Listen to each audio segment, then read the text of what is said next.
There is a name the world will never forget, even if it cannot fully explain it.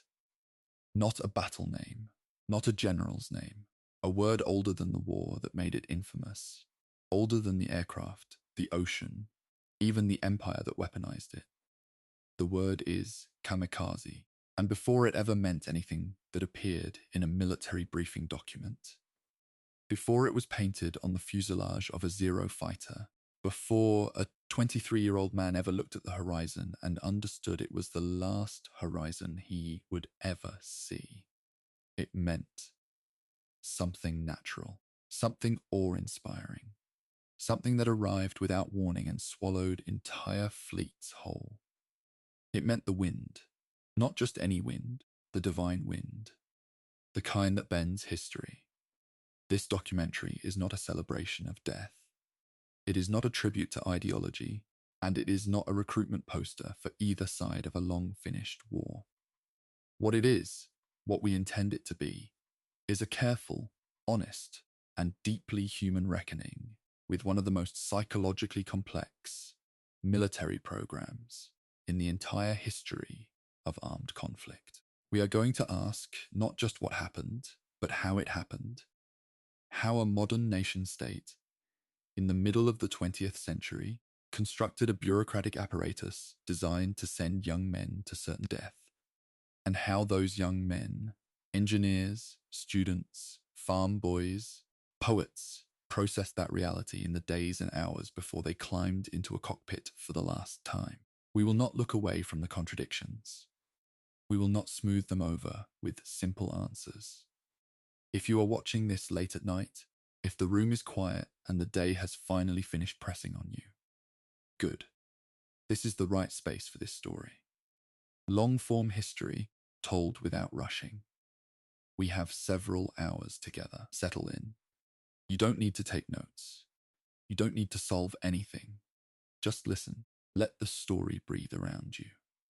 Because the history of the Kamikaze Pilots is not a simple story of fanaticism, and it is not a simple story of heroism. It is something much harder to hold. The story of what ordinary people do when institutions far larger than themselves reach down and reorganize the terms of their existence. It is a story about the distance between what a government says it values and what it actually demands. And it is a story, above everything else, about time, about the difference between having time and not having it, about what a young person thinks when time runs out. We are going to begin 7 centuries before the Pacific War. We are going to begin with A Storm, Chapter 1, The Divine Wind. A legend 7 centuries. In the making long before anyone ever built a military aircraft, before the very concept of an air force existed. Japan believed it had already been saved twice by the sky, not by armies or walls or political alliances, by weather, by enormous, catastrophic, precisely timed weather that arrived at the exact moment the Japanese islands needed it most. This is where the story of the kamikaze truly begins, not in 1944, not in a briefing room in the Philippines. In 1381, off the coast of Kyushu, in a bay called Hakata, where an armada of perhaps 4,000 ships, carrying as many as 140,000 men, found itself at the mercy of a typhoon that history would remember for the next 700 years. The man who sent that armada was Kublai Khan, grandson of Genghis Khan, emperor of the Yuan dynasty, and arguably the most powerful ruler in the world at that moment in history. He had already swept across China, across Korea, across vast stretches of Central Asia. Japan, a relatively small island chain off his eastern coast, must have seemed to him like a reasonable next acquisition. He had tried once before, in 1274, when a fleet of somewhere between 500 and 900 ships had carried between 30,000 and 40,000 soldiers toward the Japanese coast. The Japanese defenders, outnumbered, outgunned, unfamiliar with the massed formation tactics the Mongols had perfected on the continental battlefield, had struggled badly in the initial engagements. Then a typhoon struck the anchored fleet in Hakata Bay. Roughly 13,000 of Kublai Khan's soldiers drowned. The rest retreated. Japan survived. 7 years later, Kublai Khan returned with far more. The Second Fleet was not merely larger. It was overwhelming by the standards of 13th century warfare. Two combined forces, totaling an estimated 4,400 ships and upward of 140,000 men, crossed the Korea Strait toward Kyushu. The Japanese defenders had used those 7 years to construct defensive stone walls along the landing, beaches, an intelligent adaptation after studying how the Mongols had operated. For months, the massive fleet sat offshore, unable to find suitable landing areas, burning through supplies, vulnerable to the elements. Then, in the summer of 1281, on or around the 15th of August, a massive typhoon struck. The fleet was largely destroyed. Estimates suggest at least half the men were killed, and the surviving vessels were scattered. Kublai Khan never attacked Japan again. Now, here is where the historian's instinct must be careful, because the historical memory of this event was not preserved neutrally. It was processed, shaped, and mythologized. The Japanese at the time were deeply influenced by Zen Buddhist concepts, and the storms were not simply catalogued as fortunate meteorological events. They were understood as the active intervention of divine forces, protecting the Japanese homeland. The god Raijin, associated with storms and thunder, was credited by some. Other accounts named Fujin, or Ryujin of the Sea, or Hachiman, the warrior god. But the description that stuck, the one that would echo forward through 7 centuries, and eventually be painted in ink on the headbands of young pilots, was Kamikaze, the divine wind, the wind sent by the gods to protect Japan when Japan could not protect itself. It is worth pausing here to consider something the wartime Japanese government understood very clearly. The psychological architecture of this legend was almost perfectly designed for reuse. The story had everything a modern propaganda apparatus would want. It had a moment of desperate vulnerability, a Japan overwhelmed by superior numbers. It had divine intervention, the implicit message that Japan is under the protection of something beyond ordinary military calculation. And it had a complete reversal, an enemy that arrived with seemingly irresistible force and was annihilated anyway. The mechanics of how that legend would be resurrected and operationalized in 1944s are something we will trace carefully through this documentary. But first, it is worth acknowledging a detail that some historians find poetically significant. Modern geological research, examining sediment cores extracted from a lake bed on Amakusa Island in western Japan, has found evidence of 2 major overwash events from the ocean in the late 13th century, consistent with typhoon-strength storms at the precise time the legend describes. The divine wind may have been scientifically real. There is a secondary layer to this story that matters for the documentary we are building tonight. The legend of the divine wind did not merely assert that Japan had been saved. It asserted something more specific and more dangerous, that Japan was the kind of place that could be saved, that there existed, in the cosmic order of things, a force that would intervene on Japan's behalf when ordinary human effort reached its limits. This is a belief with profound practical consequences. When you believe that your homeland is divinely protected, the psychological gap between probable failure and possible miracle becomes something a determined command structure can exploit. In the 1930s and early 1940s, as Japanese military planners and propagandists assembled the ideological scaffolding for a war they were increasingly losing, the memory of the divine wind was not a dusty historical footnote. It was a living argument. It was proof, drawn from national memory, that Japan had already survived the unsurvivable and might survive it again. The word kamikaze itself has a precise linguistic lineage that historians of Japanese literature find interesting in its own right. It derives from two characters, kami, meaning god or divine spirit, and keize, meaning wind. In classical Japanese poetry, specifically in the ancient anthology known as the Manyoshu, the word kamikaze appears as a makura kotoba, a kind of poetic pillow word or fixed epithet, associated specifically with the Ai's Grand Shrine, one of the most sacred sites in Shinto belief. It was not, in its original poetic context, a word about war at all. It was a word about sanctity, about the spiritual atmosphere surrounding a holy place. The fact that this word, gentle, literary, sacred, would eventually be pressed into service as the name for a program of organized death tells you something important about how language and mythology get repurposed when states go to war. There is a historiographical wrinkle worth noting here, one that tends to disappear in popular accounts of the kamikaze program. The Japanese military itself did not primarily use the word kamikaze in its official documents. The formal name for the suicide attack units was Tokubetsu Kogekitai, which translates approximately as special attack units, commonly abbreviated as TOKO.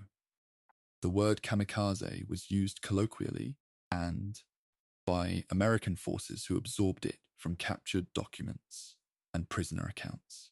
This distinction matters because the TOKO framing, special attack rather than divine wind, tells you something about how the military command wanted to position this program internally. It was bureaucratically normalized as a tactical variant rather than a mystical offering. The divine wind framing was the public, mythological face of the program. The TOKO designation was the administrative reality. Both were true simultaneously, and that duality, the mythological and the bureaucratic existing side by side, is one of the defining features of the kamikaze program. By the time the Pacific War began in earnest, with the attack on Pearl Harbor on the 7th of December 1941, the word kamikaze sat quietly in the Japanese national consciousness, carrying centuries of accumulated meaning. It had not yet been attached to any specific military unit or tactical doctrine, but the conceptual foundations were already in place. The idea of the divine wind as a force that saves Japan. The idea that Japan's sacred character makes it worthy of extraordinary intervention. The idea that death in defense of the homeland is not merely acceptable, but potentially transformative. What was missing in December 1941 was desperation sufficient to activate all of that latent mythology. That desperation was coming. It was roughly 3 years away. And the path toward it ran through some of the most consequential naval battles in human history. Before we move into that history, before we trace the long cascade of Japanese military reverses that eventually produced the kamikaze program, take a moment to simply sit with the scope of what we have established.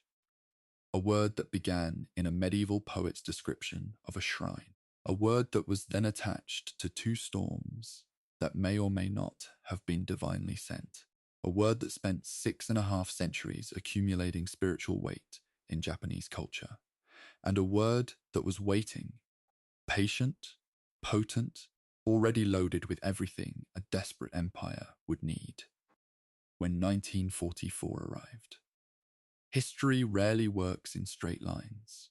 It works in long arcs, in meanings that outlast their original contexts, in legends that wait quietly until someone decides they are useful. The divine wind had been waiting for a very long time. In the chapters ahead, we will watch it arrive. Chapter 2: The Empire Ascending, Japan's Path to War. To understand why the kamikaze program became not just imaginable but inevitable, you need to understand Japan as it saw itself in the decades before the Pacific War, not as it was caricatured by wartime propaganda on either side, but as a nation that had genuinely accomplished something extraordinary in the late 19th and early 20th centuries, and had drawn from that accomplishment a set of conclusions that would prove catastrophic. Japan in the 1880s was a country that had only recently emerged from centuries of deliberate isolation. The Meiji Restoration of 1868 had dismantled the old feudal order and launched a rapid, state-directed modernization that compressed what had taken Western nations 100 years into roughly 30. Within a generation, Japan had a modern navy, a modern army, a railroad network, a constitutional government, and an industrial economy. The sheer speed of this transformation was genuinely staggering, and it produced, understandably, a degree of national confidence that shaded into something more volatile. That confidence expressed itself in military action. Japan fought and won a war against China between 1894 and 1895, acquiring Taiwan and establishing dominance over Korea. A decade later, in 1904 and 1905, Japan fought Russia, a major European power with a vastly larger military and industrial base, and won the Battle of Tsushima in May 1905, in which the Japanese fleet under Admiral Togo Haihachiro annihilated the Russian Baltic fleet in a key single engagement that sent a shockwave through the world. It was the first decisive naval defeat of a major European power by an Asian nation in the modern era. The message was unmistakable, and Japan heard it loudly. The Western powers were not invincible. Careful preparation, superior tactics, and willingness to sacrifice could overcome what appeared to be insurmountable material advantages. This lesson, that willpower and tactical ingenuity could compensate for material inferiority, would haunt Japanese strategic thinking for the next 40 years. The 1930s brought a hardening.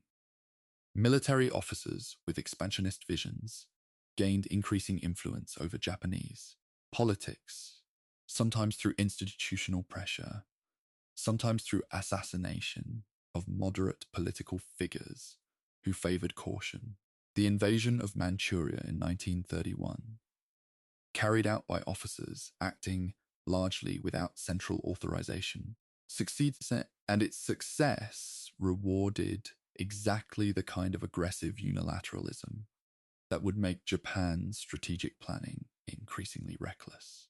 The Second Sino-Japanese War began in earnest in 1937, pulling enormous Japanese military resources into a continental conflict that proved far more expensive and inconclusive than planners had anticipated.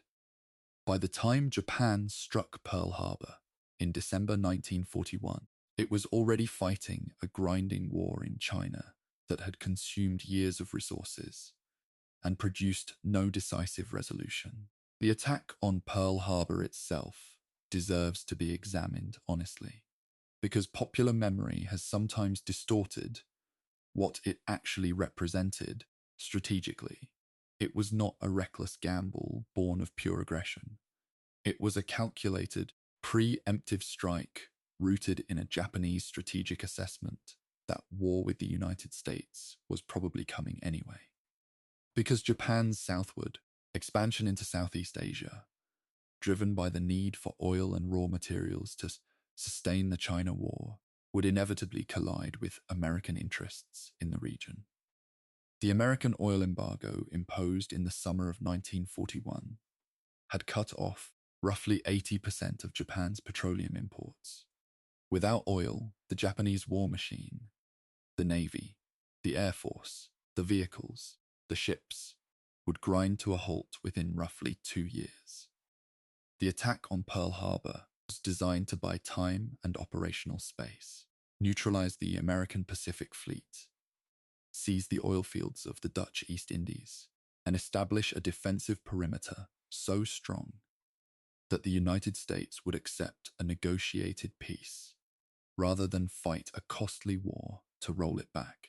The first 6 months of the Pacific War went almost exactly as Japanese planners had hoped. Pearl Harbor, the fall of Singapore, the Philippines, the Dutch East Indies, Burma. The Japanese advance in those early months was startlingly rapid, and it moved against forces that were frequently surprised, poorly coordinated, and not yet organized for the kind of war that had just begun. Western capitals that had underestimated Japan's military capacity paid a severe price for that underestimation. HMS Prince of Wales and HMS Repulse, two major British warships sent to deter Japanese operations in Malaya, were sunk by Japanese air attack in the South China Sea in December 1941, within days of Pearl Harbor. It was a demonstration that well-executed air power could sink capital ships at sea without warning. A lesson that would prove grimly relevant when the Kamikaze program began 3 years later. But the decisive fracture came in June 1942, at Midway. This is the battle that most historians identify as the actual turning point of the Pacific War, and it is worth spending a few moments on it, because its consequences, specifically the loss of 4 fleet aircraft carriers and a large portion of Japan's most experienced naval aviators, are directly responsible for the strategic desperation that eventually produced the Kamikaze program. The Japanese combined fleet, commanded by Admiral Yamamoto Isoroku, planned to lure the American Pacific Fleet into a decisive engagement near Midway, atoll, destroy it, and thereby secure Japan's eastern defensive perimeter.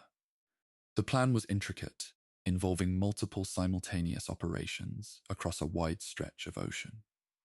American codebreakers, however, had partially cracked the Japanese naval code and understood enough of the plan to prepare an ambush.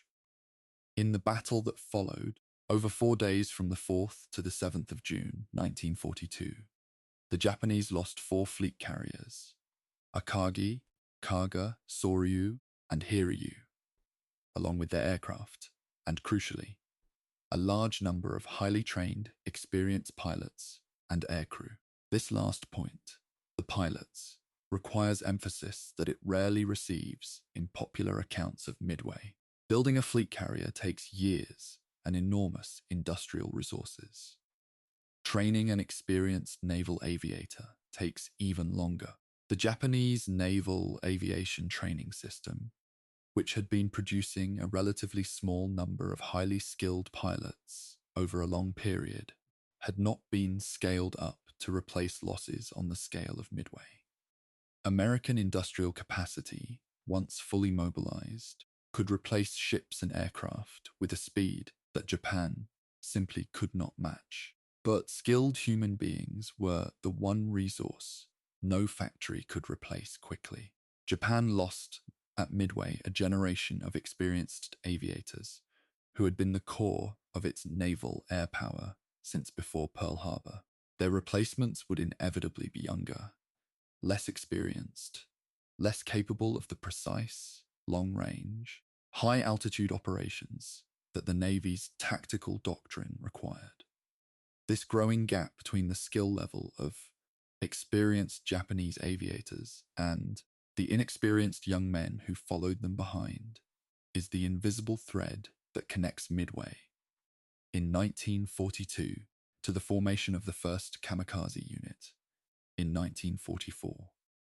After Midway came the long, grinding campaign for Guadalcanal, 6 months of brutal fighting on land and sea, from August 1942 through February 1943, which ended in Japanese withdrawal and further depleted the pilot corps. Then the Solomons campaign, then the Central Pacific Drive. Each successive battle consumed more of Japan's shrinking pool of experienced air power, and each replacement pilot came to the front with less training and less time in the cockpit than the man he replaced. By mid-1943, the structural problem was becoming visible to Japanese naval planners. The traditional model of aerial warfare, skilled pilots conducting precision attacks, was becoming more difficult to execute as pilot quality declined, while American fighter technology, radar networks, and anti-aircraft capabilities simultaneously improved. The equation was shifting against Japan at multiple levels simultaneously, and it was shifting faster than any organizational adjustment could correct. One figure, more than any other, looked at that deteriorating equation in 1943 and 1944 and began to ask whether the conventional framework of aerial combat needed to be abandoned entirely. Captain Motoharu Okamura, a naval aviation commander, reportedly argued within internal military discussions that the only way to guarantee a hit on a moving, heavily defended target from the air was to remove the requirement that the pilot survive the attack. This was not an argument rooted in mysticism or ideology, at least not in its original form. It was an argument rooted in operational statistics. Tests conducted in September 1944 at Manila Harbor would confirm the mathematical logic. Only roughly 1 in 4 experienced, well-trained crews could be expected to hit a moving ship in a conventional bombing run. A pilot diving directly into his target, by contrast, was expected to achieve a far higher rate of contact. The question of whether that expectation was accurate, whether it held up against the reality of American combat air patrols and anti-aircraft fire, would be one of the most contested empirical questions of the entire Pacific War. What is important to understand as we close this first chapter of Japanese strategic history is that the kamikaze program did not emerge from a culture that casually discarded human life. It emerged from a culture under enormous pressure, military, strategic, material, and psychological, that had been constructing, for decades, an ideological framework in which self-sacrifice for the nation carried the highest possible meaning. The gap between that ideological framework and the operational necessity of 1944 was smaller than it might have been for any other nation. Japan had spent years filling that gap with stories. The Divine Wind was one of them. Bushido was another. And in the chapters ahead, we will watch those stories being operationalized. Slowly, reluctantly at first, then with gathering momentum, into one of the most unusual military programs of the 20th century. Chapter 3, The Crumbling Perimeter, from Midway to the Philippine Sea. The year 1943 was, for the Japanese Navy and its air arm, a year of managed crisis. The losses at Midway had not yet produced visible collapse. The front lines had not dramatically contracted.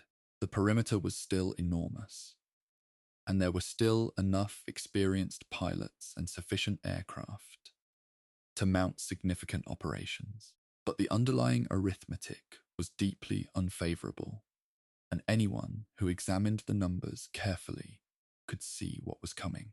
American shipbuilding had gone into full war production following Pearl Harbor, and the results were appearing in the Pacific in volume. New fleet carriers, new escort carriers, new destroyers, new logistical vessels, a rolling tide of steel and fuel and trained personnel that no amount of tactical brilliance could indefinitely resist.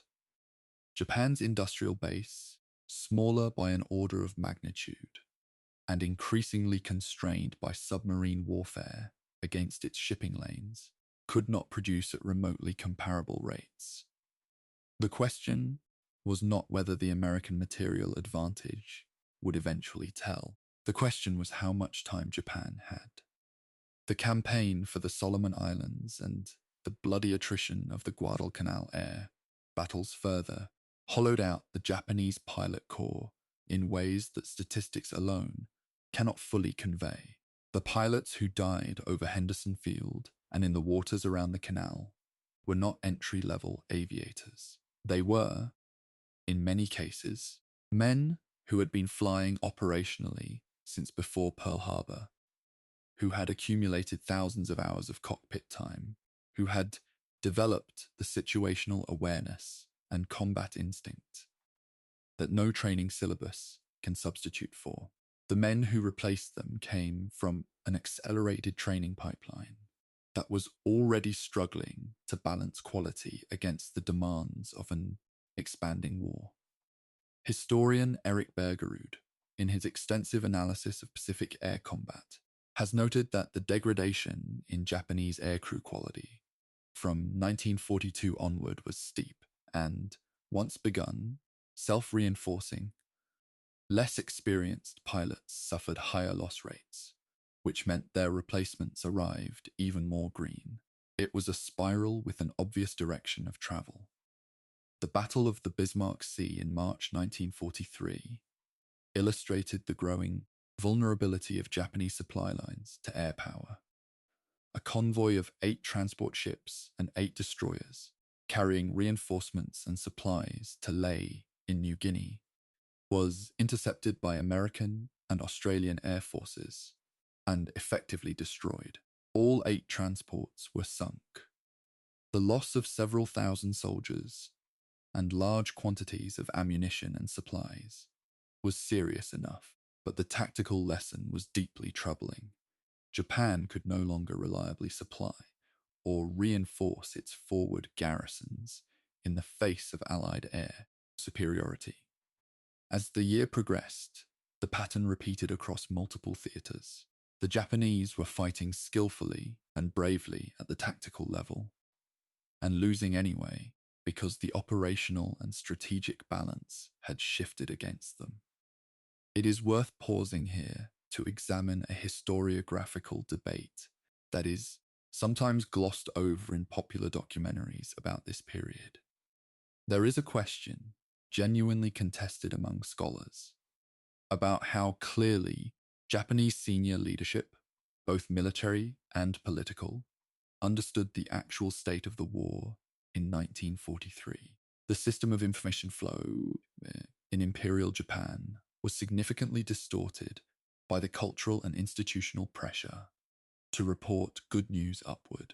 Commanders who reported reverses risked damaging their careers and their unit's reputation. The result was a persistent gap between battlefield reality and the picture presented to senior leadership, and ultimately to the emperor. Whether this information distortion was a primary cause of the decision to continue a war that objective analysis would have indicated was unwinnable, this is something historians continue to debate. What is less contested is that by the time the Kamikaze program was formally authorized in late 1944, the gap between the official Japanese narrative of the war and the operational reality had grown very wide indeed. The first half of 1944 brought the crisis into sharper focus.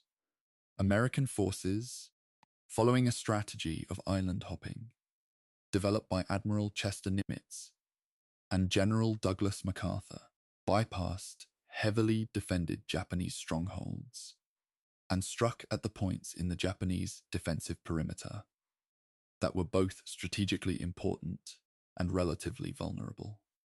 Kwajalein fell in February, Eniwetok in the same month. Truk, the vast Japanese naval base in the Caroline Islands, often called the Gibraltar of the Pacific, was so devastated by a massive American carrier airstrike in February 1944 that the Japanese fleet had to withdraw to safer anchorages. The pace of the American advance was accelerating. The defensive perimeter was contracting, and nowhere in the Japanese military's organizational DNA was there a clear-eyed process for reassessing strategy in response to deteriorating conditions. The Battle of the Philippine Sea in June 1944 is the engagement that most completely exposed the depth of Japan's crisis. Japanese naval planners had designated the area around the Marianas as a decisive battle zone, the place where the combined fleet would make its stand, destroy the American fast carrier task force, and reverse the momentum of the war. The operation was called AGO, and it was built around the largest concentration of Japanese carrier aviation assembled since Midway.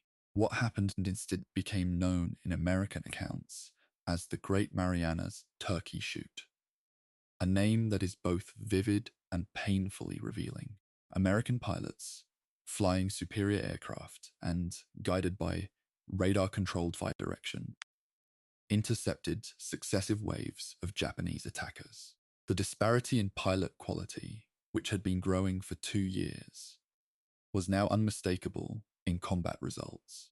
Of roughly 373 Japanese aircraft launched against the American fleet, estimates that suggest that somewhere close to 240 were destroyed in the air battles.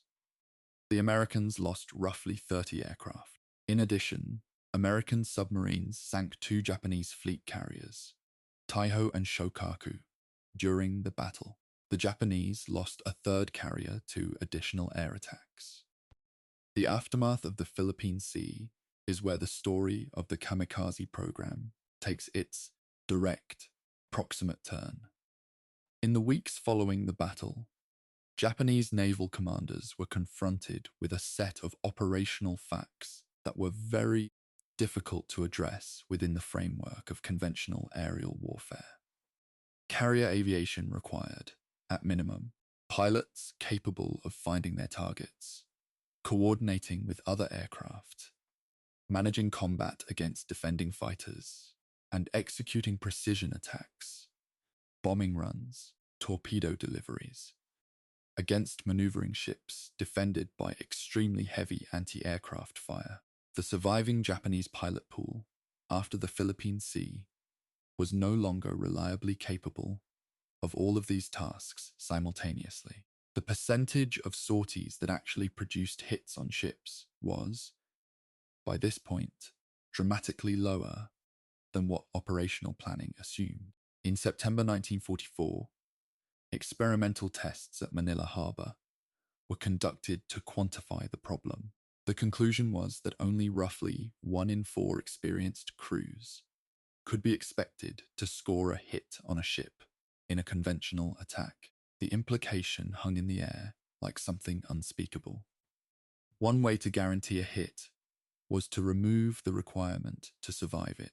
Rear Admiral Obayashi Suo, commanding the 3rd Carrier Division after the Philippine Sea, was reportedly among the first senior officers to formally volunteer his pilots for organized suicide attacks.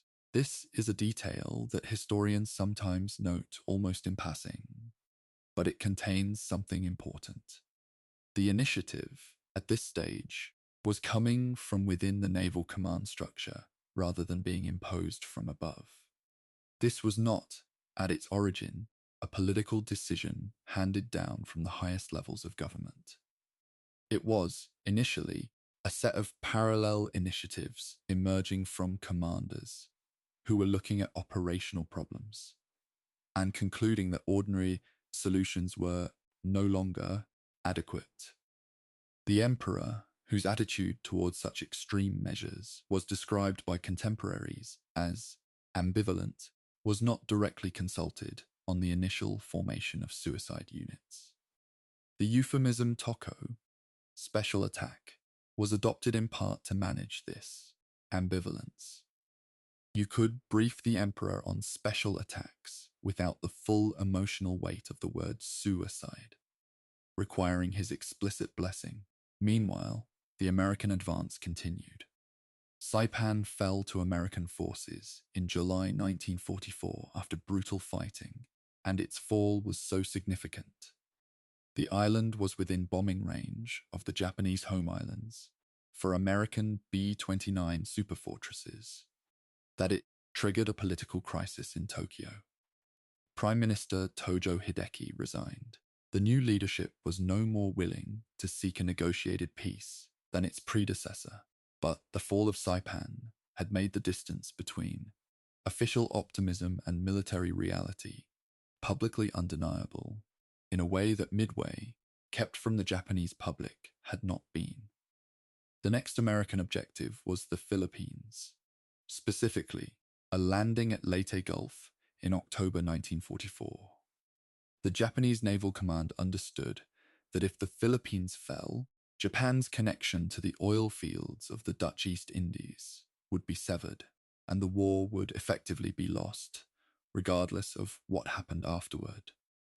Everything, therefore, was put into the defense of the Philippines, everything that remained. Into this context, the accumulated losses of 2 years, the statistical crisis in pilot quality, the experimental evidence from Manila Harbor, the parallel proposals from multiple senior commanders, the enormous strategic stakes riding on the Philippines campaign, stepped a man named Takijiro Onishi. He had been sent to the Philippines in October 1944 to take command of the First Air Fleet, what remained of it. He arrived to find perhaps 100 serviceable aircraft and a pilot corps of uneven quality, facing an American fleet of overpowering size and capability. He looked at the situation with the eyes of a man who had been thinking for some months about whether there was a different kind of mathematics that might apply here. And in the evening meetings at Clark Field, on the island of Luzon, in the middle of October 1944, Onishi put a proposal to his pilots that would give the 20th century one of its most enduring and haunting military legacies. We will hear exactly what he said, or what the historical record reconstructs of what he said, in the next chapter. Chapter 4, The Proposal, Admiral Onishi, and the Birth of the Toko. He arrived in the Philippines on the 17th of October, 1944. The American landings at Leyte had already begun. The operational situation was exactly as bad as the briefings had suggested. The First Air Fleet had been ground down through months of attrition to a fraction of its original strength. The remaining pilots were a mixture of experienced veterans and young men who had only recently completed abbreviated training, and the American carrier task forces operating in Philippine waters were defended by fighter cover and anti-aircraft fire of a density that conventional attack doctrine could not reliably penetrate. Vice Admiral Takejiro Onishi was 53 years old and had spent his career in naval aviation. He had been an early advocate for the strategic potential of carrier air power decades before the war, and his professional assessment of the current situation would have been, if anything, sharper than that of men less familiar with what air power could and could not accomplish. What is important to understand about Onishi, and what a great deal of popular history gets wrong about him, is that he was not an ideologue in the simple sense. He was a pragmatist, confronted with a problem that ordinary pragmatism could not solve. The historical record on what Nishi actually said at the meetings he held at Clark Field on the 19th of October, 1944 is imperfect, as wartime oral history almost always is. The broad outline is well documented. Onishi gathered the officers of the 201st Naval Air Group and presented the situation bluntly. The American fleet was too large and too well defended for conventional air attacks to be decisive. The Japanese air forces available in the Philippines were too few and too degraded in quality to expect conventional precision bombing to achieve meaningful results. He proposed that small groups of Zero fighters, each loaded with a 250-kilogram bomb attack American aircraft carriers by diving directly into their flight decks. The pilots would not return. He reportedly told the assembled officers that he thought of the pilots as gods, that he was asking something beyond ordinary human duty, and that he understood what he was asking. Then he waited for their response. The response, according to multiple accounts, was immediate acceptance. What is hard to know with certainty, and here the historian must be honest about the limits of the available evidence, is how voluntary that acceptance was. The cultural dynamics of a room in which a senior admiral presents a proposal to junior officers in the Imperial Japanese Navy in October 1944 were not the dynamics of a town hall meeting where dissent could be expressed freely. Japanese military culture, particularly by this stage of the war, had layers of both formal hierarchy and informal social pressure that made overt refusal to volunteer for a dangerous mission genuinely difficult. This does not mean that every man who subsequently flew a kamikaze mission was coerced. The range of individual responses to the kamikaze program, from apparent genuine eagerness to quiet resignation to private anguish recorded in diaries and letters, suggests a much more complex and individuated set of motivations than either fanatical volunteers or helpless victims can capture.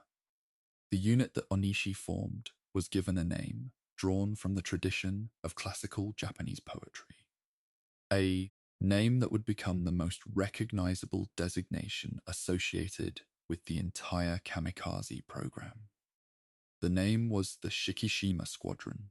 3 other units were formed alongside it: Yamato, Asahi, and Yamazakura. These names came from a short poem by the 18th century Japanese scholar Motori Norinaga, a poem expressing the essence of the Japanese spirit through the metaphor of cherry blossoms, flowers that bloom brilliantly and fall quickly without clinging to the branch. The choice of this poetic framework was not accidental. The cherry blossom as a symbol of beautiful, brief life, specifically, of a life that reaches its fullest expression in the moment of falling, was deeply embedded in Japanese aesthetic and philosophical culture. Its application here was deliberate and precise. It positioned the pilots not as soldiers performing a grim military function, but as figures in a centuries-old Japanese aesthetic drama about the nature of life, time, and beauty. That positioning had psychological consequences we will examine carefully in the chapters ahead. The man chosen to lead the first organized kamikaze attack was Lieutenant Yukio Seki. He was 23 years old, a graduate of the Naval Academy at Etajima, which is to say, he was a trained, educated professional officer, not a hastily recruited volunteer plucked from the street. He had recently married. He had a life, in the ordinary sense, that was waiting for him on the other side of a war he might have survived. He reportedly told at least one person before his final mission that he was not dying for the emperor, and not for Japan in the abstract, but because there was no other choice. Because the situation, as it existed, demanded it. Whether this represents his authentic private view, or a statement made under the pressure of circumstances, is impossible to verify. What is certain is that Seki was not, by any available account, a man who had lost his grip on his own humanity in the grip of ideology. He was a complicated person in an impossible situation, and he made the decision he made, and he flew the mission he was assigned to lead. The first Kamikaze Special Attack Corps Shikishima Squadron was formally constituted in the early hours of the 20th of October, 1944. It comprised 23 Zero fighter pilots. Seki was named as its commander. The unit spent the following 5 days waiting for suitable targets: American carriers in the Philippine Sea, The waiting period was not ceremonially significant in the way that popular imagination sometimes suggests. It was operationally constrained. Whether the positioning of enemy ships, the availability of reconnaissance intelligence, and the mechanics of coordinating with the larger naval battle, then developing across a vast stretch of ocean, all governed when the mission could be launched. On the 25th of October, 1944, the same day that the larger Battle of Leyte Gulf reached its most intense phase on multiple fronts, Seki led 5 Zero fighters, each carrying a 250-kilogram bomb, off the runway at Mabalacat Airfield on Luzon.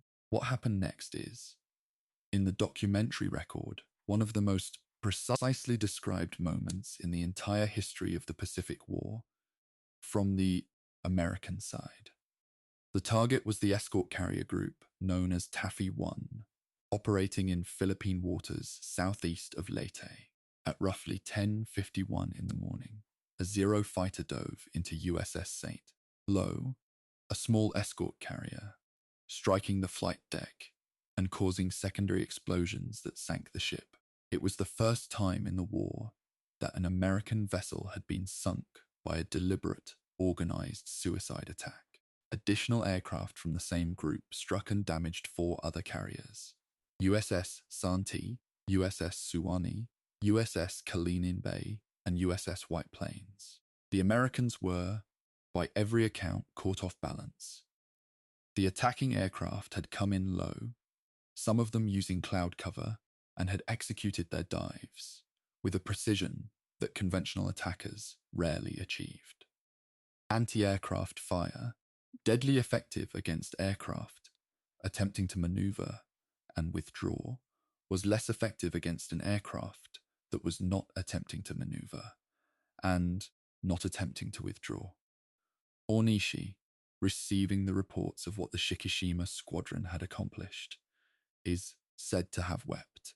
Whether this is literal or legendary is, again, difficult to establish with certainty. What is historically clear is that his response to the initial results was not triumphant celebration. Contemporary accounts and post-war testimony from people who knew him suggest that Onishi understood, with great clarity, the moral weight of what he had done. He had sent young men to die and had called it a tactic. He had framed it in the language of divine wind and cherry blossoms, and had built a bureaucratic mechanism, a core, a unit, a formal command structure, around the organized termination of human lives in exchange for tactical results. The numbers: 1 carrier sunk, 4 damaged, in exchange for 5 pilots, were, by any conventional military calculus, extraordinarily favorable. And Onishi knew that the moment senior command in Tokyo received those numbers, the program would expand. He was right. The results of the 25th of October were circulated among Japanese Naval Command with remarkable speed, and the response was precisely what Onishi had understood it would be. Here was a tactic that worked.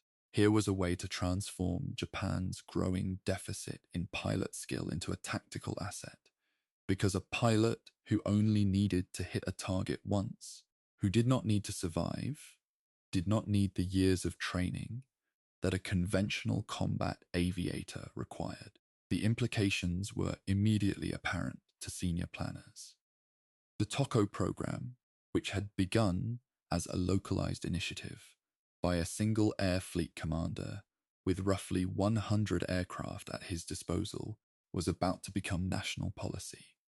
The divine wind was about to become an institution, and the young men of Japan, students, farmers, scholars, engineers, teenagers barely old enough to be called men, were about to be organized into it in numbers that would have been unimaginable even a year earlier. It is worth pausing at the close of this chapter to register something that the scale and momentum of what follows can sometimes obscure.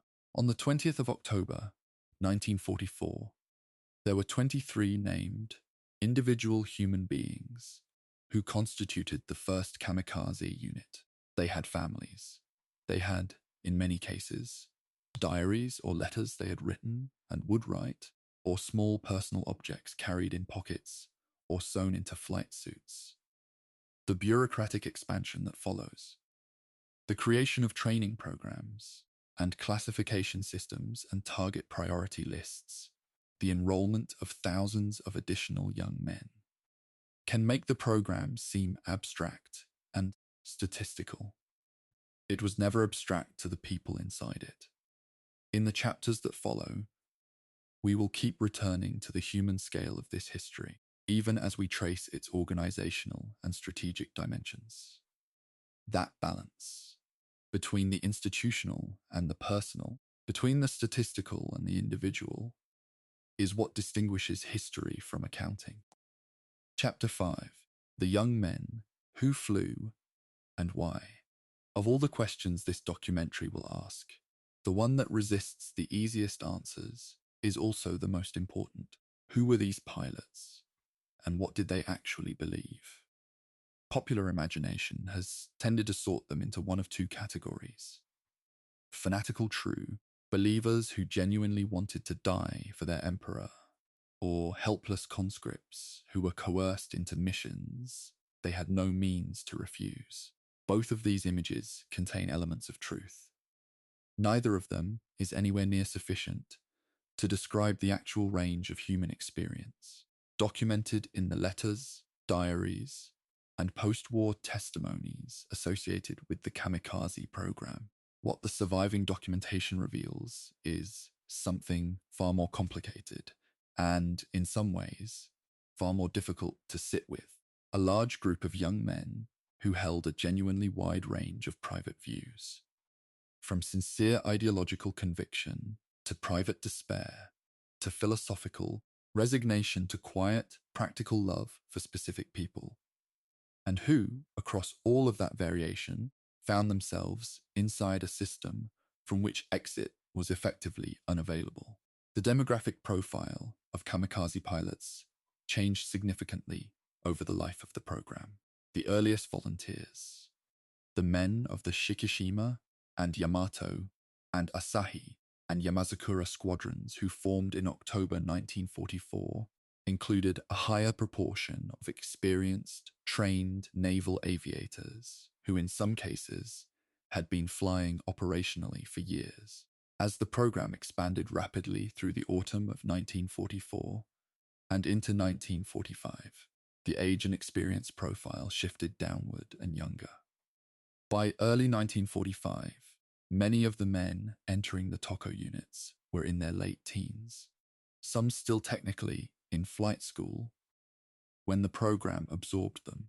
The Japanese government had, since the late 1930s, been building a youth aviation culture.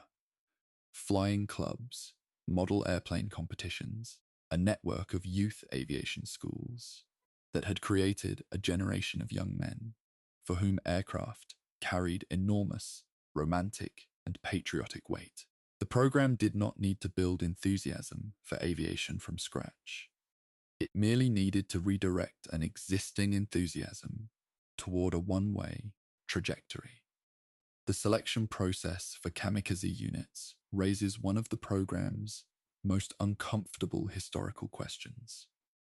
Official Japanese accounts and the post-war narratives constructed around the program's legacy in Japan have consistently emphasized voluntary choice. Young men, the official narrative suggests, stepped forward of their own free will to offer their lives, and the selection process honored that volunteer spirit. There is enough corroborating evidence to confirm that some percentage of those who flew kamikaze missions did volunteer in a meaningful sense. Men who genuinely believed in the cause and genuinely accepted the sacrifice. But there is also substantial evidence that the concept of voluntary, in the context of a military organization in wartime Japan, carried significant qualification. Candidates were often asked to indicate their willingness to fly special attack missions on forms with three options: strongly wish to participate, and no particular objection. The absence of a clear object option, combined with the social dynamics of unit cohesion, and the risk of being seen as unwilling to sacrifice for the homeland, meant that the distance between asked and compelled was often smaller than the word voluntary suggests. The diaries and letters left by kamikaze pilots constitute one of the most extraordinary and most disputed archives of any military program in modern history.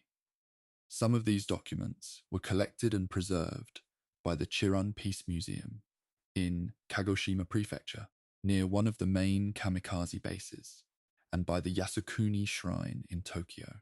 Their public presentation has been the subject of significant historical and political debate in Japan, with critics arguing that the curation of these documents has tended to emphasize expressions of serene acceptance and patriotic conviction, while downplaying expressions of doubt, fear, and private resistance.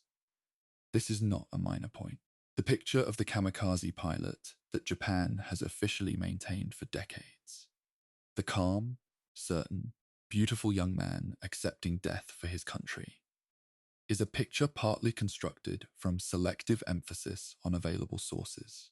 The letters that express confusion, loneliness, love for a specific woman, worry about a parent's finances, irritation at military bureaucracy, these exist too, and they belong in the picture as well.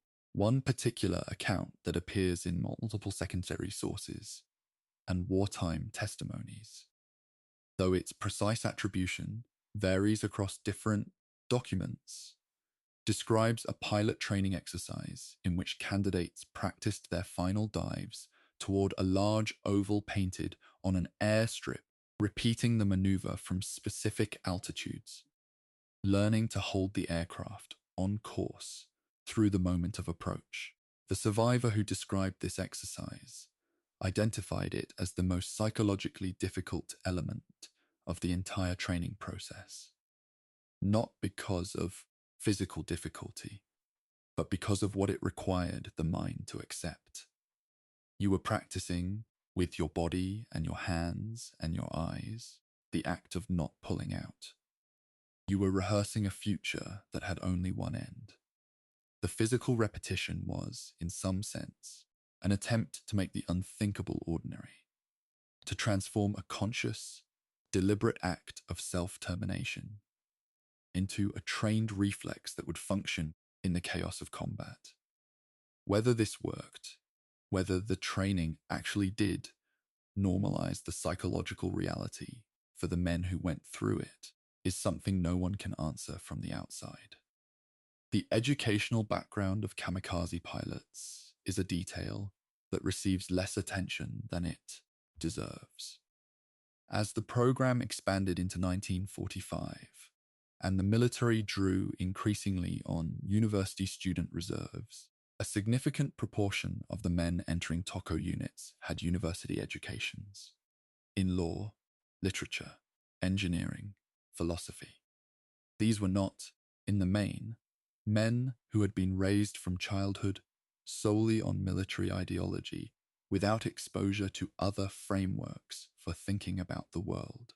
Japanese universities in the 1930s and early 1940s, while operating under increasing political constraint, still circulated Western philosophical texts, modern literature, and competing frameworks of value. A young man could have read Kant or Dostoevsky or Japanese modernist poetry before receiving his kamikaze assignment. Several documented diaries show exactly this. Men wrestling in the hours and days before their final mission with questions that have no military answer. The value of an individual life, the relationship between death and meaning, the distance between what they believed in the abstract and what they felt in the specific. These are not the writings of men who had been successfully processed into unthinking instruments of ideology. They are the writings of people who were thinking very hard about something. Very hard. The question of coercion requires another paragraph of honest examination because it sits at the center of how we understand the kamikaze program ethically. The evidence strongly suggests that some men genuinely wanted to volunteer. Some men volunteered under intense social pressure they experienced as genuine choice, and some men were assigned to Toko units without anything that functionally resembled a voluntary process, particularly as the program expanded in the final months of the war, when the pace of recruitment exceeded any organized volunteer system's capacity to operate. There are post-war accounts from Japanese veterans and from officials involved in the program's administration that acknowledge, with varying degrees of directness, that the distinction between volunteering and being ordered was not always clearly maintained.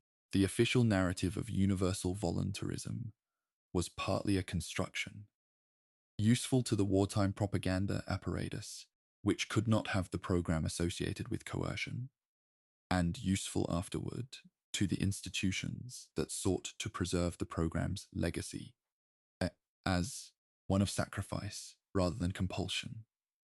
The physical experience of the pilots on the days leading up to their missions was documented in various forms at multiple bases. Ceremonial elements were consistent across different locations and time periods. A cup of sake, a headband bearing the rising sun or the word Hisho, certain victory tied around the forehead, a final meal, a photograph. These rituals served a function beyond the ceremonial. They provided structure to a period that could otherwise be overwhelming in its lack of structure.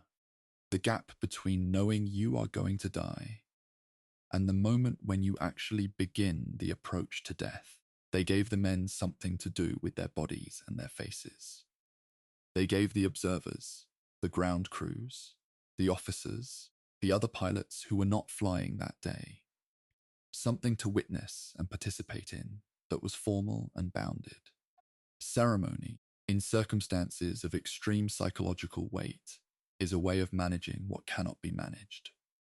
The Japanese military understood this, and the rituals surrounding kamikaze departures were constructed with that understanding. One figure rarely discussed in popular accounts deserves mention here. Rear Admiral Onishi himself, on the question of personal accountability. Post-war testimony and documentary evidence suggest that Onishi was not a man who managed the kamikaze program from a comfortable emotional distance. Contemporary accounts describe him visiting bases, meeting with pilots before missions, attending departure ceremonies. Whether these visits were expressions of genuine solidarity or tools of organizational management, or both, is something that cannot be resolved cleanly from the historical record.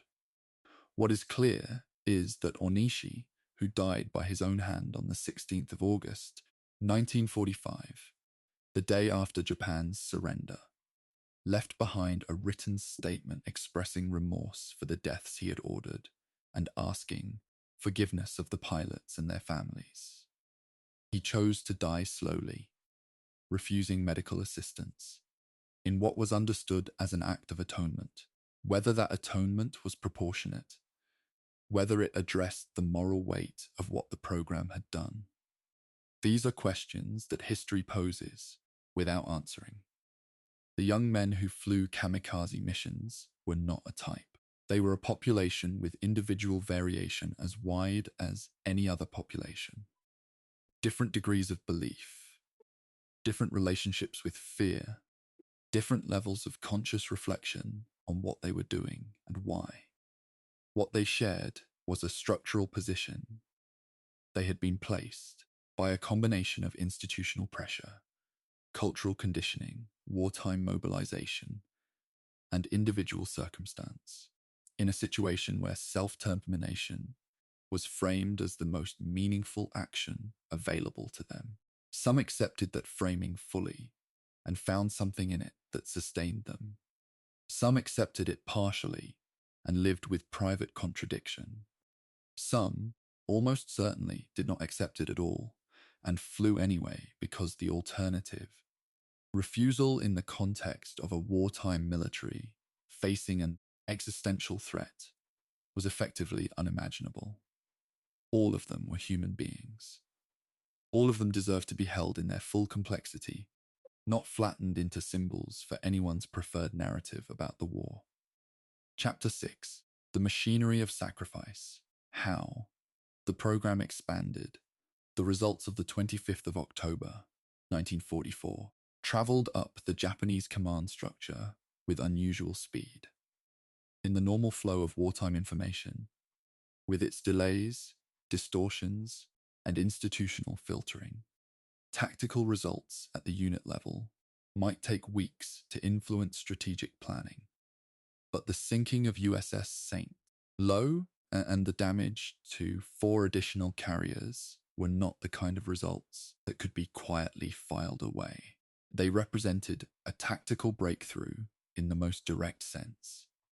A relatively small number of aircraft, flown by pilots of modest experience, had achieved results against heavily defended targets that conventional attack doctrine had been unable to reliably produce. The exchange rate, measured coldly, as commanders measure these things, was, by the standards of what had come before it, extraordinary. Naval headquarters in Tokyo moved with a rapidity that surprised even some of the program's advocates. Within weeks of the initial attacks, the Toko program was being expanded from a Philippine Islands initiative into a theater-wide policy. The organizational expansion of the Kamikaze program between October 1944 and the spring of 1945 represents one of the more remarkable bureaucratic achievements, if that word can be used here, of the Pacific War. What had begun as a single air fleet commander's local initiative, comprising 23 pilots at one airfield, became, within 6 months, a program involving thousands of aircraft, dozens of training facilities, multiple command structures across both the Navy and Army air services, and an administrative apparatus for processing, training, dispatching, and recording the missions of young men who would not return. The Army, which had initially been skeptical of the Navy's Toko experiments, established its own special attack units as the Philippines campaign developed and the strategic situation continued to deteriorate. The two services, which throughout the war had struggled to coordinate effectively, found in the Kamikaze program a kind of grim institutional common ground.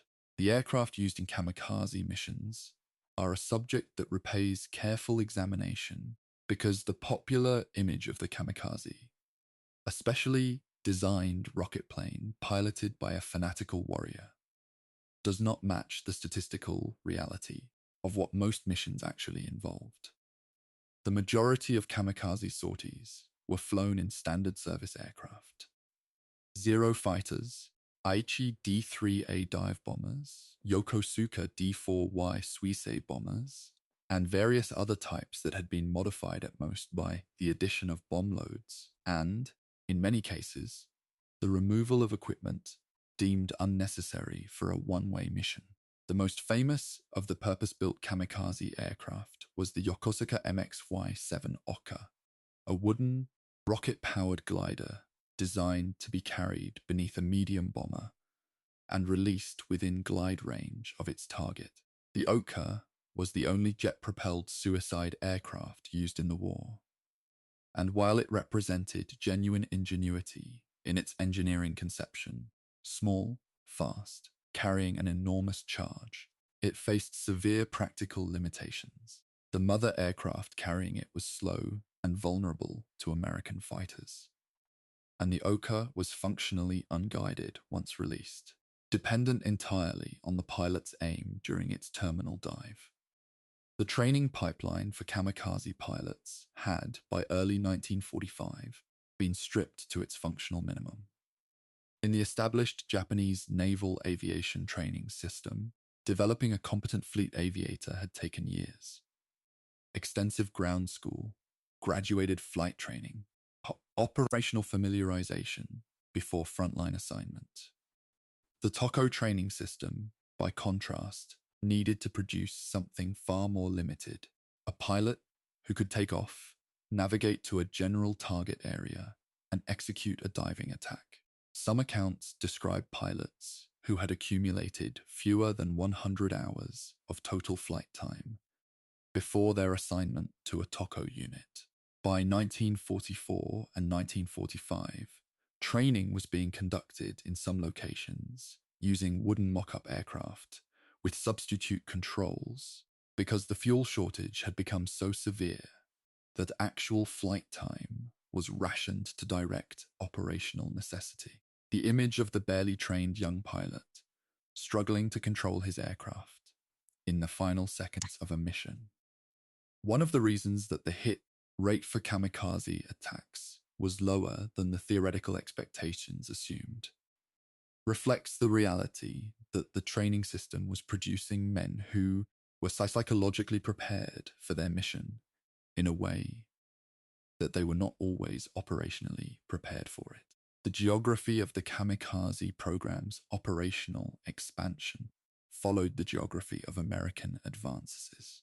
As American forces moved through the Philippines in the autumn and winter of 1944 and 1945, the kamikaze units operated primarily from Luzon-based airfields and from the Philippine Islands more broadly.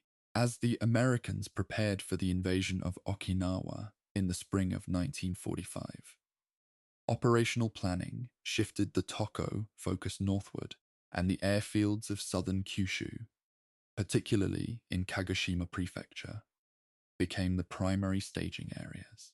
The proximity of Kyushu to Okinawa meant shorter flying distances.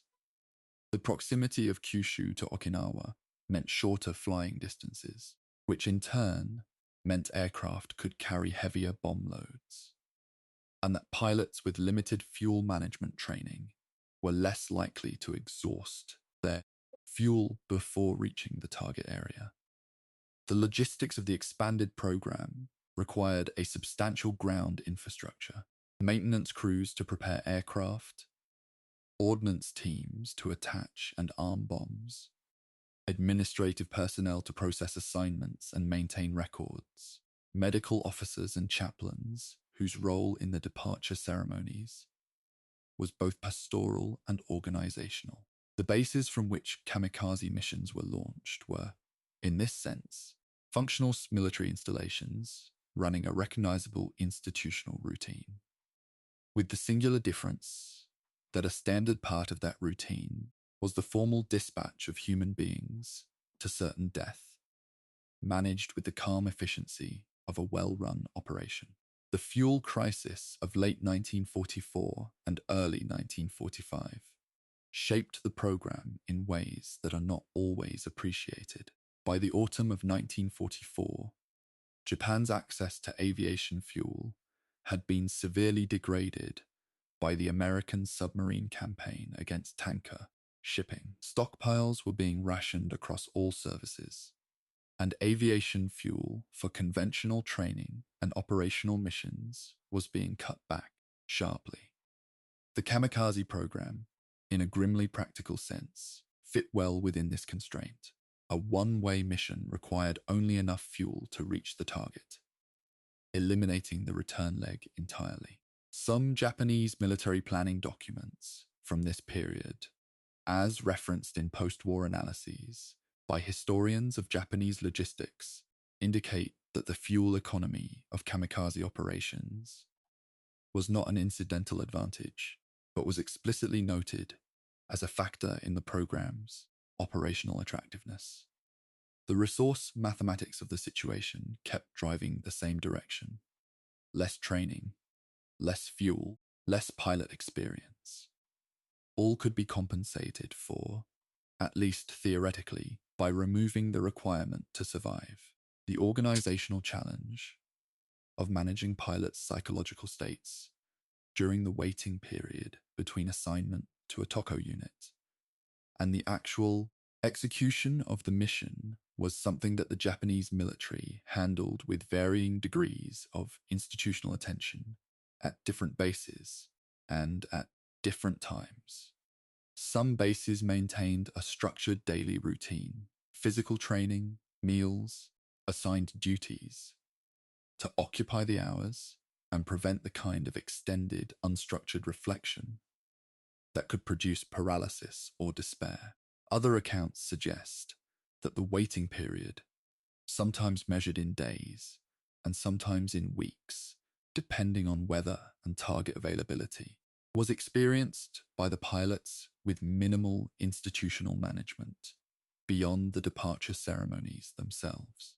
The letters and diary entries that survive from this period reflect both experiences. Some men describe a peculiar calm that descended after the assignment was accepted, a sense of having crossed a threshold beyond which the ordinary anxieties of life no longer applied. Others describe the waiting as the hardest part, not the prospect of the final dive, but the hours of ordinary consciousness that preceded it, in which the mind kept returning to all the things that would not happen. The American response to the emerging kamikaze threat was rapid, adaptive, and ultimately only partially successful, a fact that is central to understanding why the program continued and expanded. The initial shock of the 25th of October attacks gave way, within weeks, to a systematic effort to develop countermeasures. Combat air patrol coverage was expanded and reorganized around radar picket ships positioned further from the main fleet to provide earlier warning of incoming aircraft. Anti-aircraft fire was concentrated, gunnery training was intensified, and tactics for approaching the combat air patrol problem were refined. The F-6F Hellcat and the F-4U Corsair, the primary American fleet fighters of this period, were formidable aircraft flown by well-trained pilots, and the interception rate against kamikaze missions was substantial. Estimates suggest that somewhere between roughly 70 and 80% of kamikaze sorties that were launched failed to reach their targets, intercepted by fighters, brought down by anti-aircraft fire, or failing to locate their targets due to weather or navigation error. But this also means that somewhere between 20 and 30% did reach their targets, and of those, a significant fraction scored hits. Given the scale of the program by early 1945, even these percentages translated into an extraordinary rate of ship damage and loss. By the end of the Philippines campaign and the approach of the Okinawa operation in the spring of 1945, the TOCO program had been transformed from a local tactical experiment into a fundamental pillar of Japanese defensive strategy.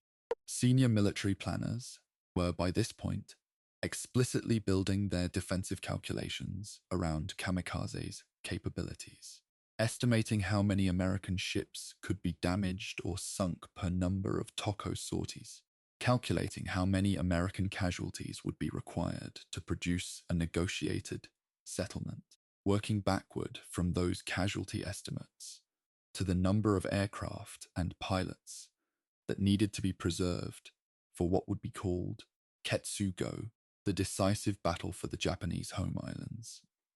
The program had acquired the bureaucratic momentum of institutional necessity. It was no longer Onishi's program or any single commander's initiative. It had become national military policy, woven into every planning document about the war's final phase. The divine wind, born in medieval legend and resurrected in operational desperation, had become the backbone of Japan's war strategy. That strategy was about to face its greatest test. Chapter 7. The Long Wait at Kyushu. Pilots, Bases, and the space between orders. The southern tip of Kyushu, the southernmost of Japan's four main islands, is one of the most geographically distinct parts of the Japanese archipelago. It sits close enough to the Ryukyu island chain that, on a clear day, a pilot at altitude could see the outline of the islands stretching southward toward Okinawa. In the autumn of 1944 and through the winter and spring of 1945, this geography made Kyushu the most operationally significant landmass in the Pacific Theater. From the Japanese perspective, the airfields scattered across Kagoshima Prefecture and the broader southern Kyushu region, Chiran, Bansei, Miyako-no-ho, Kanoya, and others, became the primary staging ground for Toko operations as the battle shifted northward from the Philippines. These were not, in the main, purpose-built facilities of the elaborate kind that modern military architecture produces. They were working airfields, functional rather than grand, surrounded by the rice paddies and pine-covered hills of the Japanese countryside. And they became, in the early months of 1945, the places where hundreds of young men spent the last weeks and days of their lives. The town of Chiran, in Kagoshima Prefecture, has since the war become one of the primary memorial sites for the Kamikaze program, and the Chiran Peace Museum preserves an extraordinary collection of personal objects, photographs, and letters from the pilots who flew from its airfields. As a historical source, the museum's collection is both invaluable and contested. Invaluable because it contains direct personal testimony in a form that war rarely preserves, contested because the curation of any memorial site involves choices about what to display and how to frame it, and those choices inevitably reflect the values and political contexts of the people doing the curating. What is beyond reasonable dispute is that the objects themselves, the photographs of young men in flight suits, who look precisely as young as they were, the letters in careful handwriting, the small personal items left with families or found among personal effects, constitute a kind of evidence that statistics and command records cannot provide. They are evidence that the pilots were specific, individual human beings, not abstractions. Daily life at the Kyushu bases in the months before the Okinawa operation has been reconstructed from multiple sources. Survivor accounts from ground personnel and from the small number of pilots assigned to escort missions who did return, post-war interviews conducted by Japanese journalists and historians in the decades after the war, and the letters and diaries of the pilots themselves. The picture that emerges is not the one that either wartime propaganda or later mythologization constructed. It was, in many ways, the picture of ordinary military life with an extraordinary overlay. There were meals and morning formations and assigned duties. There was maintenance work on aircraft. There were card games and conversations. There were relationships formed in the compressed intimacy of a barracks where everyone understood, without needing to say it, that the people around them were living on borrowed time. The ordinariness of these details is, in a way, the most historically significant thing about them. The men assigned to Toko units did not cease to be human beings in the ways that human beings ordinarily are. They continued to be hungry, bored, amused, annoyed, nostalgic, and frightened, sometimes all in the same day. There is a category of experience that appears in multiple pilot accounts from the Kyushu bases that deserves specific attention: the experience of watching other men depart and not returning. Because Toko missions were launched in groups of varying sizes, on multiple different days, there was a continuous rhythm of departure ceremonies at the bases. A pilot assigned to the program, but not yet assigned a specific mission date, would, over the course of days or weeks, witnessed multiple departure ceremonies for other pilots. Men he had eaten breakfast with, shared a room with, perhaps grown close to in the particular way that proximity and shared fate produces closeness. Each departure was, in some sense, a rehearsal for his own. The psychological effect of this, watching the ritual repeated, watching the aircraft take off and not return, and knowing that the same departure was waiting for you, is something that the available sources describe in fragmentary and indirect ways, because the men who experienced it were not generally in a position to analyze it at the time. They were inside it. The relationships between pilots and the local civilian population around the Kyushu bases form a thread in the historical record that is sometimes overlooked in accounts focused on the military dimensions of the program.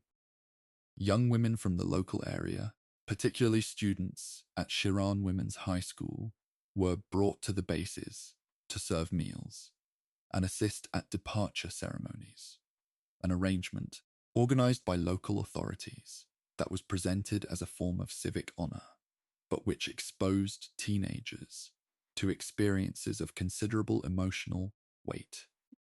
Accounts from these women, collected in post-war interviews over subsequent decades, describe the pilots as often unexpectedly quiet, sometimes asking them to write letters for them, or to simply sit and talk about ordinary things.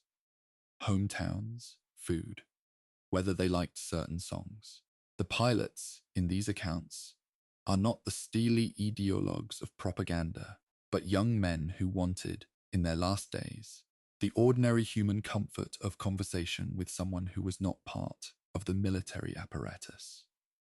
These testimonies, preserved at the Shiran Museum and in various Japanese oral history collections, constitute one of the most humanizing bodies of evidence associated with the Kamikaze program. The question of what the pilots read and thought about in the days before their missions is one that the available literary evidence allows us to partially address. The diary and letter archives reveal a wide range of intellectual and emotional reference points. Some pilots wrote with explicit reference to traditional Japanese concepts: giri, duty, on, debt of gratitude to family and nation, the aesthetic framework of mono no aware, the poignant awareness of transience that Japanese culture had refined over centuries. Others wrote in a register that is more recognizably modern and universally accessible.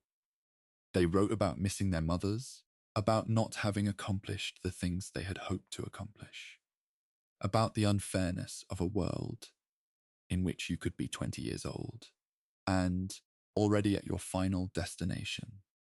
Some wrote with a kind of deliberate lightness, jokes, teasing observations about base life, requests for specific foods to be sent, as if the weight of the situation could be managed by not looking at it directly. All of these registers, the traditional and the modern and the deliberately ordinary, exist in the same archive. They are all equally authentic. The letter-writing process itself was formalized at many bases, with pilots given specific opportunities to compose final correspondence to families. These letters were typically held by base command until after the pilot's mission, then forwarded to the family with official notification of the pilot's death in service. The practice of holding the letters created a complex temporal experience. The pilot wrote to a future he would not inhabit, addressing people who would read his words after he was already gone.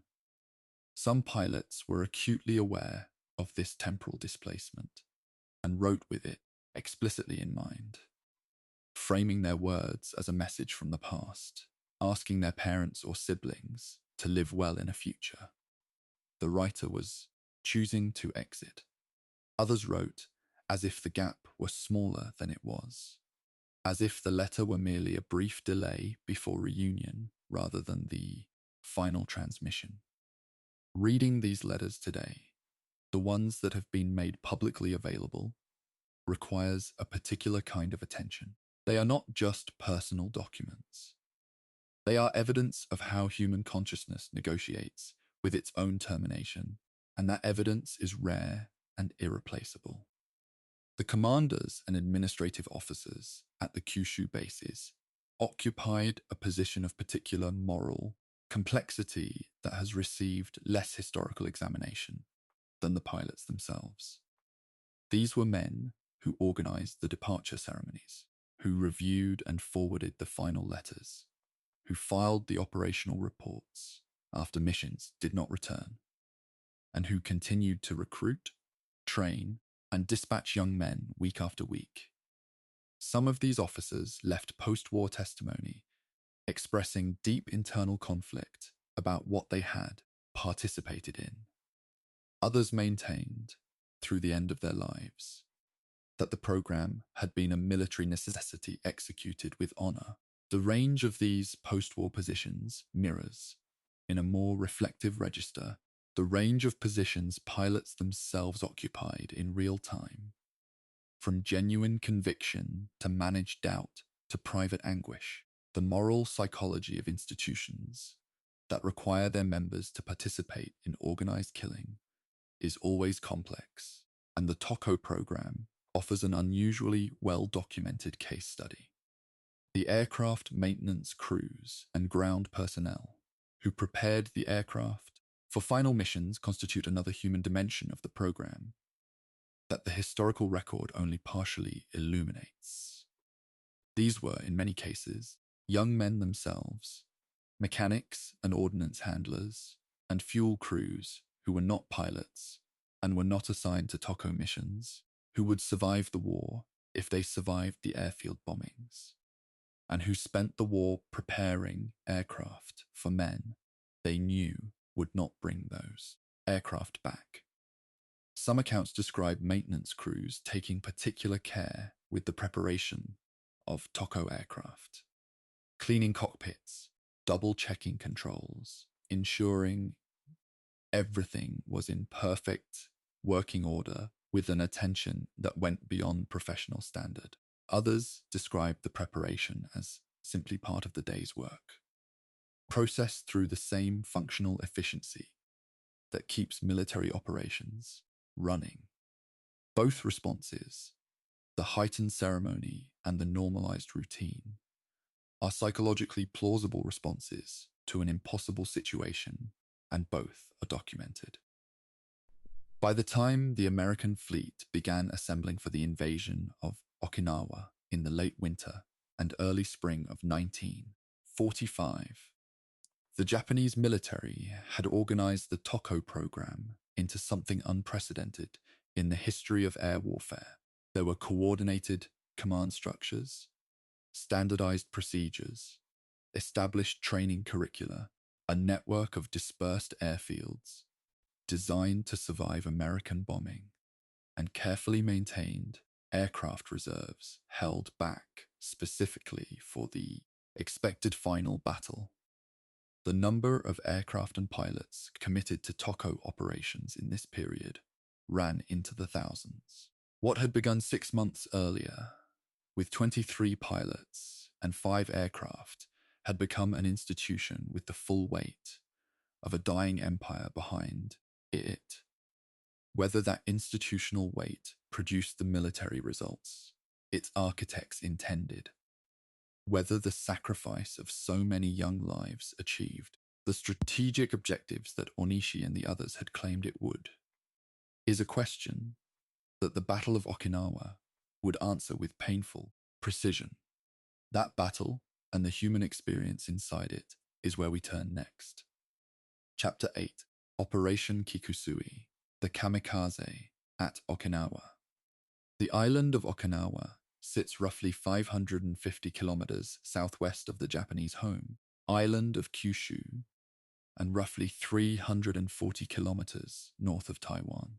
It is not a large island, roughly 110 kilometers from north to south at its longest axis. But its strategic position in April 1945 was of the utmost importance to both sides. For the Americans, Okinawa was the final stepping stone before an invasion of the Japanese home islands. Its airfields and harbors would provide the staging capacity for Operation Downfall, the projected invasion of Kyushu, scheduled for November 1945. For the Japanese, Okinawa was the outer gate of the home islands, and its defense was understood not merely as a military objective, but as a demonstration of what an invasion of the Japanese homeland itself would cost.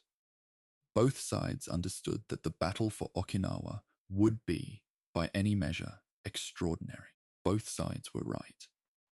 The American amphibious operation at Okinawa, designated Operation Iceberg, was the largest in the Pacific theater, larger even than the Normandy landings, in terms of the number of ships involved. The assault fleet that gathered off the Okinawan coast in the last days of March 1945 comprised roughly 1,400 vessels of various types: fleet carriers, battleships, cruisers, destroyers, destroyer escorts, landing ships, supply vessels, and the long screen of radar picket destroyers positioned to provide early warning of air attack.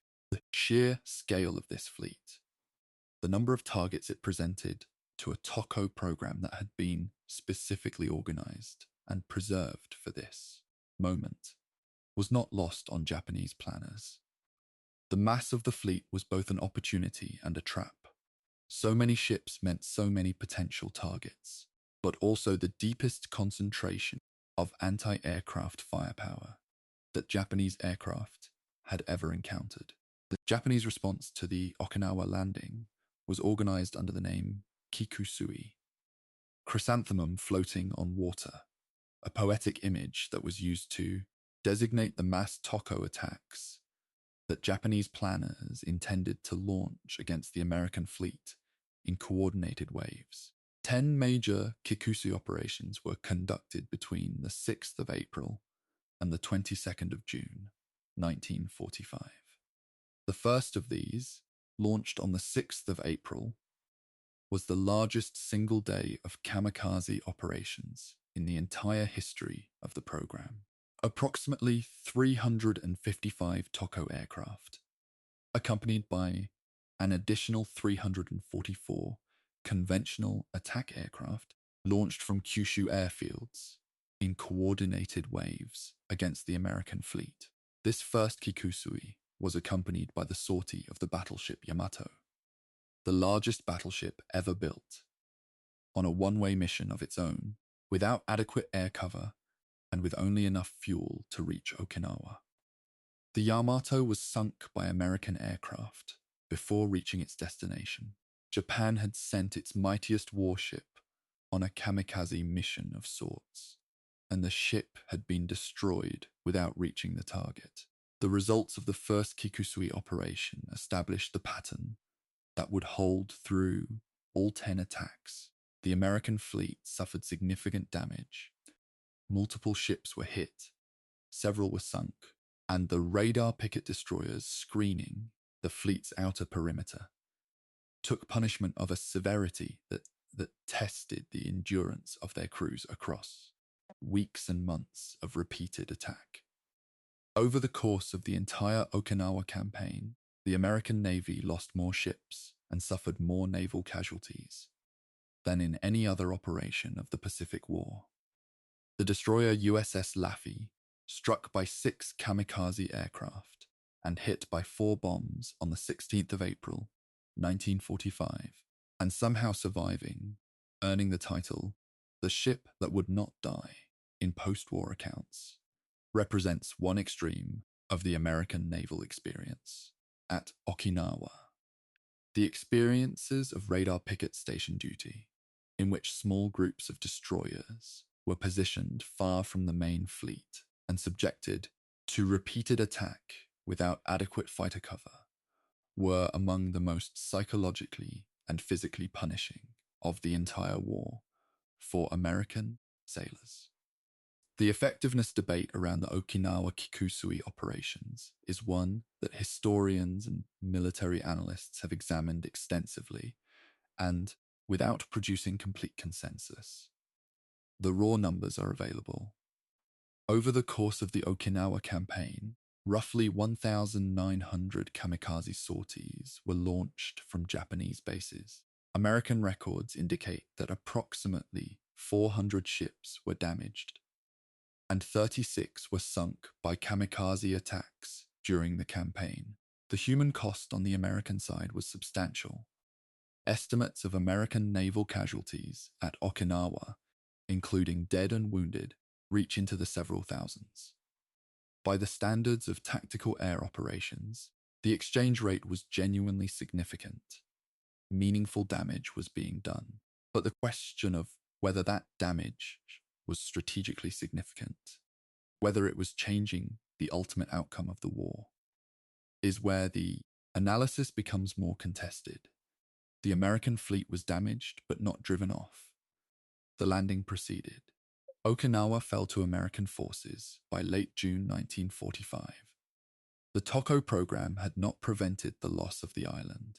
The radar picket destroyers deserve a specific paragraph because their experience at Okinawa captures something essential about what the kamikaze program meant in practice for the people on the receiving end. These vessels were positioned on a network of stations around the approaches to Okinawa, designed to give early warning of incoming Japanese aircraft and to direct the combat air patrol. Their position, isolated, far from the main fleet's concentrated anti-aircraft fire, prominent on radar, made them preferred targets for Japanese attackers, and they were hit with terrible regularity over the weeks of the campaign. Crew members who survived the Okinawa picket duty described a psychological reality that was unlike anything else in their experience of the war. An enemy that continued its attack after being hit, that could not be deterred by damage, that the normal tactical logic of self-preservation simply did not apply to. The cognitive dissonance of facing an adversary whose behavior violated every assumption about how a rational combatant behaves. This was, for many American sailors and pilots at Okinawa, the defining feature of the kamikaze encounter. Among the Japanese pilots who flew from Kyushu airfields during the Okinawa campaign, the experience of the Kikusui operations produced its own specific texture of difficulty. The large, coordinated attacks required careful timing, multiple aircraft departing from multiple airfields in coordinated waves, navigating to a target area that was defended by the most capable fighter direction system in the world. Many pilots never reached the fleet. The American Combat Air Patrol, organized around the radar picket network and vectored by experienced fighter directors, intercepted a large proportion of incoming aircraft well before they reached the ships. Pilots who had been assigned to Toko missions and survived an aborted attempt because of weather, mechanical failure, or fighter interception that they somehow survived, faced the particular psychological weight of returning to base, knowing the mission was unfinished, that they would be assigned to try again. Some pilots flew multiple aborted missions before their final successful one. The administrative handling of returned pilots varied by base and by commander. Some were given time to rest, others were reassigned almost immediately. Others occupied a kind of liminal status, no longer quite belonging to the ordinary life of the base, but not yet having completed the terminal trajectory of the Toko assignment. The conventional aircraft and their crews that accompanied the kamikaze formations, as fighter escort and decoy forces, occupy a largely unexamined position in the kamikaze literature. The Toko pilots were, in the popular understanding, the story, but their missions required support elements. Zero fighters flying escort to draw off American interceptors, twin-engine bombers providing navigational reference points, reconnaissance aircraft reporting on fleet positions. The pilots flying these conventional support roles knew they were assisting in a mission whose objective was the death of their colleagues, and that the success of that objective was the goal they were supporting. The moral psychology of this position, being the survivor, the support, the one who was not going to die today, was something that conventional military structures were not designed to address. After action reports and pilot interviews that survive from this period occasionally touch on this, in the oblique way that military documents address human complexity, but it remains an under-examined dimension of the program's human experience. The physical effects of repeated kamikaze attack on American naval vessels were, in engineering terms, quite different from the effects of conventional bombing or torpedo attack. A kamikaze aircraft striking a ship delivered its damage in a different pattern. The initial impact of the aircraft itself, which could penetrate deck plating and structural elements. The detonation of the aircraft's bomb, which was the primary destructive mechanism, and the spread of aviation fuel from ruptured fuel tanks, which produced fires of particular intensity and persistence. The fires were, in many accounts, the most serious consequence of successful strikes. Shipboard fire control systems and damage control parties worked against fuel, fed fires under conditions of extreme danger, and secondary explosions from ammunition stores could turn a manageable fire into a catastrophic one. The USS St. Lo had been sunk primarily by secondary explosions following the initial hit. American damage control doctrine and training, which had been continuously improved throughout the war, was stretched to its limits by the intensity of the Okinawa campaign. The final ledger of the Okinawa campaign's TOCO operations is one that neither side's accounting can make fully satisfying. The Japanese losses, the thousands of young men who flew missions from which they did not return, the aircraft consumed in quantities that Japan could ill afford, the fuel burned at a time when every barrel was irreplaceable, were enormous and, in strategic terms, ultimately unproductive of the result they were designed to achieve. Okinawa fell. The American campaign did not stop. The invasion of the home islands was still being planned.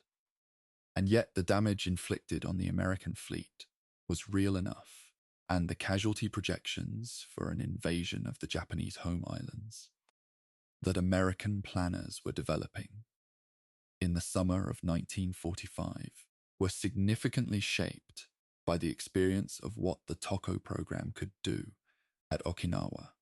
Projections that influenced, in ways historians continue to debate, the decision to use atomic weapons against Japanese cities. The Kamikaze program did not win the war for Japan, but it may have shaped the terms on which the war ended in ways that its architects could not have anticipated and would not have chosen. Chapter 9. The Other Side of the Sky, American Pilots and the Kamikaze Encounter. There is a dimension of the Kamikaze story that is rarely examined with the same depth as the Japanese side, and it deserves its own chapter, the experience of the American pilots, whose job it was to intercept kamikaze aircraft before they reached the fleet. These men, flying Hellcats and Corsairs off the decks of fleet carriers and from shore bases, directed by radar to the incoming formations, engaging Japanese aircraft in the cluttered sky above Okinawa, occupied a position of unusual psychological complexity. Their mission was clear and technically demanding. Identify incoming aircraft, close to engagement range, shoot them down before they reached the ships. The tactical challenge was significant. Kamikaze aircraft often flew at low altitude in groups, using cloud cover and approaching from multiple directions to complicate interception. Some flew with conventional aircraft mixed into the formation, requiring American pilots to identify and prioritize targets under the pressure of high-speed combat. The margin for error was small. An aircraft that got through the combat air patrol screen and reached the fleet could sink a ship and kill hundreds of sailors. American fighter pilots who flew interception missions at Okinawa have described, in post-war accounts, an experience that was tactically familiar in its mechanics and psychologically unfamiliar in its texture. The mechanics were the mechanics of air combat. Closure rates, deflection angles, gun harmonization, fuel management, coordination with wingmen. These were skills that had been drilled deeply and that functioned under combat pressure in the way that practiced skills do, as a kind of fluent physical intelligence that does not require conscious deliberation in the moment. What was psychologically unfamiliar was the behavior of the aircraft they were shooting at.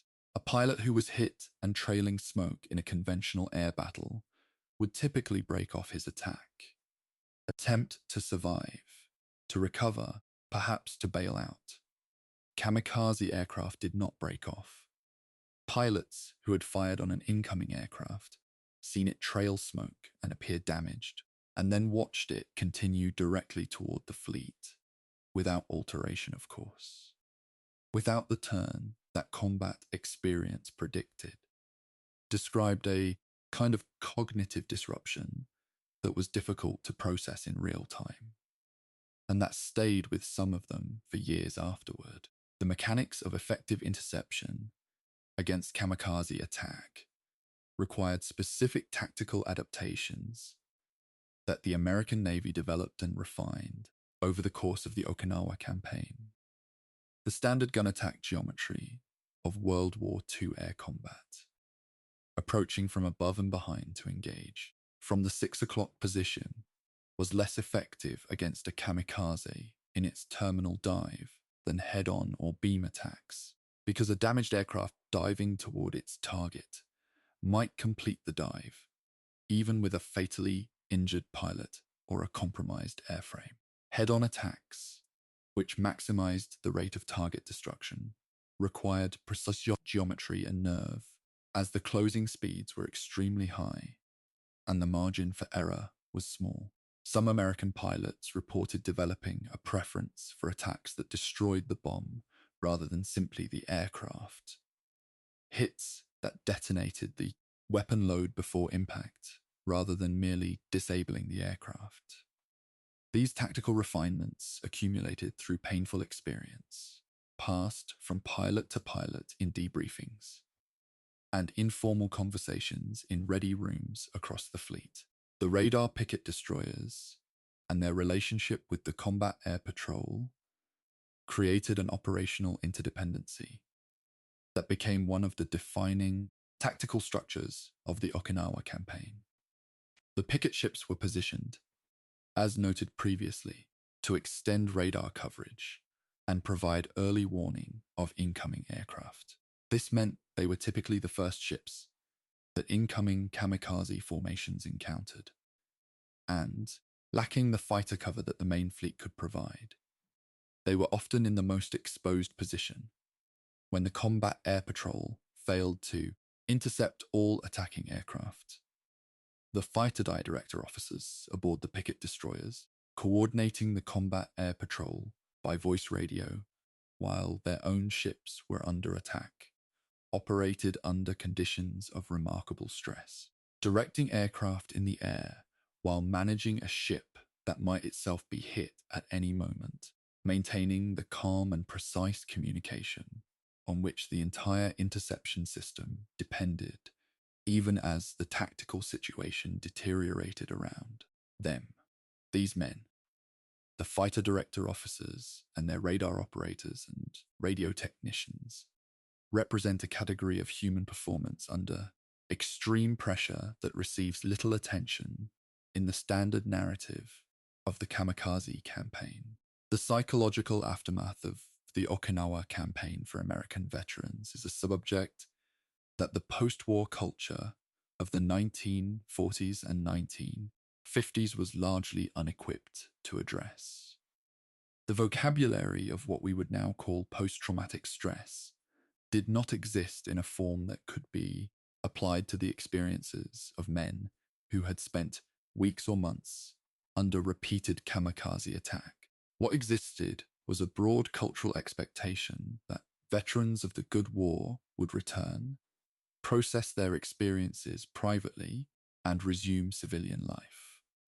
For many veterans of the Pacific Theater, and particularly for those who had served on radar picket duty or aboard ships that had been hit multiple times, the private processing of those experiences was significantly more difficult than the cultural expectation allowed. The specific psychological residue of having faced an enemy whose behavior violated every assumption about rational self-preservation, an enemy who continued to attack after being hit, who did not respond to the normal deterrent logic of combat, was something that some veterans described decades later as qualitatively different from the other fears they had carried in the war.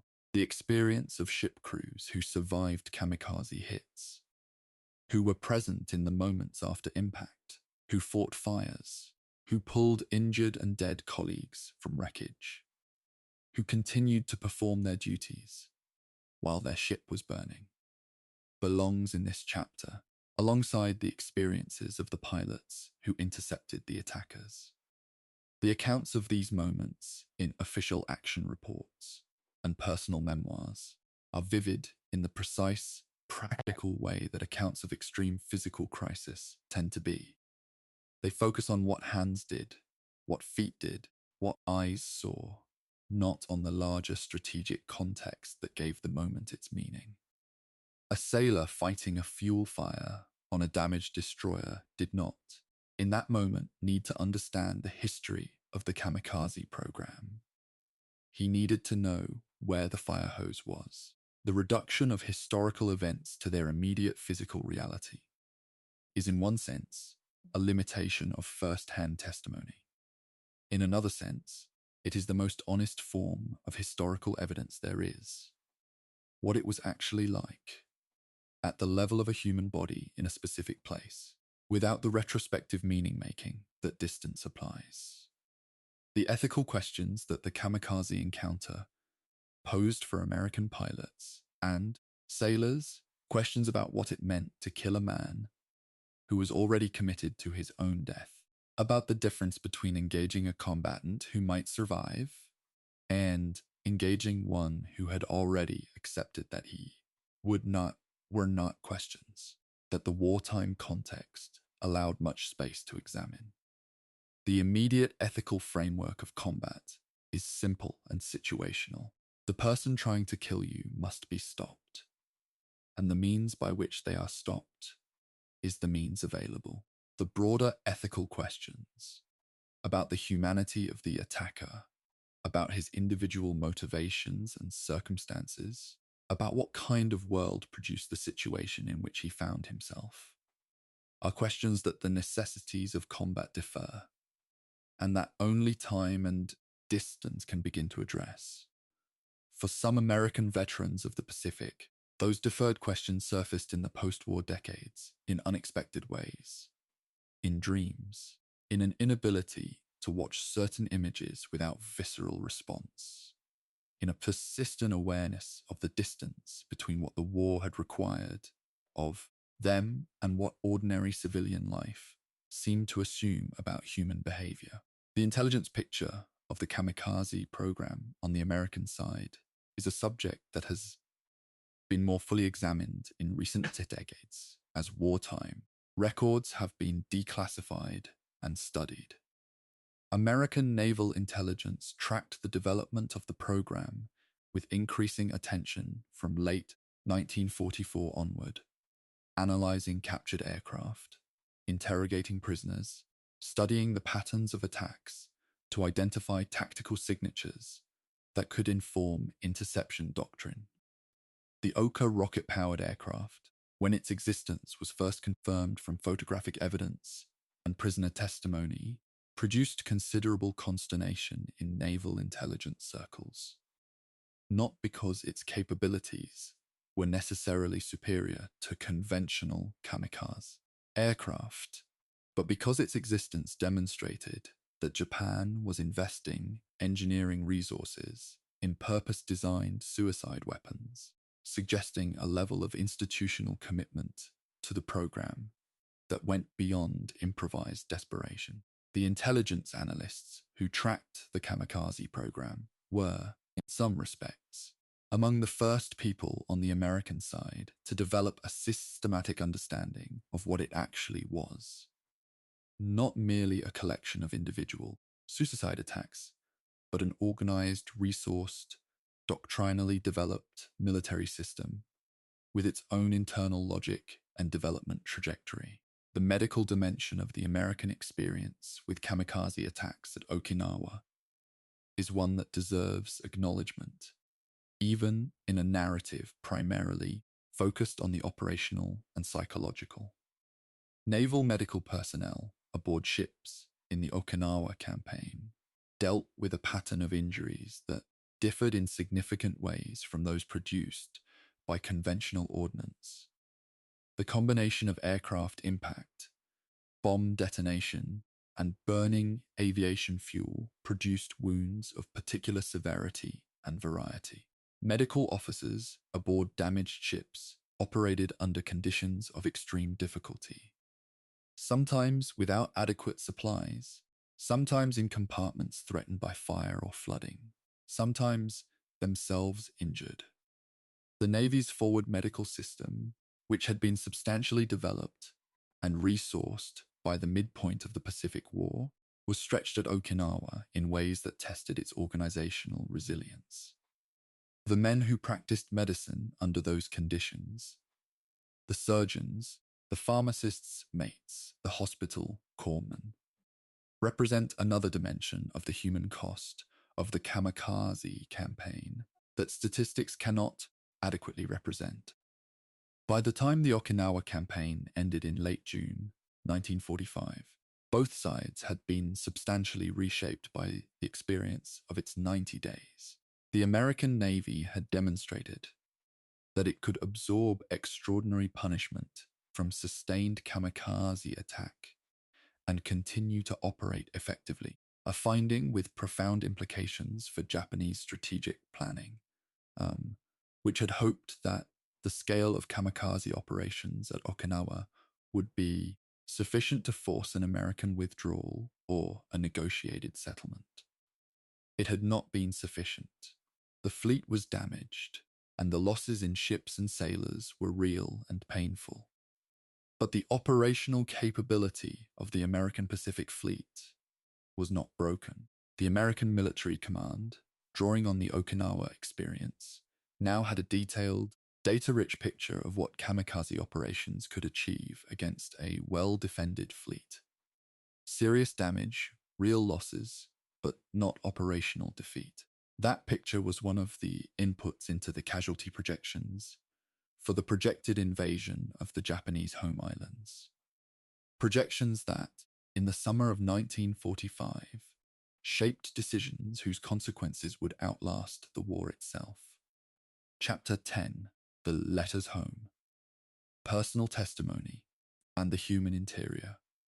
Of all the historical sources associated with the kamikaze program, the letters and diaries of the pilots themselves are the most direct, the most personal, and the most carefully studied by Japanese scholars working to understand the program from the inside. They are also necessarily incomplete. The pilots who left written records were not a representative sample of everyone who flew. The selection of who wrote, what they wrote, and what survived the war and post-war decades to be preserved reflects a complicated set of decisions by families, institutions, and archivists with their own perspectives and priorities. What we have is a partial archive, not a comprehensive one, but what we have is extraordinarily illuminating. And the range of emotional and intellectual registers visible across even the surviving documents, is sufficient to establish, beyond reasonable doubt, that there was no single kamikaze experience, no single kamikaze psychology, only a wide and painful variety of individual human beings navigating the same impossible circumstance. The letters to mothers appear across the surviving archive more frequently than letters to any other recipient. This is perhaps not surprising. The relationship between a young man and his mother carries, in Japanese culture, as in most human cultures, a particular depth and complexity, but its prevalence in the archive is notable. These letters are, in many cases, the most difficult to read because they are the most fully human. They are stripped of the rhetorical frameworks of patriotic duty and national sacrifice that appear in other documents and reduced to the bare personal. Some pilots wrote very long letters to their mothers, running across multiple pages, covering everything from specific requests about family affairs to extended reflections on childhood memories to direct, careful statements about what their death meant and did not mean. Others wrote very briefly, a few sentences, sometimes almost a formula, as if the full content of the letter could not be approached directly and had to be managed by compression. The length is not a measure of feeling. The brief letters are not less resonant than the long ones. The letters to wives and fiancées form a separate and in some ways more complex category within the archive. A significant number of the pilots who flew kamikaze missions were married or engaged, particularly among the more senior and volunteers of the program's early phase. Lieutenant Seki had recently married before his assignment to the Shikishima Squadron. Other pilots had wives they had known only briefly before the war's demands had separated them. The letters to these women are, in many cases, very careful documents. Careful in the sense that they are visibly aware of what their recipient will have to carry after they are read. There is, in many of them, a quality of deliberate emotional management. The writer arranging his words not only to express what he feels, but to leave behind the least burdensome possible version of his departure. Some explicitly ask the wife or fiancée not to grieve, a request that is simultaneously generous and impossible, and that perhaps the writer knew was impossible, even as he wrote it. Others ask for more complicated things, for the woman to remarry, to live fully, not to allow this moment to define the rest of her life. These requests represent, in their way, acts of love translated through an impossible filter. Among the philosophical reflections preserved in pilot diaries, there is a recurring engagement with the question of time, specifically with what it means to be young and to know precisely when you will stop being young. Several diary entries from university-educated pilots who had been drafted from their studies reference Western philosophical frameworks that they had encountered in their academic work, Stoic acceptance, Buddhist concepts of impermanence, existentialist ideas about the authenticity of chosen action. The philosophical eclecticism of these reflections, moving between Japanese, traditional frameworks and Western academic philosophy, is itself historically interesting. It suggests that the young men inside the Toko program were not sealed within a single ideological universe. They had, in their educations and their reading, encountered multiple ways of thinking about life, death, and meaning, and in their final days, they were drawing on all of them simultaneously, assembling whatever personal philosophical architecture they could from the materials available. This is not the portrait of ideological automatons. It is the portrait of intelligent people thinking as hard as they could in the time they had. The question of what pilots believed about an afterlife is one that the archive addresses in fragmentary and revealing ways. Shinto the dominant religious framework of wartime Japanese state ideology, offered one set of answers. Pilots who died in service to the emperor and the nation would be enshrined at Yasukuni, their spirits joining the guardian deities of the Japanese homeland. This framework was actively promoted by the state apparatus, and expressions of it appear frequently in official communications and departure ceremony records. But the personal letters and diaries show a more complicated private theology. Some pilots explicitly embrace the Yasukuni framework, expressing comfort in the idea that they will join a community of honored spirits. Others write about afterlife in terms that are more tentative, wondering rather than asserting, expressing hope rather than certainty. A smaller number write from a position that reads as essentially secular. They do not expect anything after death, and they are arranging their thoughts around the acceptance of complete cessation rather than the comfort of continued existence in another form. All of these positions appear in the same archive, alongside each other, and together they represent the actual religious diversity of a generation, pressed into an extreme choice. The poems written by Kamikaze Pilots represent a specific literary category within the archive that Japanese scholars have examined with particular attention. The tradition of composing a death poem, jisei, was an established practice in Japanese culture, particularly among samurai and Buddhist monks, going back many centuries. The existence of this tradition meant the act of composing a final poem was culturally available to the pilots as a form of creative response to their situation, and many took advantage of it. The poems vary enormously in quality and in register. Some are polished and formally accomplished, working within the classical haiku or tanka traditions with evident skill. Others are rough, simple, almost childlike in their directness. This variation is itself evidence of the program's breadth. The archive reflects men with extensive literary education and men with almost none, men for whom the composition of poetry was a practiced art, and men for whom it was a barely familiar form, reached for in extremity. What the poems share across this variation is an attempt to compress into a small space 17 syllables, 31 syllables, something that cannot be fully compressed. The attempt itself is the meaning.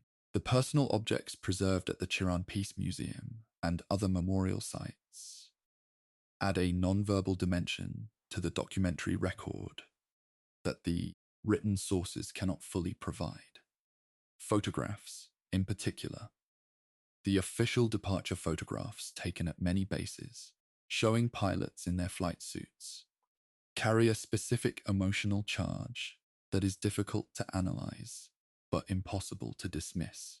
The faces in these photographs are very young, not young in the abstract or as a rhetorical observation, but young in the specific, irreducible way that a human face is young when its owner is 20 or 21 or 19.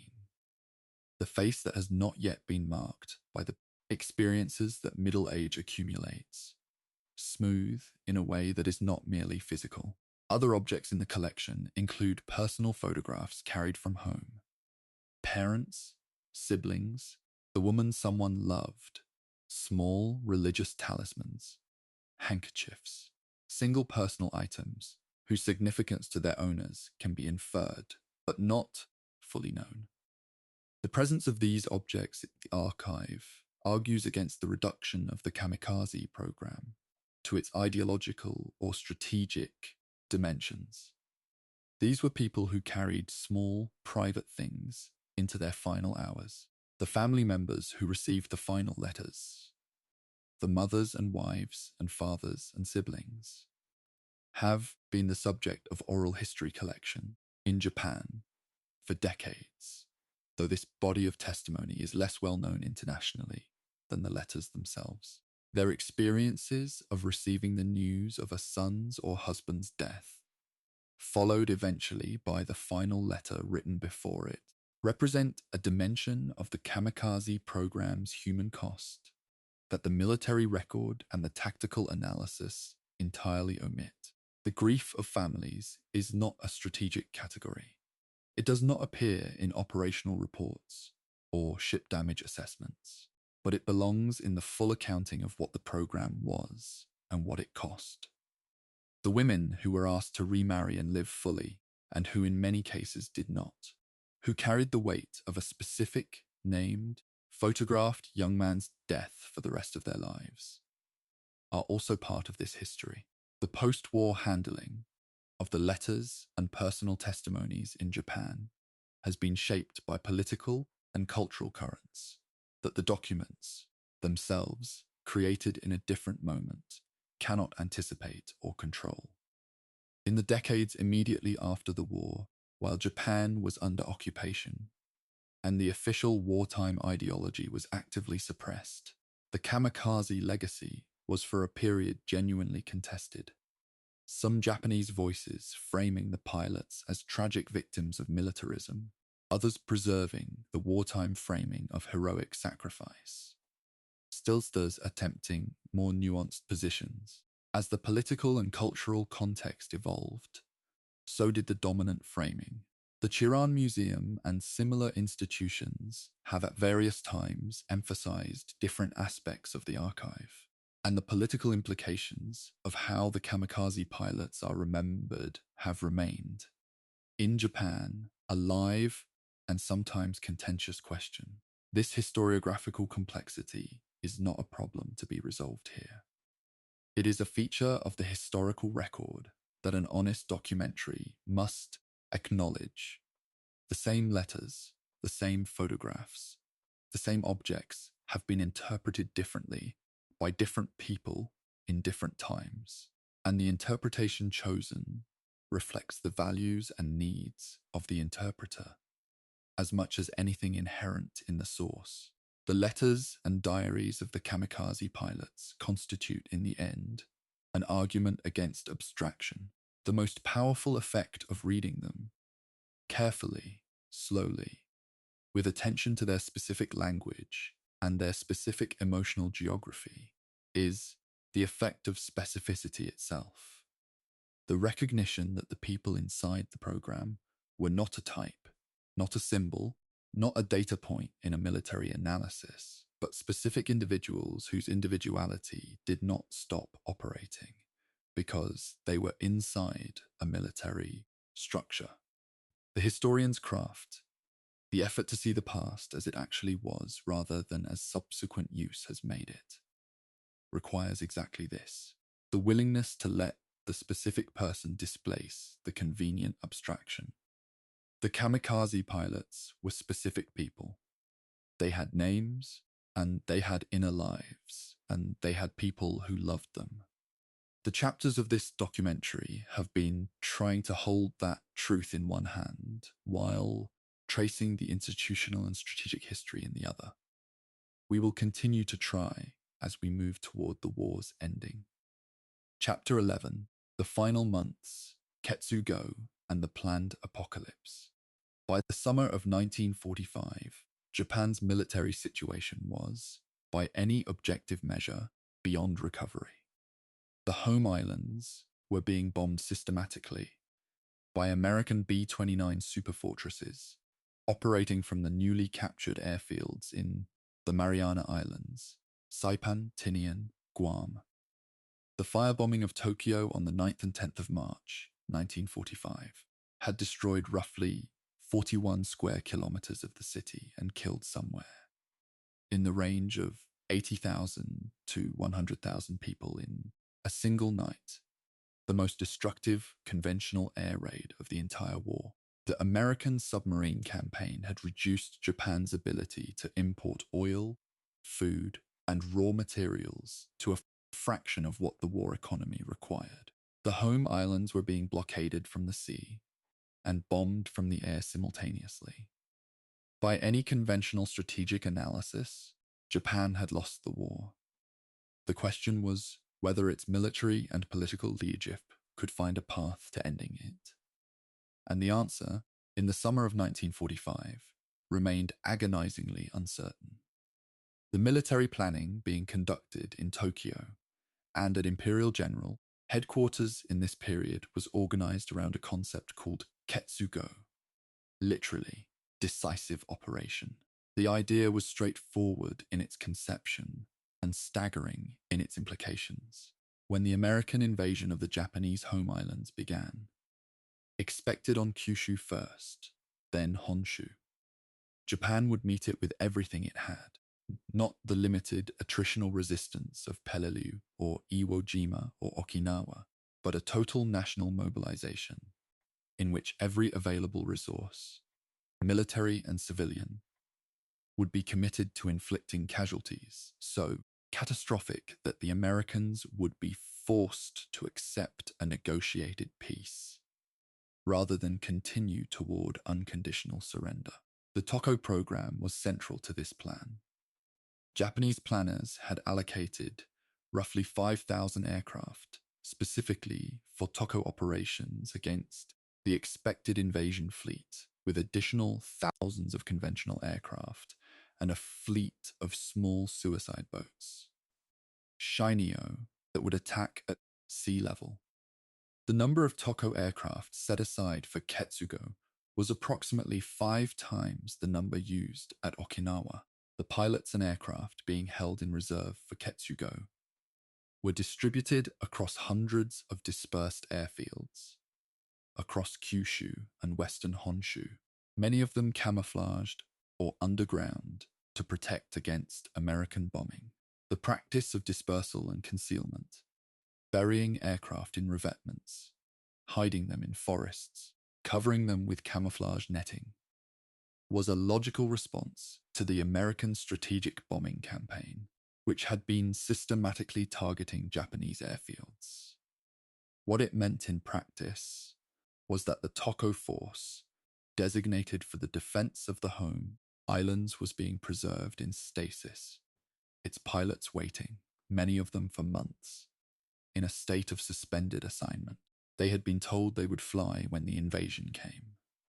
They waited through the spring and summer of 1945 as the bombing of the home islands intensified and the food supply deteriorated and the civilian infrastructure around them began to visibly collapse.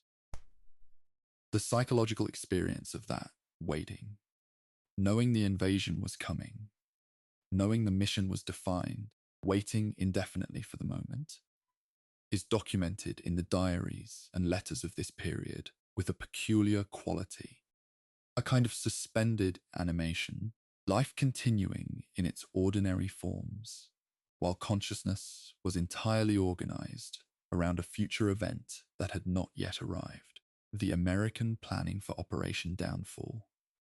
The invasion of the Japanese home islands was proceeding in parallel with the Japanese defensive preparations, and the two planning processes were, in a sense, locked in a grim mutual projection.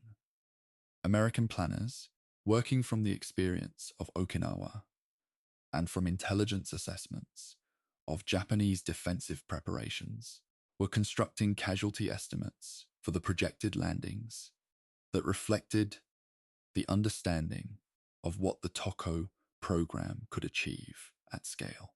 The estimates varied significantly between different analytical approaches and different command levels, and the precise numbers have been the subject of historical debate for decades. What is clear is that the casualty projections for an invasion were large enough to be a significant factor in the decisions being made at the highest levels of the American government in July and August of 1945. The Kamikaze program was not, in this sense, a military failure, even as Japan was losing the war. It had succeeded at Okinawa and in the invasion planning calculations it influenced, in making the cost of defeating Japan appear genuinely severe. That perceived cost shaped the calculus of how the war would end. The food and resource situation on the Kyushu bases in the summer of 1945 adds a dimension to the experience of the pilots waiting for Ketsugo that the strategic narrative can easily obscure. The American submarine campaign and the bombing of transportation infrastructure had severely degraded the supply system across Japan by mid-1945. Military bases were not immune to this deterioration. Rations were reduced. Equipment was becoming increasingly difficult to maintain and repair for lack of parts, and the general material conditions of life at the bases reflected the broader collapse of the Japanese war economy. Pilots waiting for a mission that required them only to reach their target were existing in conditions of progressive material diminishment, eating less, maintaining aircraft with improvised solutions, watching the physical infrastructure of their world contract around them. The diaries from this period occasionally note these mundane material facts, alongside the larger existential ones, and the juxtaposition is itself historically significant. The waiting was not abstract. It was lived in specific physical conditions that were becoming worse over time. The civilian population of Kyushu was acutely aware of the Toko presence at the nearby airfields, and the relationship between the military program and the surrounding civilian communities has been documented in local histories and oral testimony in ways that the national level narrative sometimes misses. In towns near the air bases, local people would often gather to watch departures, standing at roadsides or in fields, waving white cloths, or simply watching as the aircraft climbed and turned southward. The meaning these civilians attached to what they were watching varied. Some accounts describe genuine reverence and grief, a communal recognition of the sacrifice being made. Others describe a more complicated emotional response. Pride mixed with anguish, patriotic conviction mixed with the knowledge that the young men overhead were someone's sons, someone's husbands. The Japanese civilian experience of the Kamikaze program is an underexamined dimension of this history, and it connects the program to the broader story of what it means for a civilian population to be fully mobilized into a war it is losing. The medical examination process for Kamikaze's pilot candidates raises a historical detail that is both practical and philosophically pointed.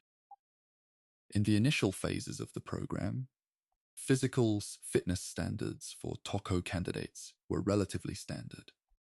Candidates were expected to be in sufficient health to complete a demanding mission.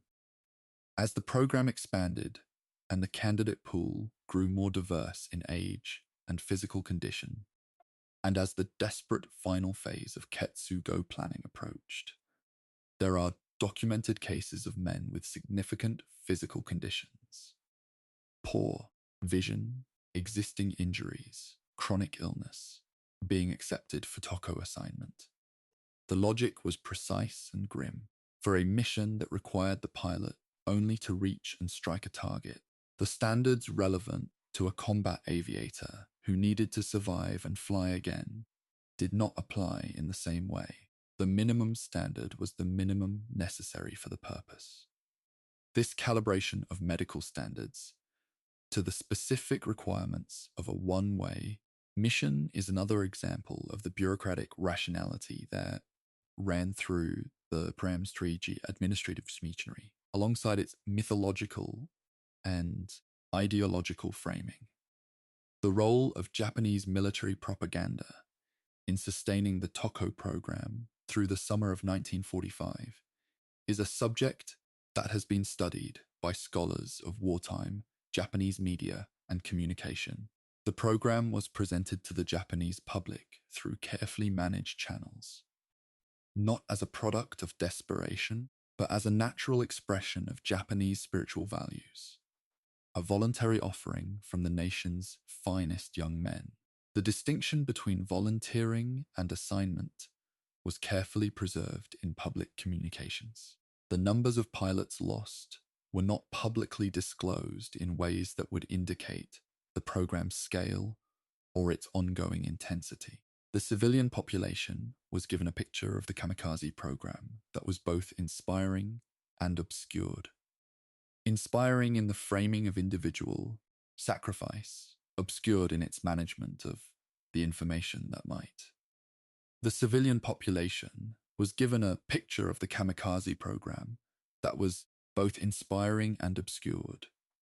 Inspiring in the framing of individual sacrifice, obscured in its management of the information that might have told a different story. That the program was consuming thousands of young men at an accelerating rate. That the strategic situation continued to deteriorate despite the attacks. And that the sacrifices being made were not, in the end, reversing the war's direction. Propaganda functions by controlling the ratio between what is shown and what is withheld, and in the summer of 1945, the Japanese state's management of this ratio required increasingly creative obscuration. The B-29 raids, visible to anyone in a major Japanese city, were not a secret. The food shortages were not a secret.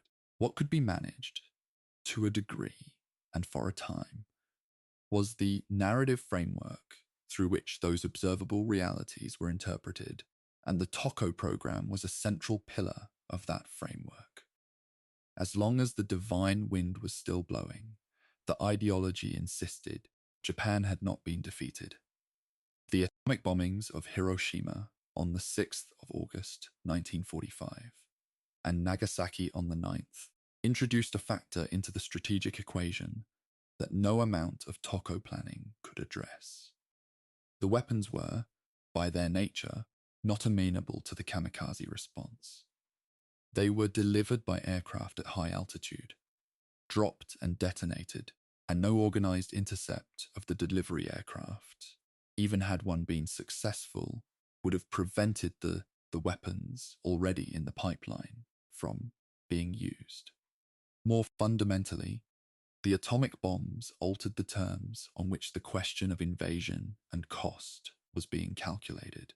They demonstrated that the United States had a means of causing catastrophic destruction to Japanese cities without the naval and ground operations that the Toko program had been designed to make prohibitively expensive. The strategic premise of Ketsugo, that the cost in American lives of an invasion could be made so high as to force a negotiated settlement, was, in a single week in August 1945, rendered strategically moot.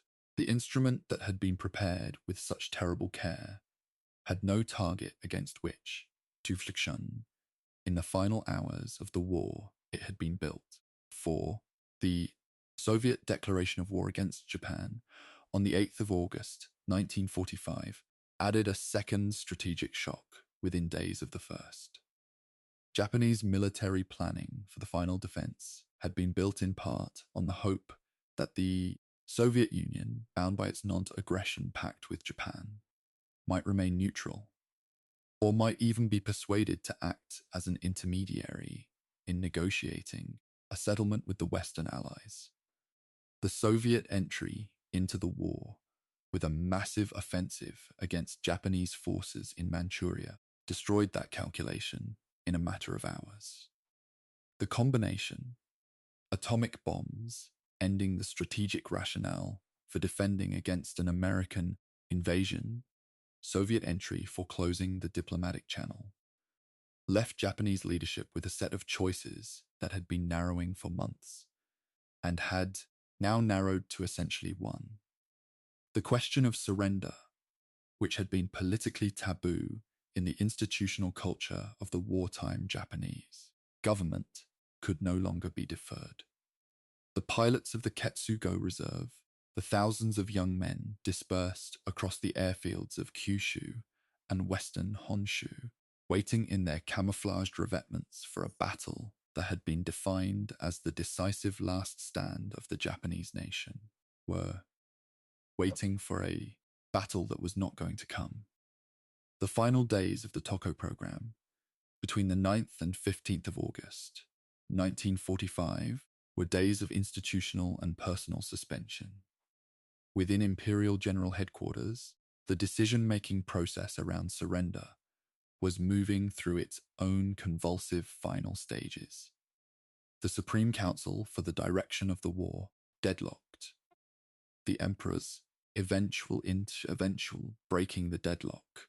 The attempted coup by officers who refused to accept surrender. The hurried preparations for the broadcast of the 15th of August. At the Tokyo bases on Kyushu and elsewhere, the pilots and ground crews who had been preparing for Ketsugo existed in an information environment that was simultaneously more deteriorated and less clear than anything they had experienced before.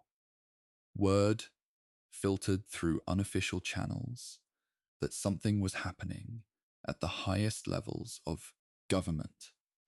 American bombing continued. The daily routine of the bases continued, and the aircraft sat in their hidden positions, fueled and armed and waiting, their pilots still assigned to missions that the war's ending was about to cancel. Chapter 12, The Broadcast, Surrender and its Aftermath for the Tokyo. At noon on the 15th of August, 1945, the Japanese people heard something that had never happened before in the history of their nation. The voice of their emperor, speaking to them directly through the medium of radio. The address, known afterward as the Gyokwon Hoso, the dual voice broadcast, was recorded the previous day and played across the national broadcasting network at midday. Almost no one in Japan had ever heard the emperor speak. The voice was high, formal, and delivering its message in classical Japanese, of a register so archaic that many ordinary listeners could not follow its precise meaning. A significant portion of the Japanese public, hearing the broadcast for the first time, was uncertain about what had just been said. Radio announcers had to follow the emperor's words, with a clarification in everyday language. The war was over. Japan had accepted the Potsdam Declaration. The fighting would stop. The emperor, in his address, never used the word surrender. He described Japan's acceptance of the provisions of the joint declaration and spoke of enduring the unendurable. He referenced a new and most cruel bomb as among the reasons for the decision. He spoke of the need to protect the Japanese people from further destruction and of the emperor's hope for the nation's future. The speech was careful, formal, and constructed, as Imperial Japanese communication had always been, in a register that managed meaning through indirection rather than stating it plainly. For the military personnel, who heard it at their bases, the interpretation was somewhat less ambiguous than for the civilian population, because the military command structures that preceded the broadcast, with orders to cease operations, provided a clearer framework. But the emotional reality of what the broadcast meant, that everything the military had been organized around, everything the Tokyo pilots had been prepared to die for, had ended, landed differently depending on who was hearing it and where. At the Tokyo bases on Kyushu, the reaction to the surrender broadcast was not uniform. Some accounts describe men weeping openly, not in grief at having lost, but in a grief that was harder to name. The grief of having been prepared to die for something that had now, officially, been set aside. Others describe numbness, the particular blankness of a consciousness, organized entirely around a specific future that has just been removed. Some pilots were angry at the surrender itself, angry at the implication that the sacrifice already made by thousands of men who had flown and died had been rendered meaningless by a government decision, angry at what felt like a betrayal of the dead by the living. A small number of pilots and officers at various bases across Japan attempted to continue flying missions or prepared to attack American ships in defiance of the surrender order, acts of individual or small group refusal whose scale was limited but whose emotional logic is understandable within the framework of everything the program had built. These final unauthorized sorties, where they occurred, did not change the outcome of anything, but they record, in the historical archive, the presence of men who could not immediately translate the end of the war into the end of their commitment to it. The behavior of senior Japanese military commanders in the hours and days following the broadcast tells several different stories simultaneously. Some, like Army Chief of Staff Yoshijiro Umezu, who had opposed surrender to the last, ultimately accepted the order and oversaw the process of disarmament and demobilization. Others chose death. The Army's war minister, General Korichika Anami, committed ritual suicide on the 15th of August, understanding his death as an act of atonement for the defeat.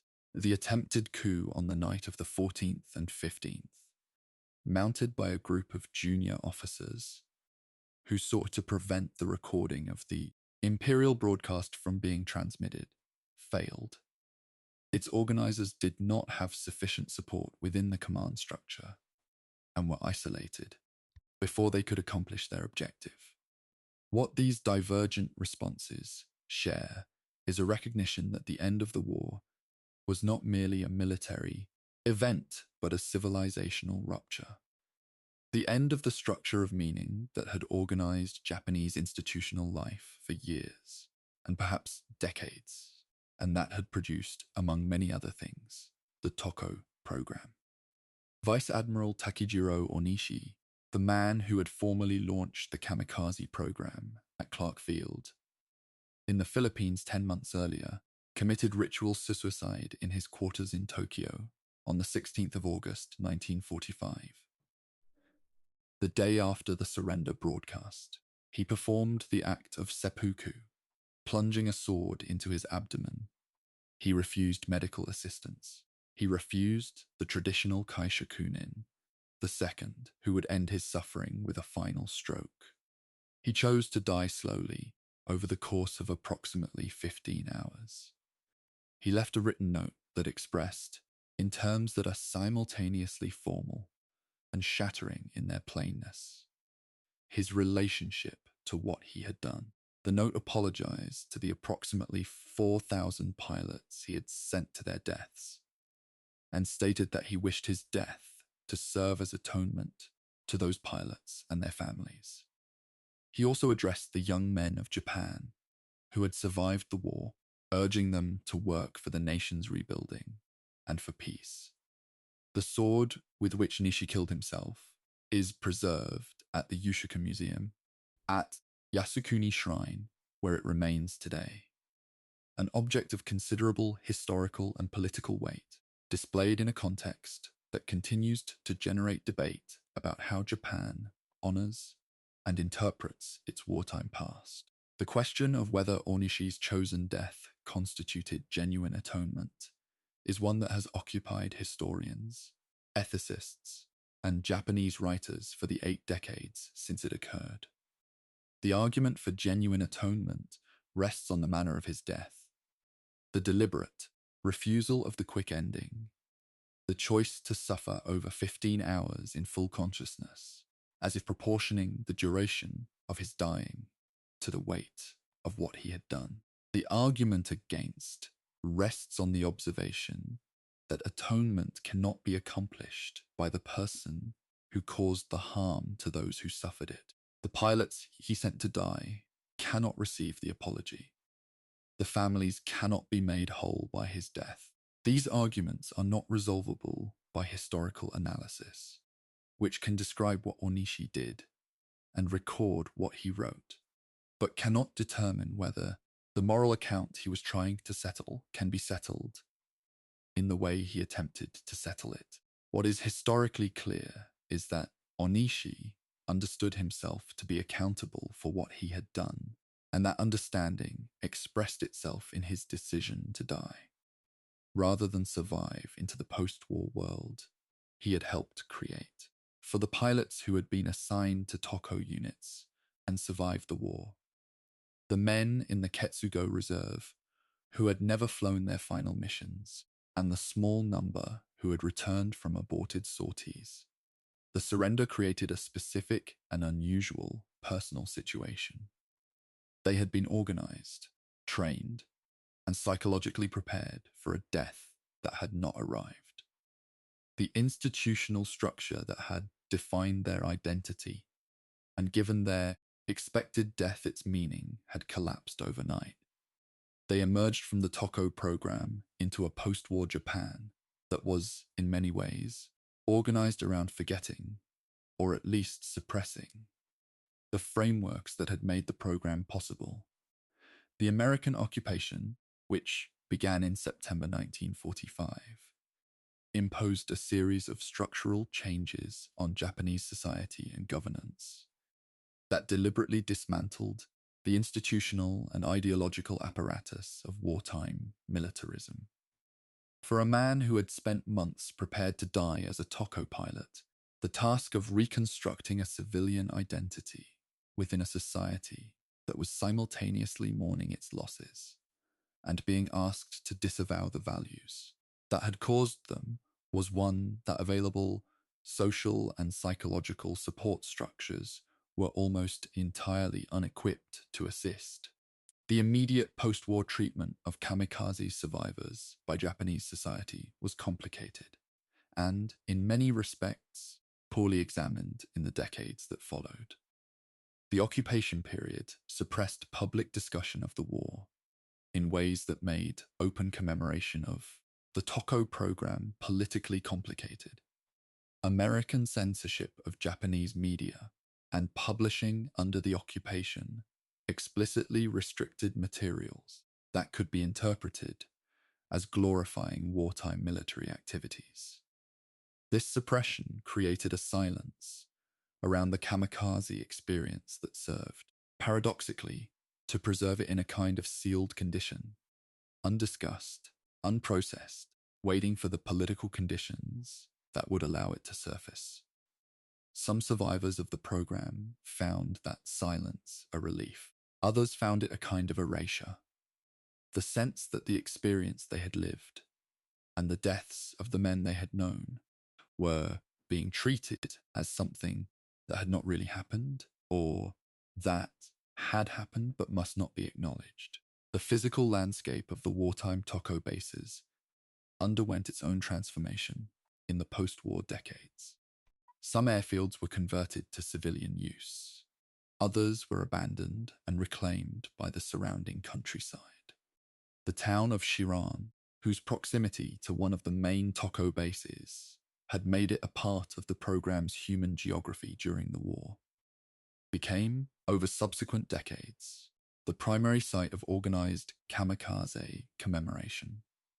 A local memorial was established in 1955, expanded and formalized as a museum in 1975, and rebuilt as the current Chiran Peace Museum, Chiran Toko Heiwa Kaikan, which opened in 1987.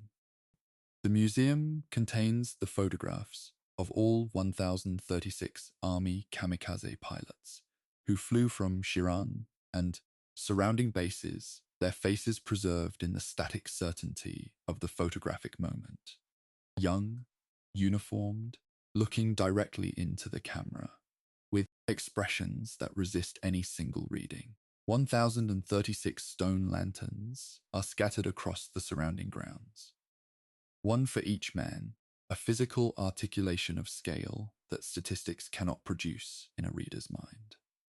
The debates that have surrounded the Shiran Peace Museum, and, by extension, the broader question of how Japan officially remembers the kamikaze program, preview the larger historiographical and political arguments that would develop over the following decades, and that remain unresolved today.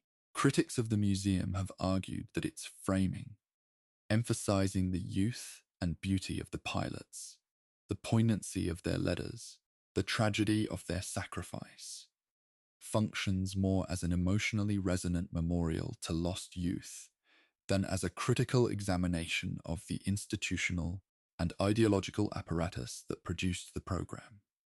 The nomination of the pilot's farewell notes to UNESCO's Memory of the World program was rejected in 2014, in part because of concerns raised by China and South Korea about the political implications of inscribing documents associated with Japanese wartime militarism on a global heritage register.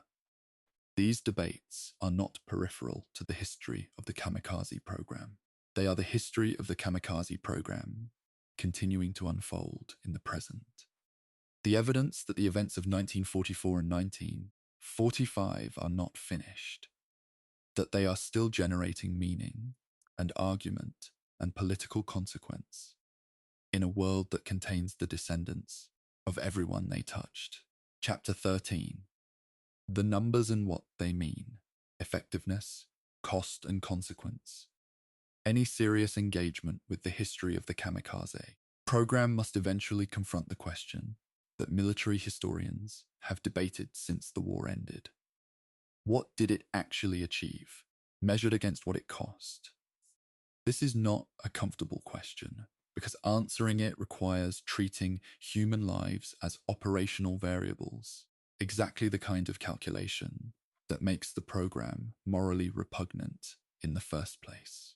But refusing to engage with the military effectiveness question does not honor the people inside the program any better than the cold calculation does.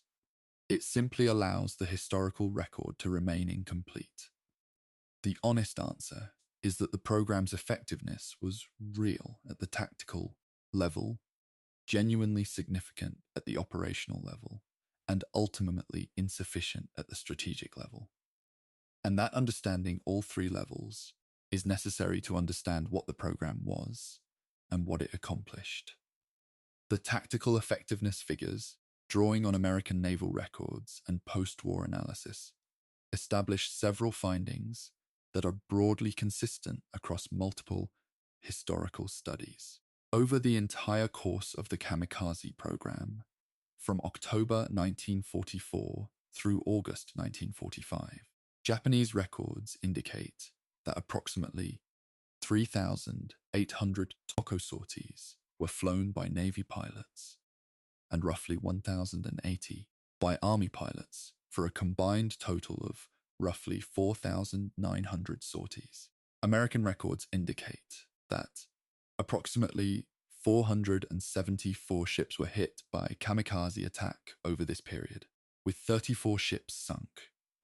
The hit rate per sortie was somewhere in the range of 14%, meaning that roughly 1 in 7 aircraft that departed on a Toko mission succeeded in striking its target.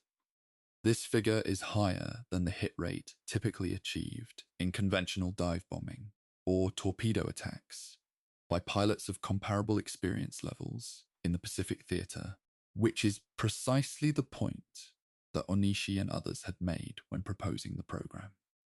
The mathematics of removing the requirement to survive did, in the narrow tactical sense, produce the result it was expected to produce.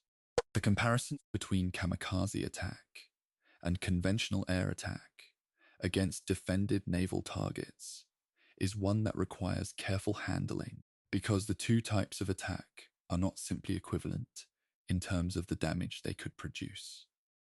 A kamikaze aircraft striking a ship delivered its damage through the combination of aircraft impact and bomb detonation. The damage was real and often severe. Ships were sunk, compartments were flooded, fires were started, men were killed. But the aircraft was also the bomb, in the sense that its airframe became part of the kinetic event of the strike. Against armoured capital ships, battleships, and fleet carriers with thick deck plating. This meant that kamikaze attacks were less likely to cause mortal damage than conventional torpedo attacks, which targeted the hull below the waterline where armour was thinner and flooding was catastrophic. Against the smaller, less armored vessels, destroyer escorts, transport ships, the escort carriers that formed a large proportion of the American ships hit. Kamikaze attacks could be genuinely devastating. The differential effect of the program against different classes of ship is one of the reasons that the simple count of ships hit does not fully describe the program's operational impact. The operational level impact of the Kamikaze program at Okinawa was the most significant of any campaign, and it is here that the numbers carry the most weight. During the Okinawa campaign between April and June 1945, American naval casualties, dead and wounded, reached levels that no previous Pacific operation had produced. The death toll among American sailors and naval personnel at Okinawa exceeded that of any previous naval campaign in the Pacific, with estimates of American naval dead running into the several thousands across the fleet.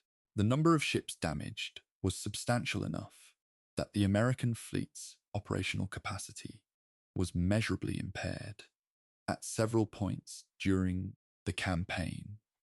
The radar picket destroyers, which bore the brunt of repeated attack, suffered losses and damage rates that stretched the available replacement capacity. Against this must be set the fact that the fleet was never operationally defeated. It continued to support the Okinawa landings throughout the campaign, and Okinawa was taken according to the planned timeline, with the island declared secure by the end of June. The program caused real operational stress without causing operational failure. The strategic level accounting is the one that yields the program's most fundamental assessment. The original strategic premise of the Toko program, stated explicitly by Onishi and by the senior commanders who adopted and expanded it, was that by inflicting sufficient casualties and damage on the American fleet, Japan could make the cost of continued operations unacceptable and force a negotiated settlement. This premise rested on a particular assumption about American political will, that the American public and political leadership had a threshold of casualties beyond which they would not go, and that the Kamikaze program could reach that threshold before Japan's resources were exhausted. The assumption was wrong, though not entirely unreasonable. American casualty sensitivity was a genuine factor in Pacific War strategy, and the casualty projections for the invasion of the home islands were, in fact, very large. But the atomic bomb, by providing an alternative means of ending the war that did not require an invasion, removed the scenario in which the Kamikaze program's infliction of invasion casualties could exercise its intended leverage. The program was designed for a war that ended differently from the way it ended. The cost side of the ledger is a set of figures that should be held as precisely as the historical record allows, without allowing precision to obscure their human content. Japanese naval records, as cited in post-war analyses, indicate that approximately 2,519 Navy pilots died in Toko operations. Army records suggest a comparable number for Army Toko pilots, bringing the total death toll of the organized Kamikaze program to somewhere in the range of 4,000 to 5,000 pilots. This figure does not include the considerably larger number of pilots who were assigned to Toko units and survived the war because the invasion they were waiting for never came. It also does not include the deaths of conventional pilots who flew escort and support missions for Toko formations, or the deaths of the crews of the Shinyo suicide boats and other special attack weapons that operated alongside the aircraft program. The total human cost of Japan's special attack program, broadly defined, was substantially larger than the aircraft pilot figures alone suggest. There is a historiographical complication in the effectiveness debate that is worth naming explicitly. The sources used to assess kamikaze effectiveness are not neutral. American naval damage reports were compiled under the pressures of ongoing operations and sometimes understated damage for security reasons. Japanese records of sorties launched were sometimes inflated by overcounting or administrative error. The operational conditions of the Pacific in 1944 and 1945, weather, navigation limitations, communication failures, meant that a significant number of sorties produced no documented outcome on either side because the aircraft simply failed to locate their targets and were either lost at sea or returned to base. The historian working with this data is working with imperfect instruments, and any precise sounding figure should be understood as an approximation. What the data establishes with sufficient confidence is the broad shape. The program was more effective, tactically, than conventional attacks by pilots of equivalent experience. It was not effective enough, strategically, to alter the war's outcome. The question of what the kamikaze program cost Japan, in terms of its ability to continue conventional military operations, is one that deserves more attention than it typically receives.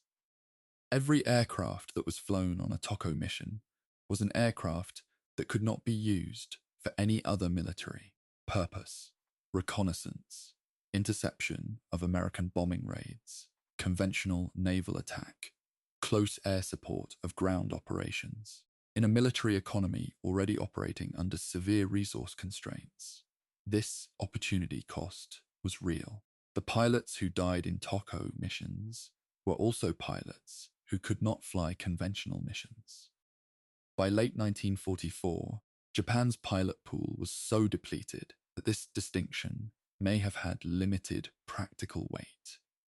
There were not enough experienced conventional attack pilots to perform meaningful conventional operations anyway. But the concentration of resources on TOCO operations did contribute to the degradation of Japan's ability to defend its cities against American bombing raids, a degradation whose consequences for the civilian population were severe. The psychological cost of the kamikaze program to the Japanese military and civilian population, measured not in numbers, but in what might be called moral and psychological capital, is the most difficult dimension to assess and the most important to attempt. The program was built on a particular kind of ideological investment.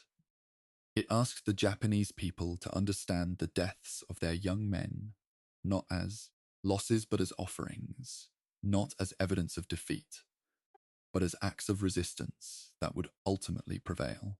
Maintaining this framework required continuous ideological labor by the propaganda apparatus, and that labor became more difficult as the war's direction became more obvious. By the summer of 1945, the gap between the official narrative of divine wind and certain victory and the observable reality of firebombed cities and dwindling food supplies was wide enough that sustaining the framework was requiring a suspension of critical judgment that the Japanese public was not uniformly able to maintain.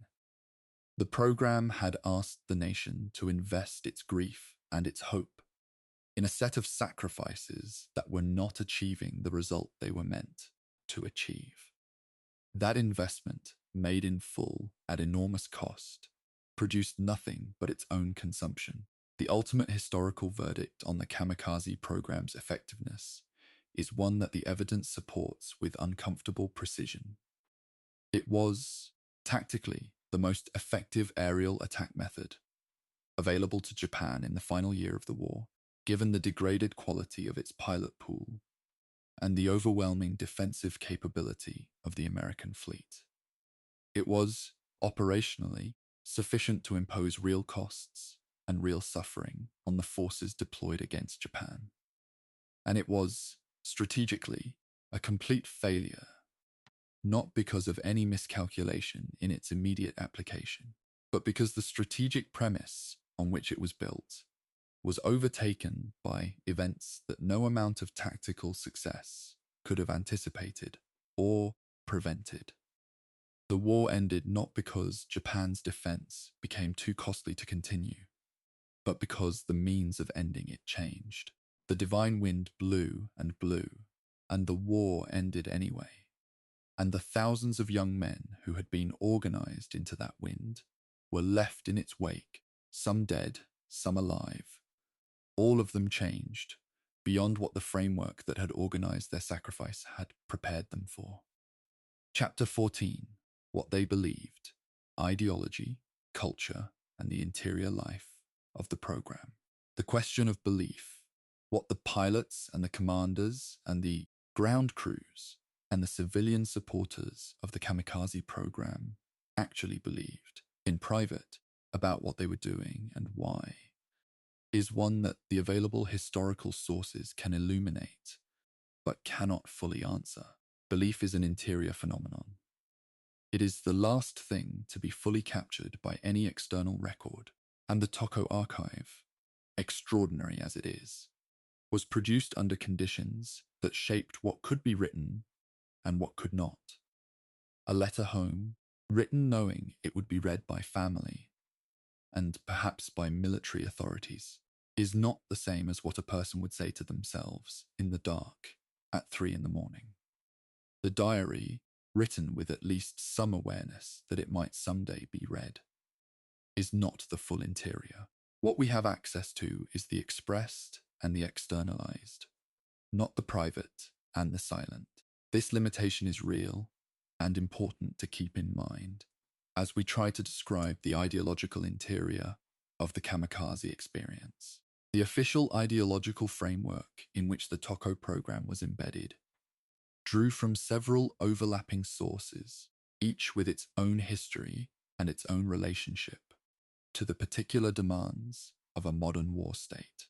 The first was the tradition of Bushido, the way of the warrior, which had been significantly reconstructed and romanticized in the late 19th and early 20th centuries by writers like Naitobi Inazo, whose influential book codified what had been a varied and historically inconsistent samurai tradition into a clean set of values centered on loyalty, discipline, and the acceptance of death.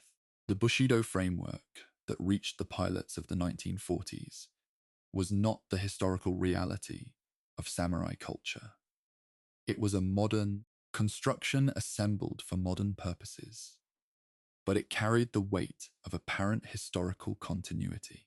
The second source was state Shinto, the government-managed religious framework that positioned the emperor as a divine figure and Japan as a sacred nation deserving of divine protection, connecting the program directly to the 7-century-old myth of the divine wind. The third ideological source is the one most often overlooked in Western accounts.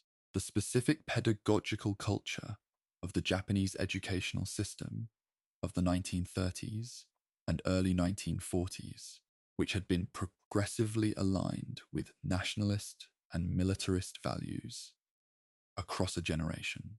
The young men who entered the Kamikaze program in 1944 and 1945 had been educated in schools that placed significant emphasis on service to the emperor and nation, on the concept of kokutai, the national body or national polity, as something sacred and worth defending at any cost, and on the historical narrative of Japan as a uniquely spiritual nation facing a hostile world.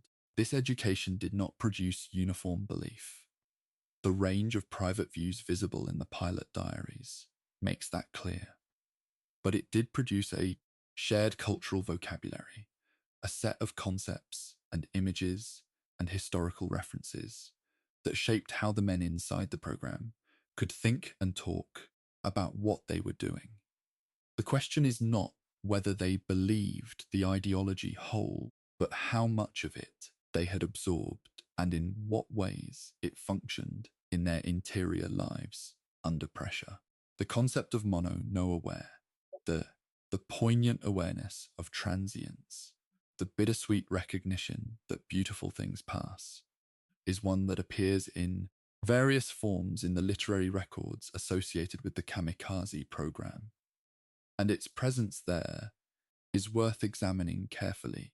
The cherry blossom symbolism that was explicitly embedded in the names of the first Toko units, Shikishima, drawn from a poem about cherry blossoms, activated this aesthetic framework directly.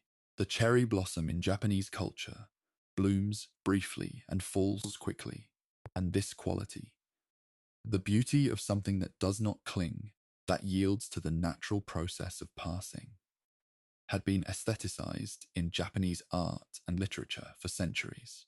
Its application to the Kamikaze Pilots was deliberate. It positioned their brief, terminal trajectory not as tragedy, but as a kind of aesthetic perfection, the flowering and falling of something that achieved its fullest expression in the moment of ending. Whether any specific pilot fully inhabited this aesthetic framing, whether it provided genuine comfort, or whether it was a beautiful cage, a culturally supplied, meaning that organized grief without resolving it, is something the letters and diaries can only partially address. The relationship between the Kamikaze program and the broader concept of gyokusai, smashing the jewel, deserves attention as an ideological framework with its own specific history in the specific war.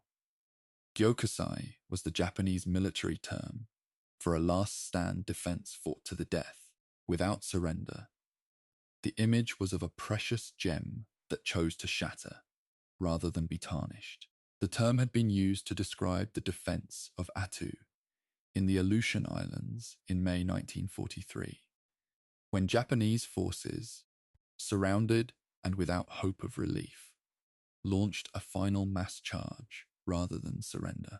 The Gyokusai framework positioned annihilation as honorable and surrender as the ultimate disgrace, and its ideological weight shaped every level of Japanese military planning in the final years of the war. The Kamikaze program was, in one sense, the aerial expression of Gyokusai logic. Rather than be defeated conventionally, Japanese air power would transform its own destruction into a weapon. The self and the weapon would merge. The defeat would be turned into an attack. It was, as a conceptual move, genuinely ingenious, and it was built entirely on the premise that the loss of life was acceptable if the alternative was the loss of meaning. The evidence from pilot diaries and letters that cuts against the ideological framework. The evidence of doubt, resistance, and private grief is not always easy to interpret, because the categories of believing and not believing, the ideology, are too simple for the experiences being described. A pilot could simultaneously hold a genuine sense that his sacrifice served a purpose he valued, and harbour a private recognition that the war was lost and the sacrifice might not be adequate to the need. These are not contradictory positions. They are the positions of a person who has been told a story about the world, who has partially absorbed that story, who is living inside circumstances that confirm some parts of it and undermine others, and who does not have the luxury of extended reflection and revision. The young university student who quotes Katniss' diary alongside expressions of willingness to die for the emperor is not being incoherent. He is navigating in real time between multiple frameworks that his education and his culture have given him, and the navigation is imperfect because navigation in extremis always is. The role of peer solidarity, the bonds formed within Toko units between men who shared the assignment and the waiting, is a dimension of the program's interior life that the available sources treat with particular care and indirection. The letters and diaries very rarely describe these bonds explicitly, partly for reasons of military censorship, and partly because the bonds themselves were so present and so heavy that direct description may have been emotionally unavailable. What the sources do preserve, in oblique references and in what they omit, is the weight of being in a group of people who all face the same thing at roughly the same time. The camaraderie of shared extremity, the specific texture of human connection that forms when people know they are going to the same place and have only the present moment in common, is something that appears in the interstices of the available records. It may have been, for some pilots, more sustaining than any ideology. The sense that the men next to you understood, without explanation, what you were carrying. This is a form of meaning that does not require a framework or a myth. It is the oldest and most persistent form of human solidarity. The question of whether the kamikaze pilots were, in any meaningful sense, free to choose what they did, has been a persistent theme in the historical and philosophical literature on the program.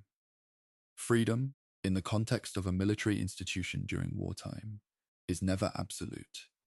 No soldier in any army in any war chooses, in full freedom, the conditions under which they fight. But the kamikaze program posed this question with unusual sharpness, because what was being asked was not merely that soldiers accept the risk of death, but that they accept the certainty of it. The distinction matters philosophically, and the historical record suggests that people experienced it differently. Some accounts describe a sense of liberation in the acceptance of certain death, a release from the ordinary anxieties of survival that produced, paradoxically, a kind of psychological freedom. Others describe the acceptance as coerced, as something that was impossible to refuse within the institutional structure, even if the individual would have chosen differently. Both experiences are documented. Both were real. The attempt to assign one as the truth and the other as the distortion is a form of historical dishonesty that the archive does not support. The intellectual and artistic production of pilots in their final weeks, the poems, the letters, the drawings that appear in some personal effects, represents an attempt to create something durable in the face of personal termination. This impulse, the desire to leave a trace, to transform experience into a form that will outlast the body, is not specifically Japanese or specifically military. It is a human impulse, present wherever people have faced death, with time enough to reflect. What is specific to the Toko context is the institutional structure that organized and preserved this production. The base commanders who ensured letters were forwarded, the families who kept the documents, the institutions that eventually collected and displayed them. The preservation of pilot testimony was not simply a personal act. It was a cultural and eventually an institutional project, shaped by the same debates about memory and meaning that have surrounded the program's legacy ever since. The words the pilots left are real and valuable and irreplaceable. The framing through which we receive them is always the product of choices made by others. The interior life of the kamikaze program, taken as a whole, resists the clean narrative arcs that popular history prefers. It was not entirely a story of coercion, because many men genuinely embraced the framework and found meaning in it. It was not entirely a story of voluntary sacrifice, because the institutional conditions made refusal functionally impossible for most. It was not purely ideological, because the private records show human complexity that ideology cannot contain. And it was not purely tragic, because some of the men inside it found, in their specific circumstances, forms of meaning and solidarity, and even beauty, that the tragic framework cannot fully account for. What it was, most precisely, is what most extreme human experiences are. A situation that exceeded all the available frameworks for describing it. that required people to improvise, meaning from whatever materials they had. And that left behind a record which, 8 decades later, continues to demand that we take it seriously on its own terms, rather than reducing it to what we need it to be. Chapter 15. The Oka, the Shinyo, and the other weapons, engineering a death wish, the Yokosuka MXY-7 Oka. The name means cherry blossom, was the most technically sophisticated and the most symbolically concentrated of all the special attack weapons developed by Japan in the final years of the Pacific War. It was a purpose-built, rocket-powered glider designed with a single operational function, to be carried beneath a twin-engine Mitsubishi G4M medium bomber to within range of its target, released, and then guided by its pilot in a powered dive into an enemy ship. It was small, fast in its terminal phase, and carried a warhead of approximately 1,200 kilograms, significantly larger than the bomb loads carried by Zero fighters on conventional Toko missions. The engineering concept was sound, a small, fast, extremely difficult to intercept vehicle whose pilot's commitment to the target was absolute. The execution, however, was compromised by a fundamental operational limitation that its designers had underestimated: the vulnerability of the mother aircraft carrying it. The G4M bomber that served as the Oka's carrier was itself an aircraft with well-documented vulnerability problems. Known to American pilots by the unkind nickname Flying Lighter for its tendency to catch fire when hit, the G4M was a large, slow aircraft when burdened with the additional weight of the Oka slung beneath its belly. The drag and weight of the Oka reduced the mother aircraft's speed and maneuverability to levels that made it acutely vulnerable to American fighters. The tactic required the mother aircraft to reach a release point within glide range of the target, approximately 37 kilometers, which meant penetrating the outer screen of the American Combat Air Patrol with an aircraft that was slower and heavier than normal. American fighter pilots quickly identified the Oka carrying formations as priority targets, and the interception rate was high. Many Oka attacks were defeated before release, with the mother aircraft shot down with its cargo still attached. The operational record of the Oka during the Okinawa campaign showed that the concept worked brilliantly in the final phase. The powered dive was genuinely extremely difficult to intercept, but the delivery system was catastrophically vulnerable. The weapon was, in this sense, an engineering solution to a problem that the delivery context made nearly unsolvable. The development and deployment of the Oka is also a window into a particular kind of organizational phenomenon: the proliferation of competing special attack weapons designs in the final phase of the war, as different departments and commands sought to develop their own contributions to the Toko program.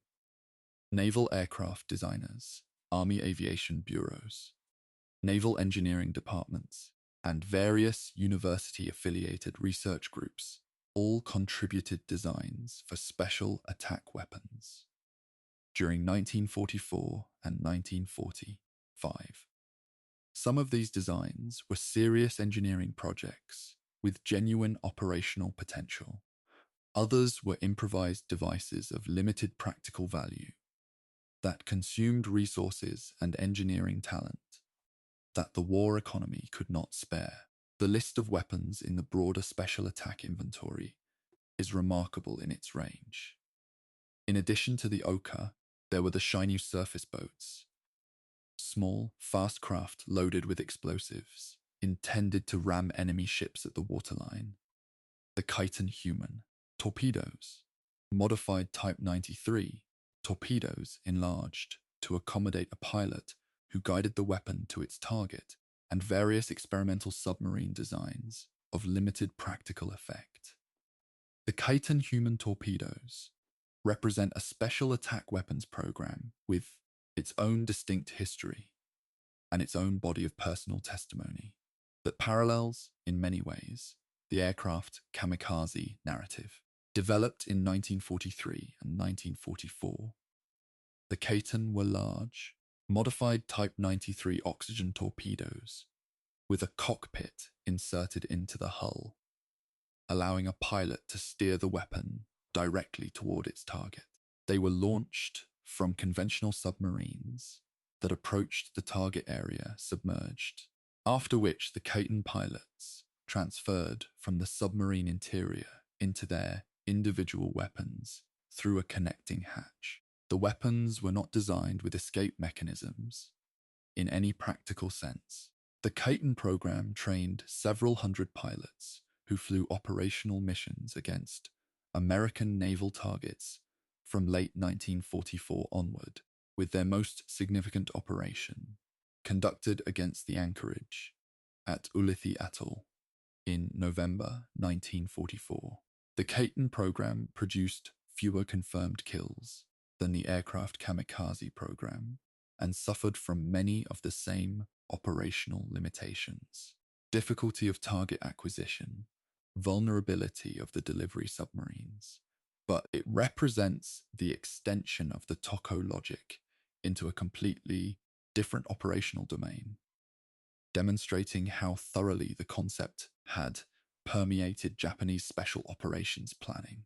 The Shinyo suicide boats were the surface warfare expression of the special attack concept, and their operational history at Okinawa and in the Philippines adds another dimension to the program's scope.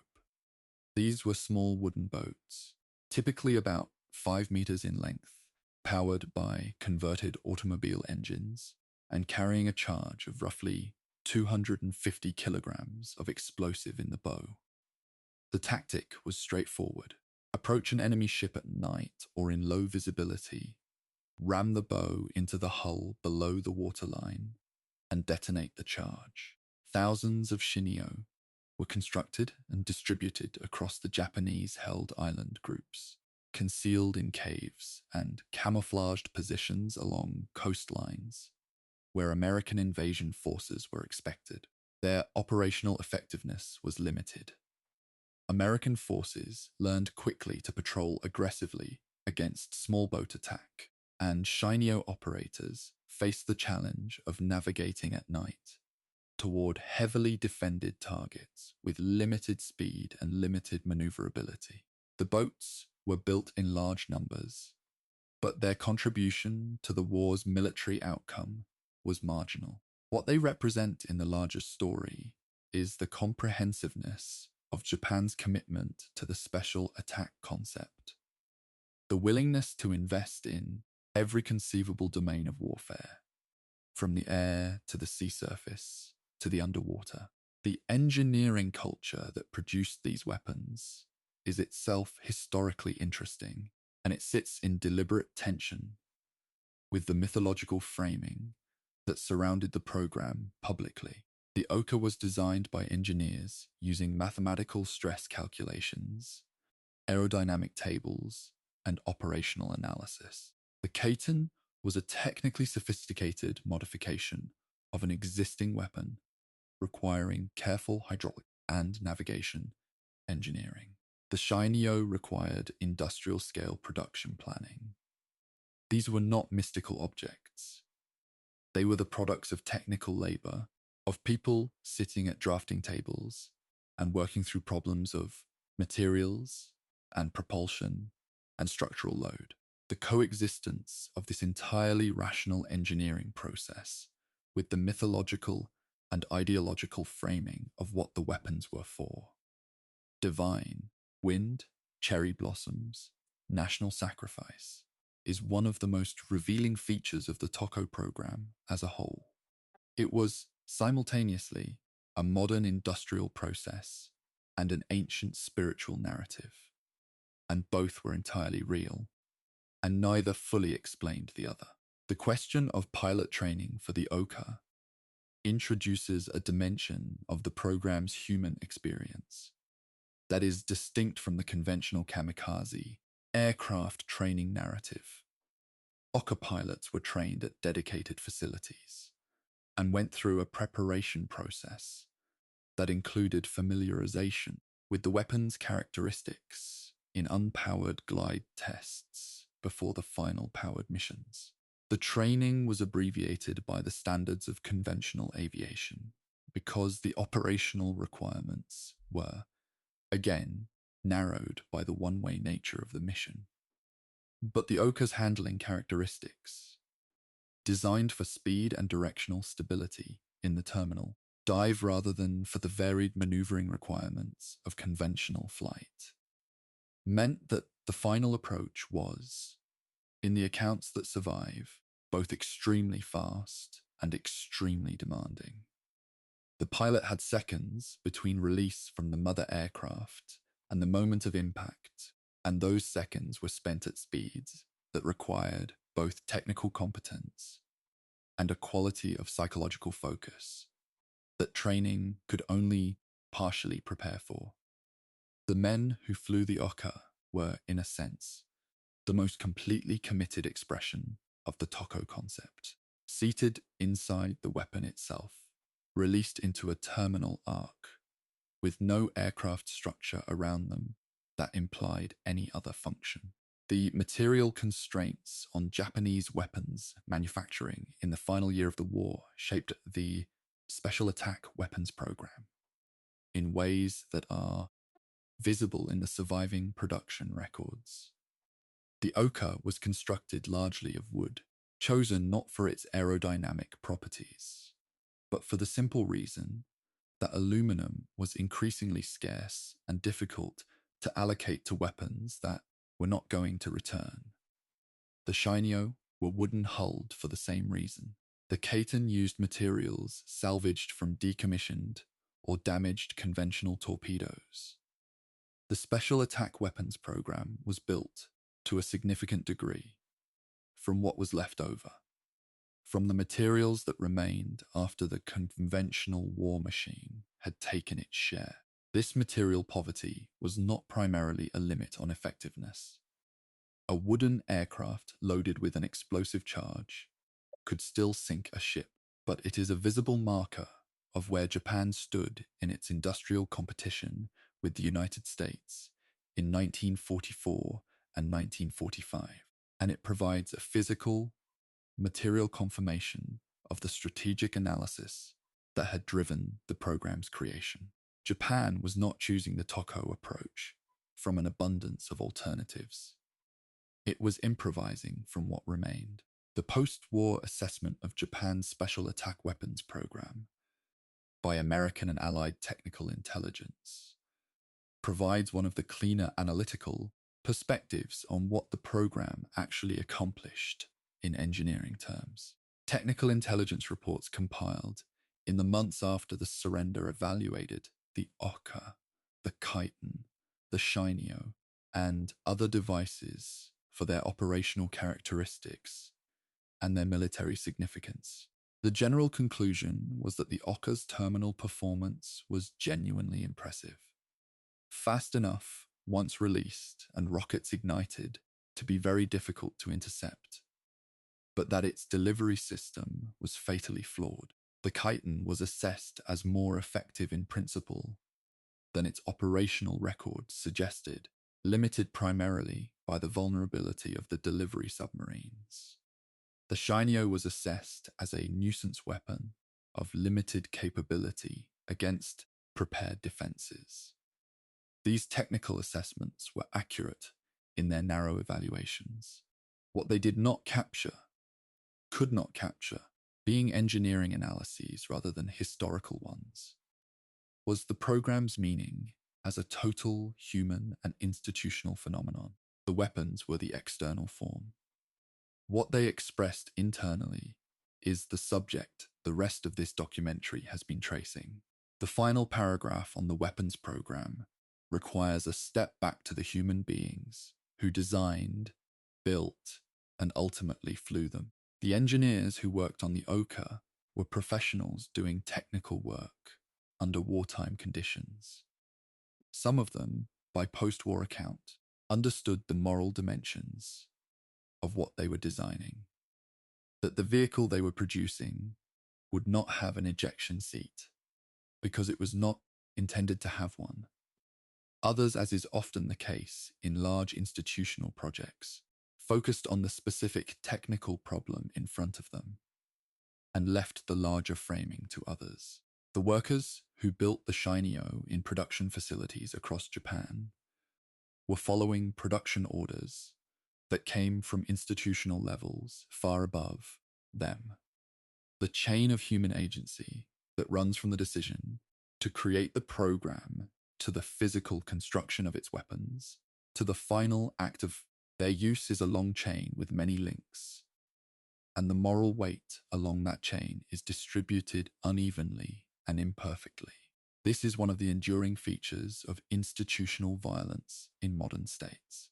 It is organized in such a way that no single person bears the full weight of what the institution as a whole has done, and that distribution of weight, partial here, partial there, is itself part of how the institution sustains itself. Chapter 16. The Survivors, those who waited and lived. There is a category of the kamikaze story that exists in the historical record, only as a secondary presence, always offset against the pilots who died. The men who were assigned to Toko units and survived the war because the final battle they were trained for never arrived. Their number was substantial. The Ketsugo Reserve, as the summer of 1945 progressed, and the invasion did not come, grew to encompass thousands of pilots and aircraft held back across the airfields of Kyushu and Western Honshu.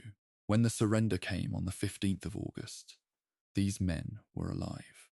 They had been inside the program in every meaningful sense. They had been assigned, they had been trained, they had participated in departure ceremonies. For other men, they had waited, but they had not flown their terminal missions. They emerged from the war into a post-war Japan with a specific and unusual burden: the survivors' experience of a program designed to have no survivors. The post-war Japanese social context into which Toko survivors emerged was one structured by a series of powerful and competing forces that shaped how their experience could be acknowledged and processed. The American occupation, which began in September 1945 and lasted until April 1952, imposed censorship on Japanese media that explicitly restricted discussion of wartime military activities in ways that could be construed as glorifying them. The institutional frameworks that had organized the Toko program, the Imperial Navy, the Imperial Army, the wartime government, were dismantled.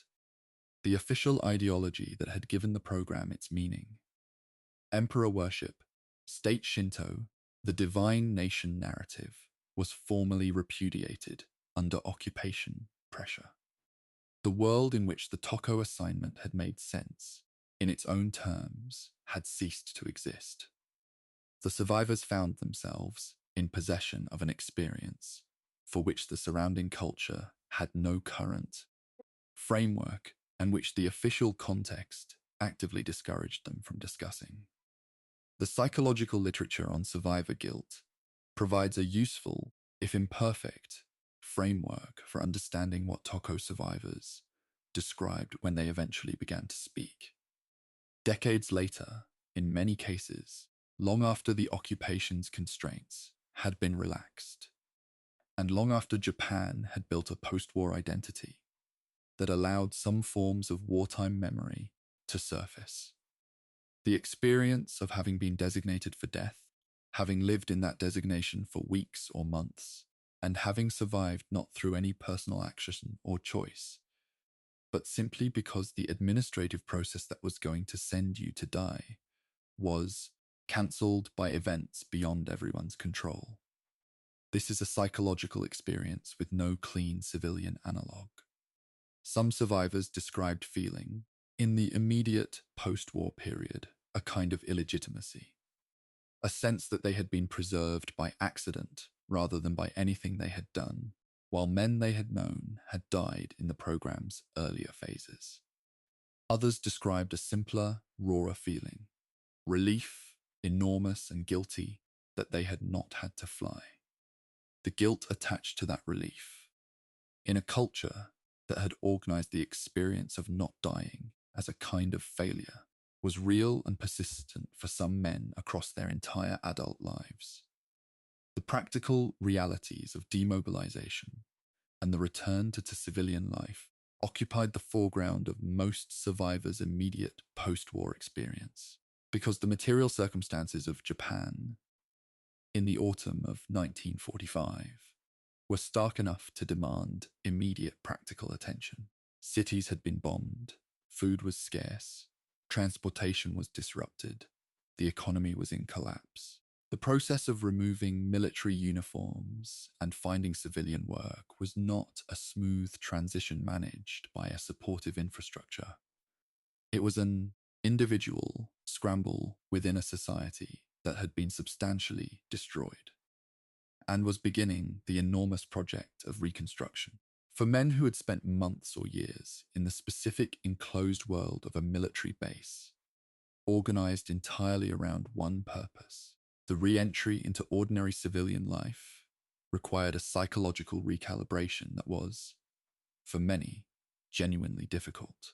The skills they had developed, flying aircraft, maintaining military equipment, navigating military command structures, were not easily transferable to the reconstruction economy. The identity structures that had organized their sense of self during the war years had been formally discredited. What remained was, in many cases, a great deal of capable, intelligent human energy, with no institutional container and no immediately clear direction. The question of marriage and family formation for Toko survivors who had been engaged or married before their assignment adds a specifically personal dimension to the post-war experience. Some Sen had written letters to fiancé or wives in which they had asked to be released from the engagement, understanding that their death was imminent, and not wanting to bind a woman to a brief marriage. When the war ended and these men survived, those letters remained. Evidence of an anticipated future that had not arrived, sitting in the homes of women who had received them. And then, weeks or months later, been informed that the man was alive after all. The process of reconstructing relationships across that gap, across letters that had said goodbye, across the particular form of grief that anticipatory loss produces, was one that neither party had any social script for navigating. Japanese post-war literature, beginning in the 1950s and continuing through subsequent decades, occasionally touches on this specific situation, but it remained an under-examined dimension of the Kamikaze program's human legacy. The oral history projects conducted by Japanese journalists, scholars, and documentary filmmakers in the decades after the war, particularly from the 1970s onward, as the occupation censorship was a distant memory and the generation of wartime participants was aging toward a point where their testimonies would soon be unavailable, produced a body of survivor account that is among the most valuable historical sources for understanding the Toko program's interior life. These interviews, conducted with surviving pilots, ground crew, base commanders, maintenance workers, and the local civilians who had been present at the bases, created a multi-perspective record that official documents and published literature alone could not have produced. The testimonies are not consistent, memory is not consistent, and the intervening decades of cultural and political context inevitably shape what people remember and how they describe it. But their inconsistency is itself part of their value. The gaps and contradictions in the oral record are, in many cases, as historically informative as the points of agreement. Some Toko survivors became, in later life, public advocates for peace, visiting schools, speaking to young people, writing memoirs that framed their experience explicitly in anti-war terms.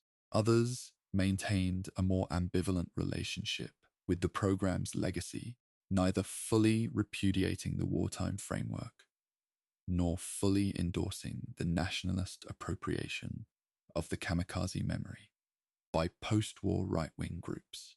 A smaller number aligned themselves explicitly with the memorial culture that developed around sites like Shiran, participating in annual commemoration events and contributing their testimonies to the museum's archive. These different public positions do not reflect different degrees of having processed the experience.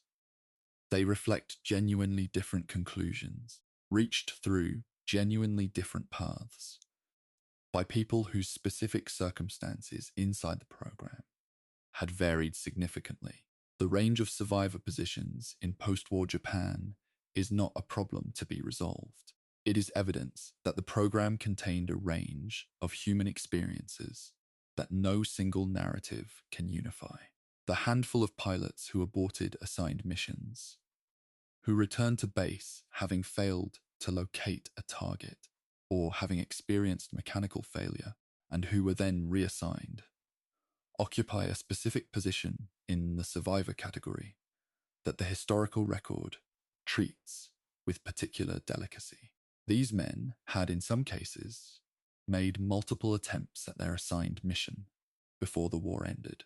Each return to base was followed by another assignment, another departure ceremony, another morning of waiting in a cockpit for the order that the war would eventually cancel.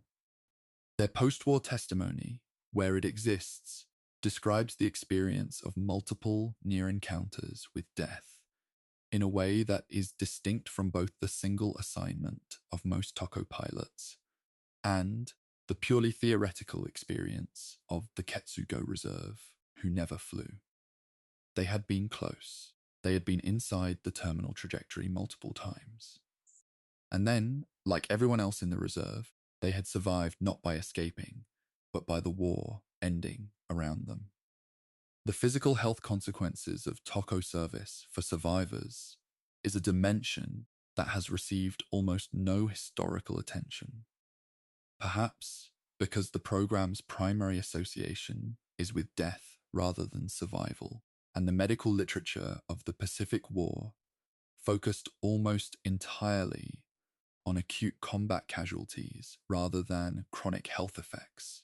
The physical health consequences of Toko service for survivors is a dimension that has received almost no historical attention, perhaps because the program's primary association is with death rather than survival, and the medical literature of the Pacific War focused almost entirely on acute combat casualties rather than chronic health effects. The physical demands placed on pilots during the waiting period, reduced rations, disrupted sleep, the sustained physiological effects of chronic psychological stress were real and measurable, though no systematic study of long-term health outcomes for Toko survivors was ever conducted. The broader pattern of veteran health in post-war Japan, inadequately supported by an economy in collapse, and a government reorganized under occupation constraints, meant that whatever specific burdens the Toko survivors carried, they carried them largely without institutional recognition.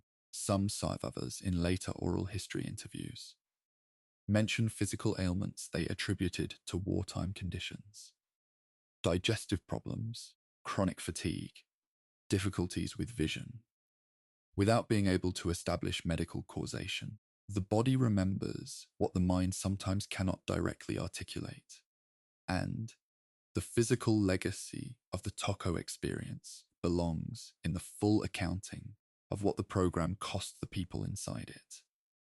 The children and grandchildren of Toko survivors form the final demographic dimension of this chapter, S Reach. The generation that grew up in households shaped by the invisible weight of an experience that was rarely discussed and never fully resolved. Japanese family culture, particularly in the post-war decades, when the social pressure to rebuild and move forward was enormous, did not typically create space for detailed conversation about wartime trauma between generations.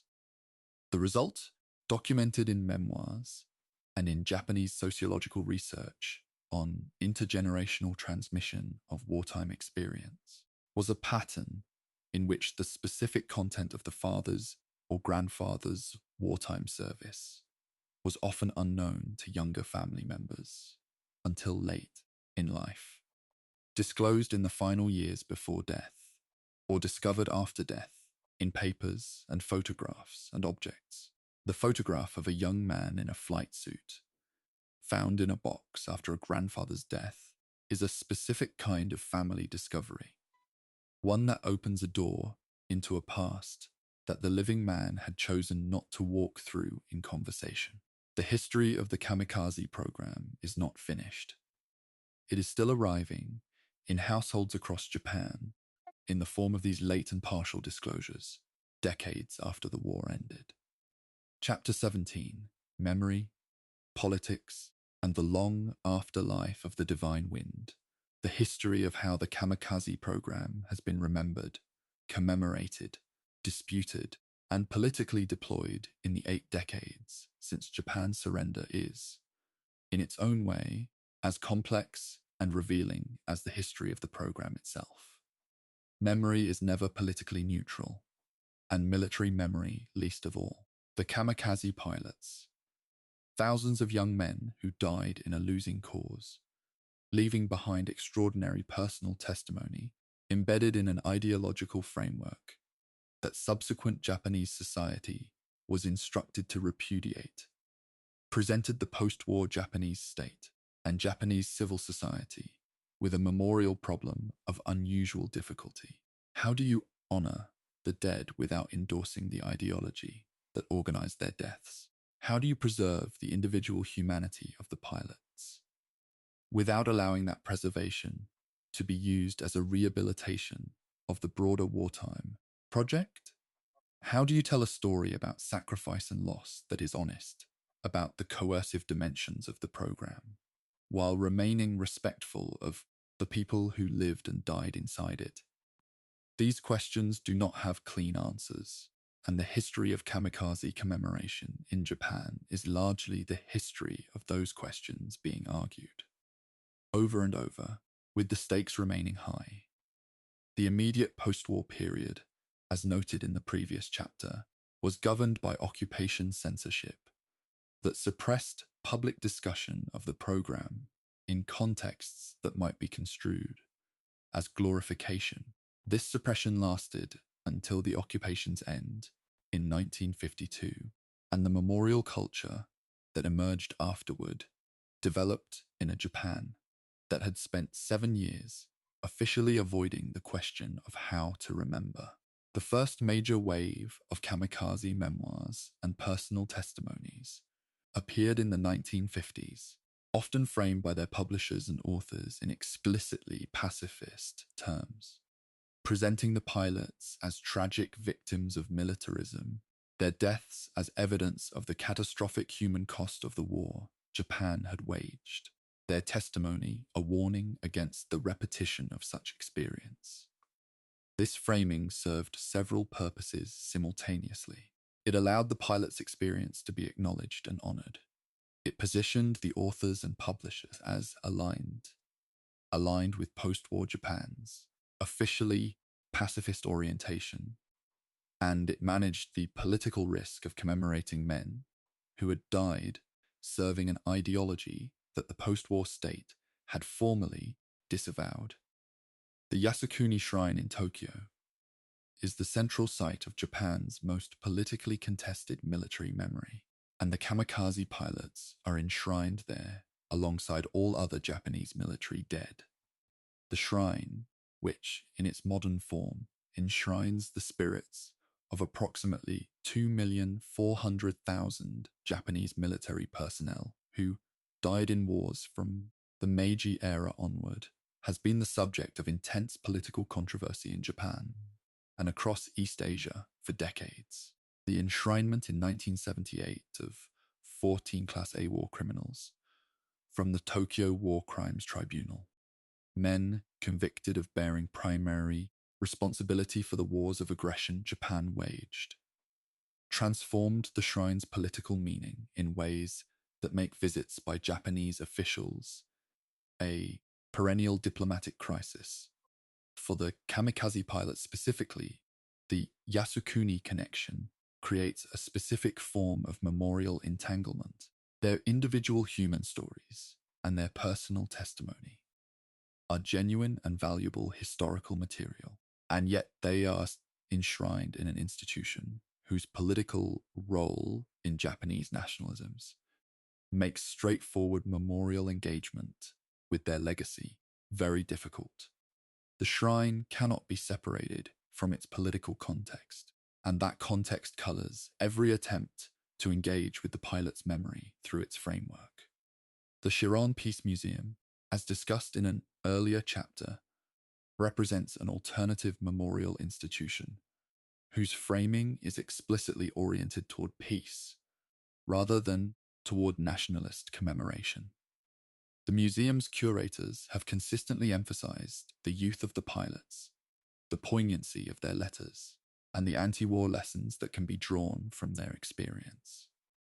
Photographs of the pilots' faces fill the museum's walls, 1,030, 6 of them by the museum's account, representing all Army pilots who flew from Chiron and surrounding Kagoshima prefecture bases.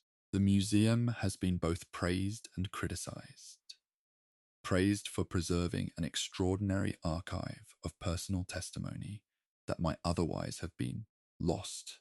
Criticized for the selective framing of that testimony in ways that minimize the ideological context and the coercive dimensions of the program.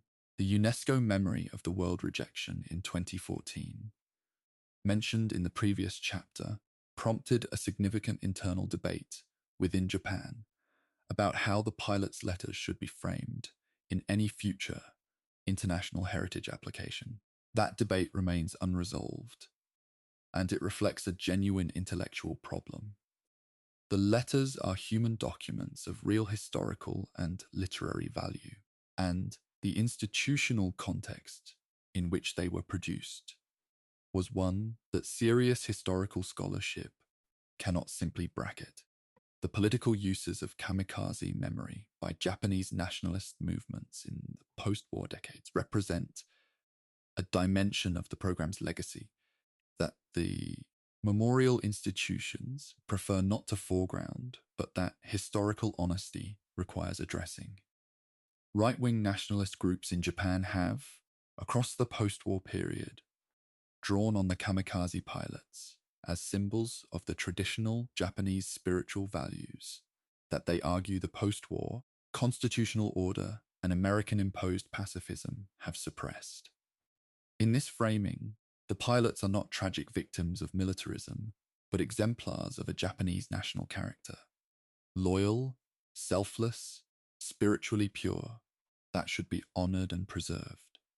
This appropriation of the kamikaze legacy was actively resisted by many surviving pilots and by the families of pilots who had died, some of whom explicitly requested that their relatives' names and images not be used in nationalist political contexts. The tension between the memorial institution's pacifist framing and the nationalist movement's appropriative framing has been a persistent feature of post-war Japanese political culture, and it has significantly complicated the space available for honest, critical historical engagement with what the program actually was. The international dimensions of kamikaze memory, how the program has been understood, represented, and politically processed outside Japan, add another layer to this complex picture.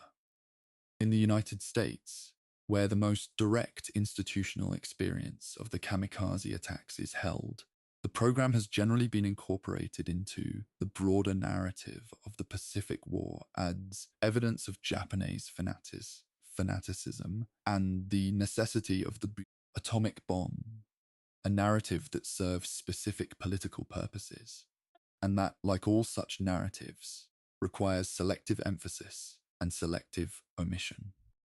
The enormous complexity of the pilot's individual experiences, the coercive dimensions of the program, the sophisticated philosophical and literary record they left. None of this fits easily into the fanatical enemy framing, and it has therefore been largely absent from the American popular understanding of the kamikaze.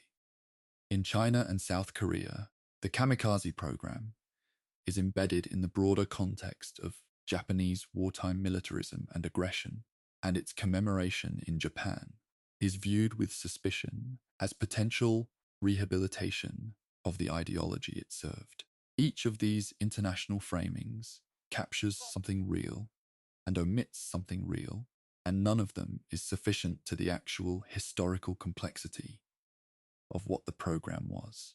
The use of the word kamikaze in post-war popular culture, applied to everything from reckless driving to aggressive business tactics to a cocktail drink, is a phenomenon that says something specific about how extreme historical events get processed in consumer culture over time.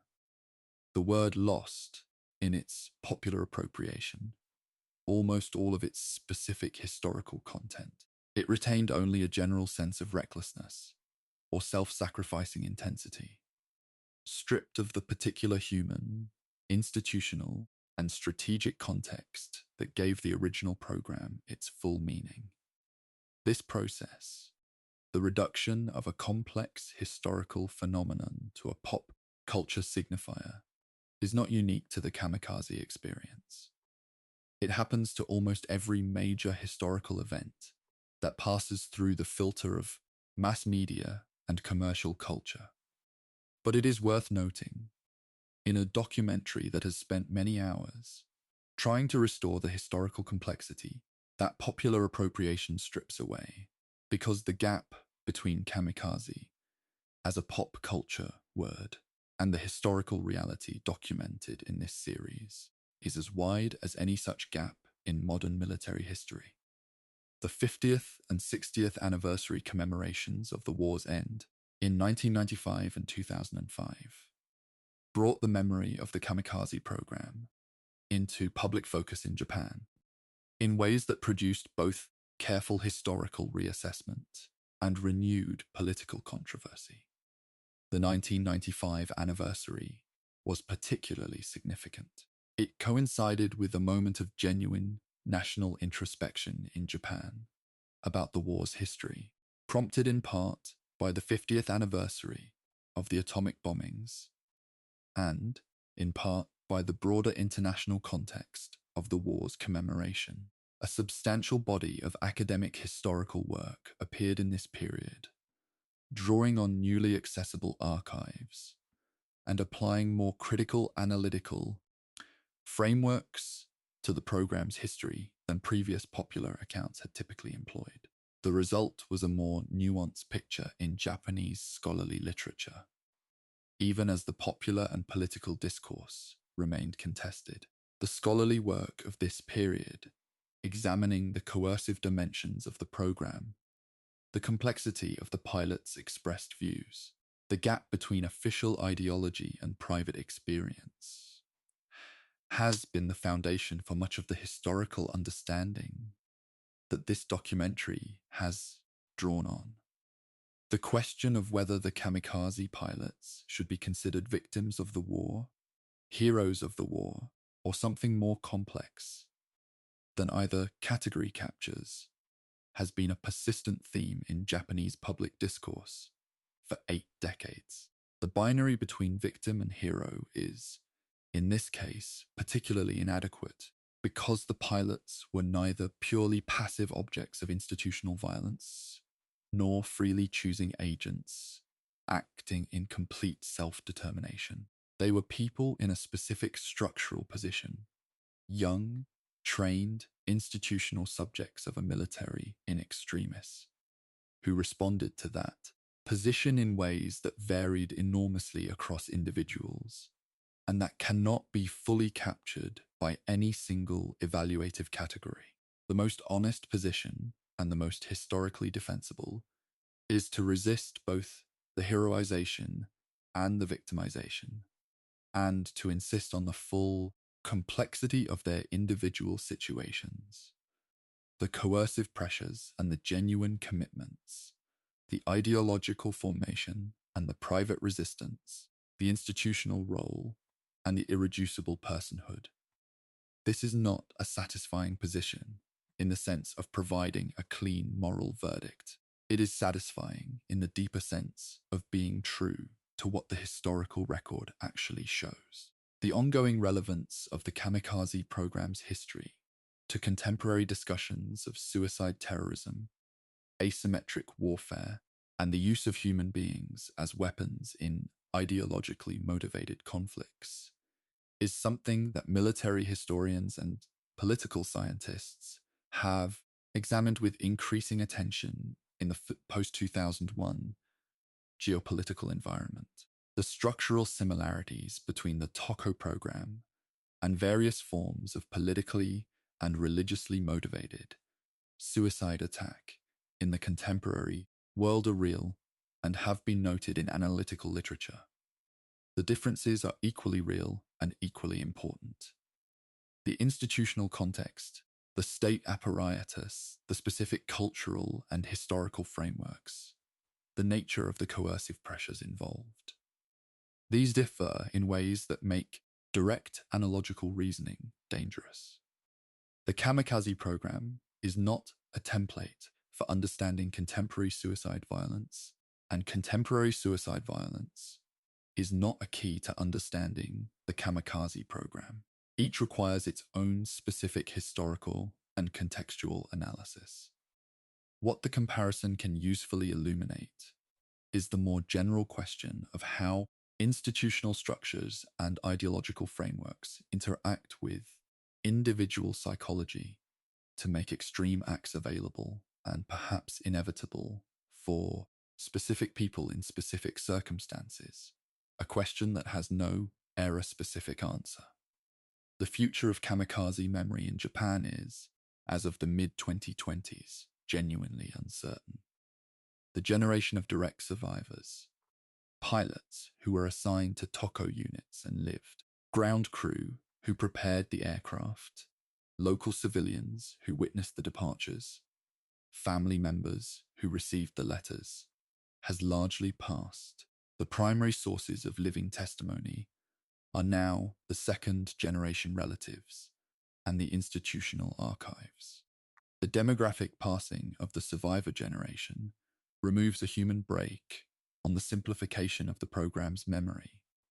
The living presence of people who could say, from personal experience, that the reality was more complicated than any framing allowed. What replaces them is institutions, museums, memorials, political organizations, academic departments, each with its own interests and frameworks. The quality of the historical memory that survives will depend, in large part, on the quality of the institutional stewardship of the archival record and on the willingness of the scholars and curators and documentary makers who work with that record to resist the persistent pull towards simplification. This documentary has tried to be part of that resistance. The archive deserves nothing less. Chapter 18, The Wind Fades, What the Kamikaze Story Leaves Behind. We have been traveling together for a long time now, through medieval typhoons and modern naval battles, through briefing rooms and cockpits and base barracks, through letters home and departure ceremonies, and the particular silence of men waiting for orders that would eventually cancel the thing they had been waiting for. We have tried to hold simultaneously the institutional and the personal, the strategic and the human, the mythological and the material. We have not pretended that the program was simple, because it was not. We have not pretended that the people inside it were types, because they were not. And we have tried, throughout, to let the historical record discipline our interpretation, rather than allowing interpretation to discipline the record. What remains, in this final chapter, is an attempt to draw together the threads we have followed across 18 chapters, and to ask what, if anything, this history teaches, not in the simplistic sense of extracting lessons that can be applied elsewhere, but in the deeper sense of understanding what the Kamikaze program reveals.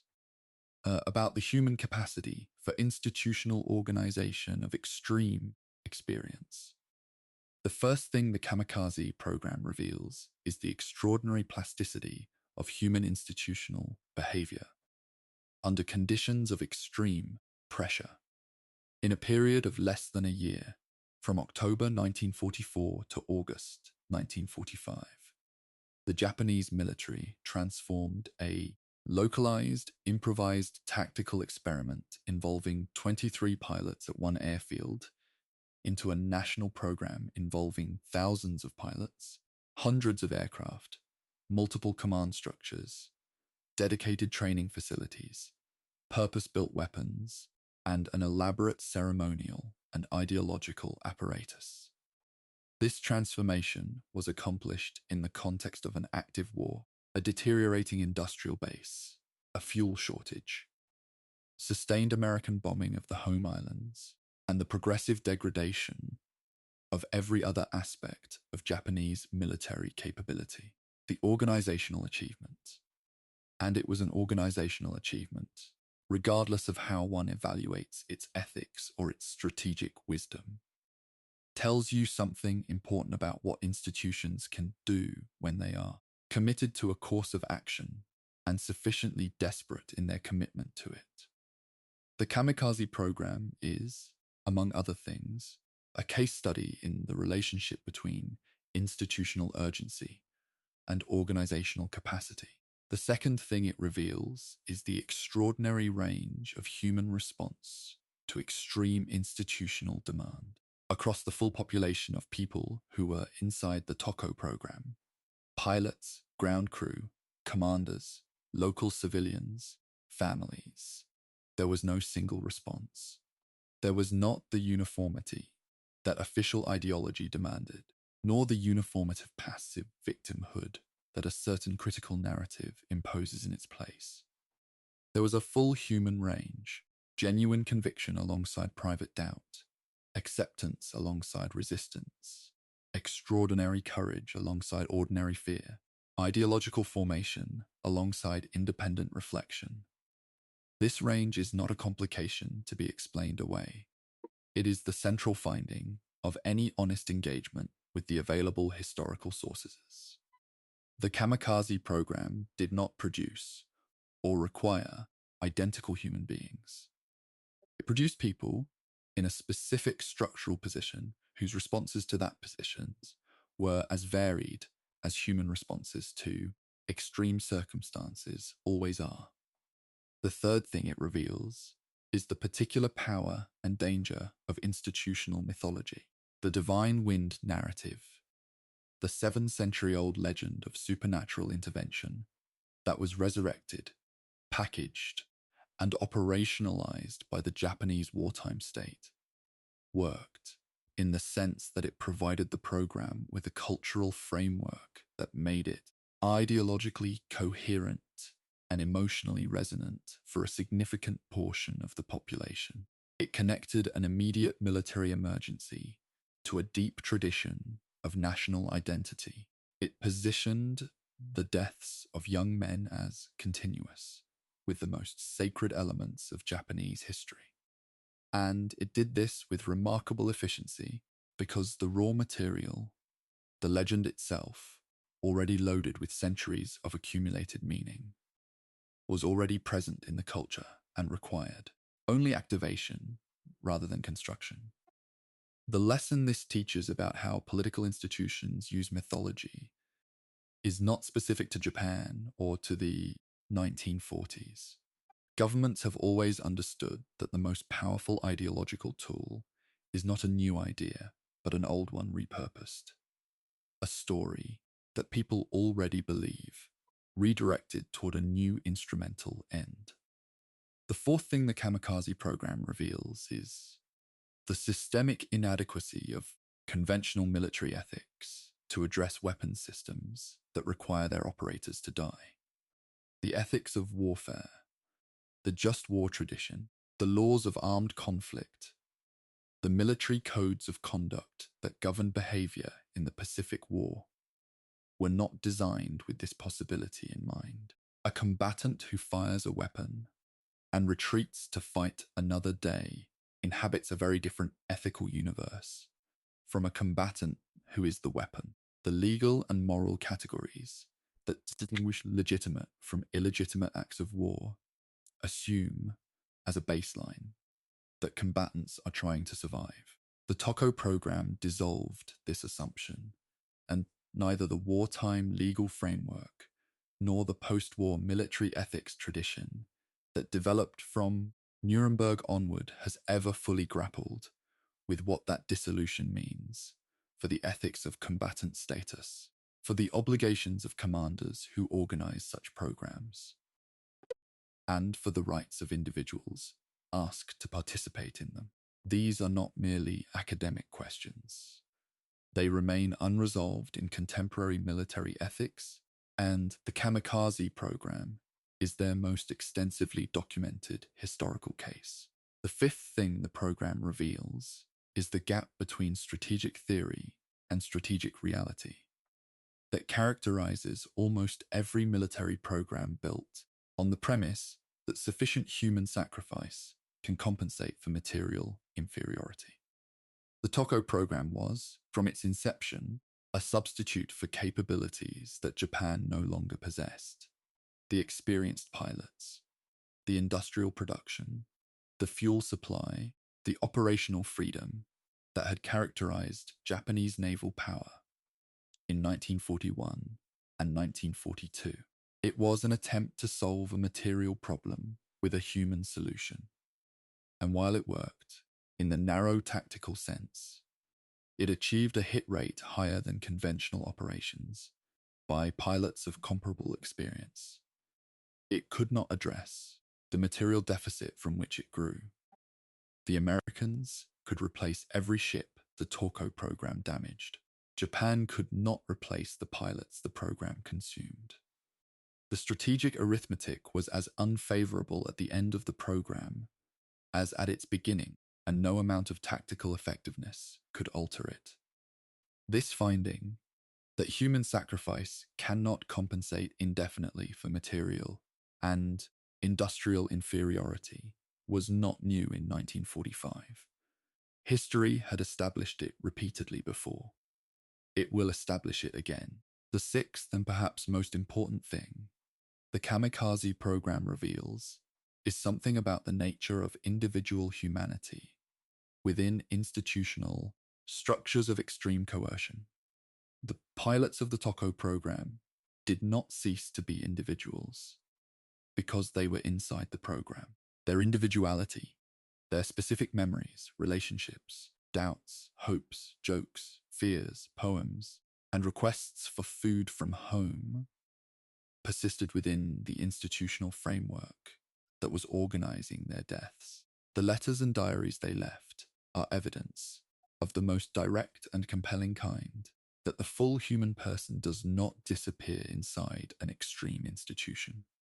It adapts, it manages, it sometimes finds ways to express itself despite the institutional pressure, and it always, in the end, asserts its own irreducibility. This is not a comfortable finding in the sense of providing consolation. The people who left this evidence died. Their irreducible individuality did not save them. But the evidence they left has survived, and it constitutes a form of testimony that continues to resist, quietly, persistently, simply by existing. Every attempt to reduce the people inside the TOCO program to something simpler than what they were. The relationship between the kamikaze program and the atomic bombing of Hiroshima and Nagasaki is one that the historical record connects clearly, but that requires careful handling in any honest account. American casualty projections for the planned invasion of the Japanese home islands were significantly shaped by the experience of Okinawa and by the assessment of what the Ketsu Gotoko Reserve could achieve against an invasion fleet.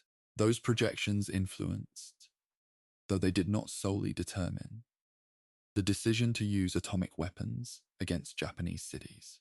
This means that the kamikaze program was a contributing factor through its influence on casualty calculations to one of the most consequential decisions in the history of warfare. This connection does not settle the ongoing historical debate about whether the atomic bombings were justified. That debate is complex and genuinely contested, and this documentary has no standing to resolve it. What the documentary can establish is that the connection exists, that the TOCO program's operational record was one of the inputs into the decision-making process that ended the war in the particular way it ended. The consequences of those decisions belong in any full accounting of what the kamikaze program cost, beyond the pilots themselves. The post-war lives of the young women who had served at the Kyushu bases, who had brought meals to the pilots, had been present at departure ceremonies, had been the last ordinary civilian human contact for men about to fly their final missions. So, represent a dimension of the kamikaze story's long afterlife that has only recently begun to receive sustained historical attention. The students of Shiran Women's High School who were brought to the airfield, and the local women who worked at various capacities at the bases, carried experiences that were not, in the post-war framework, recognized as constituting any form of war trauma. They had not been soldiers. They had not been combatants. They had been witnesses to departures, to ceremonies, to the ordinary human moments of men in their last hours. The weight of that witnessing, carried privately for decades, in a culture that did not have vocabulary for it, has emerged in the oral history record from the 1980s onward as a significant and moving body of testimony. These women remember specific pilots, their names, their habits, their requests, the small things they said. They are, in some sense, the last living connection to those men as individuals rather than as statistical records or memorial photographs, and their accounts deserve to be part of the permanent record of the kamikaze program's human dimension. The cherry blossom, which gave the first TOCO unit its name and its poetic framework, blooms in Japan every spring without regard for the historical weight attached to it. It bloomed over the bases at Shiran in April 1945, when the Kikusui operations were at their height, and it bloomed the following April over a Japan that was rebuilding from the ruins. And it has bloomed every April since. The natural world does not carry the meaning that human institutions impose on it, and the blossom's annual return is not a comment on anything, but for the families of pilots who died, and for the survivors who lived, and for the historians and documentary makers who have tried to understand what happened and why. There is something in the specific quality of that flower, brief, precise, falling without clinging, that continues to hold the weight that was attached to it. Not because the ideological framing was correct, or because the sacrifice achieved what it was supposed to achieve, but because the young men who were positioned within that framework were real, and their brevity was real, and the falling was real. The mythology was constructed, the dying was not. This documentary began with a storm, with a medieval typhoon that destroyed a fleet and became a legend, and with the long, patient life of that legend across 7 centuries, until the moment when a desperate empire found it useful. We have followed the legend forward through its transformation, from storm to symbol to program to individual human experience. And we have arrived, finally, at the recognition that the story does not end at the war's close. It continues in the memorial institutions and the oral histories and the political debates and the annual blooming of cherry blossoms over a museum in Kagoshima, where 1,036 stone lanterns mark 1,036 specific people. The divine wind blew for less than a year, in the operational sense. In the historical sense, it has not finished blowing. It is still moving through the arguments about memory and meaning and political accountability that the war generated, and that the peace has never fully resolved. What we owe all of this, is not simplification, not the comfort of a clean moral verdict. What we owe it is the same attention we have tried to give it tonight. The willingness to sit with its complexity, to hold the full weight of what it was, and to resist, with whatever intellectual and human resources we have, the persistent pull toward the story that is easier to tell. Thank you for spending these hours with this history. The archive is here, the letters are here, the names are here. The story belongs to all of us now, not as a possession, but as a responsibility. Sleep well.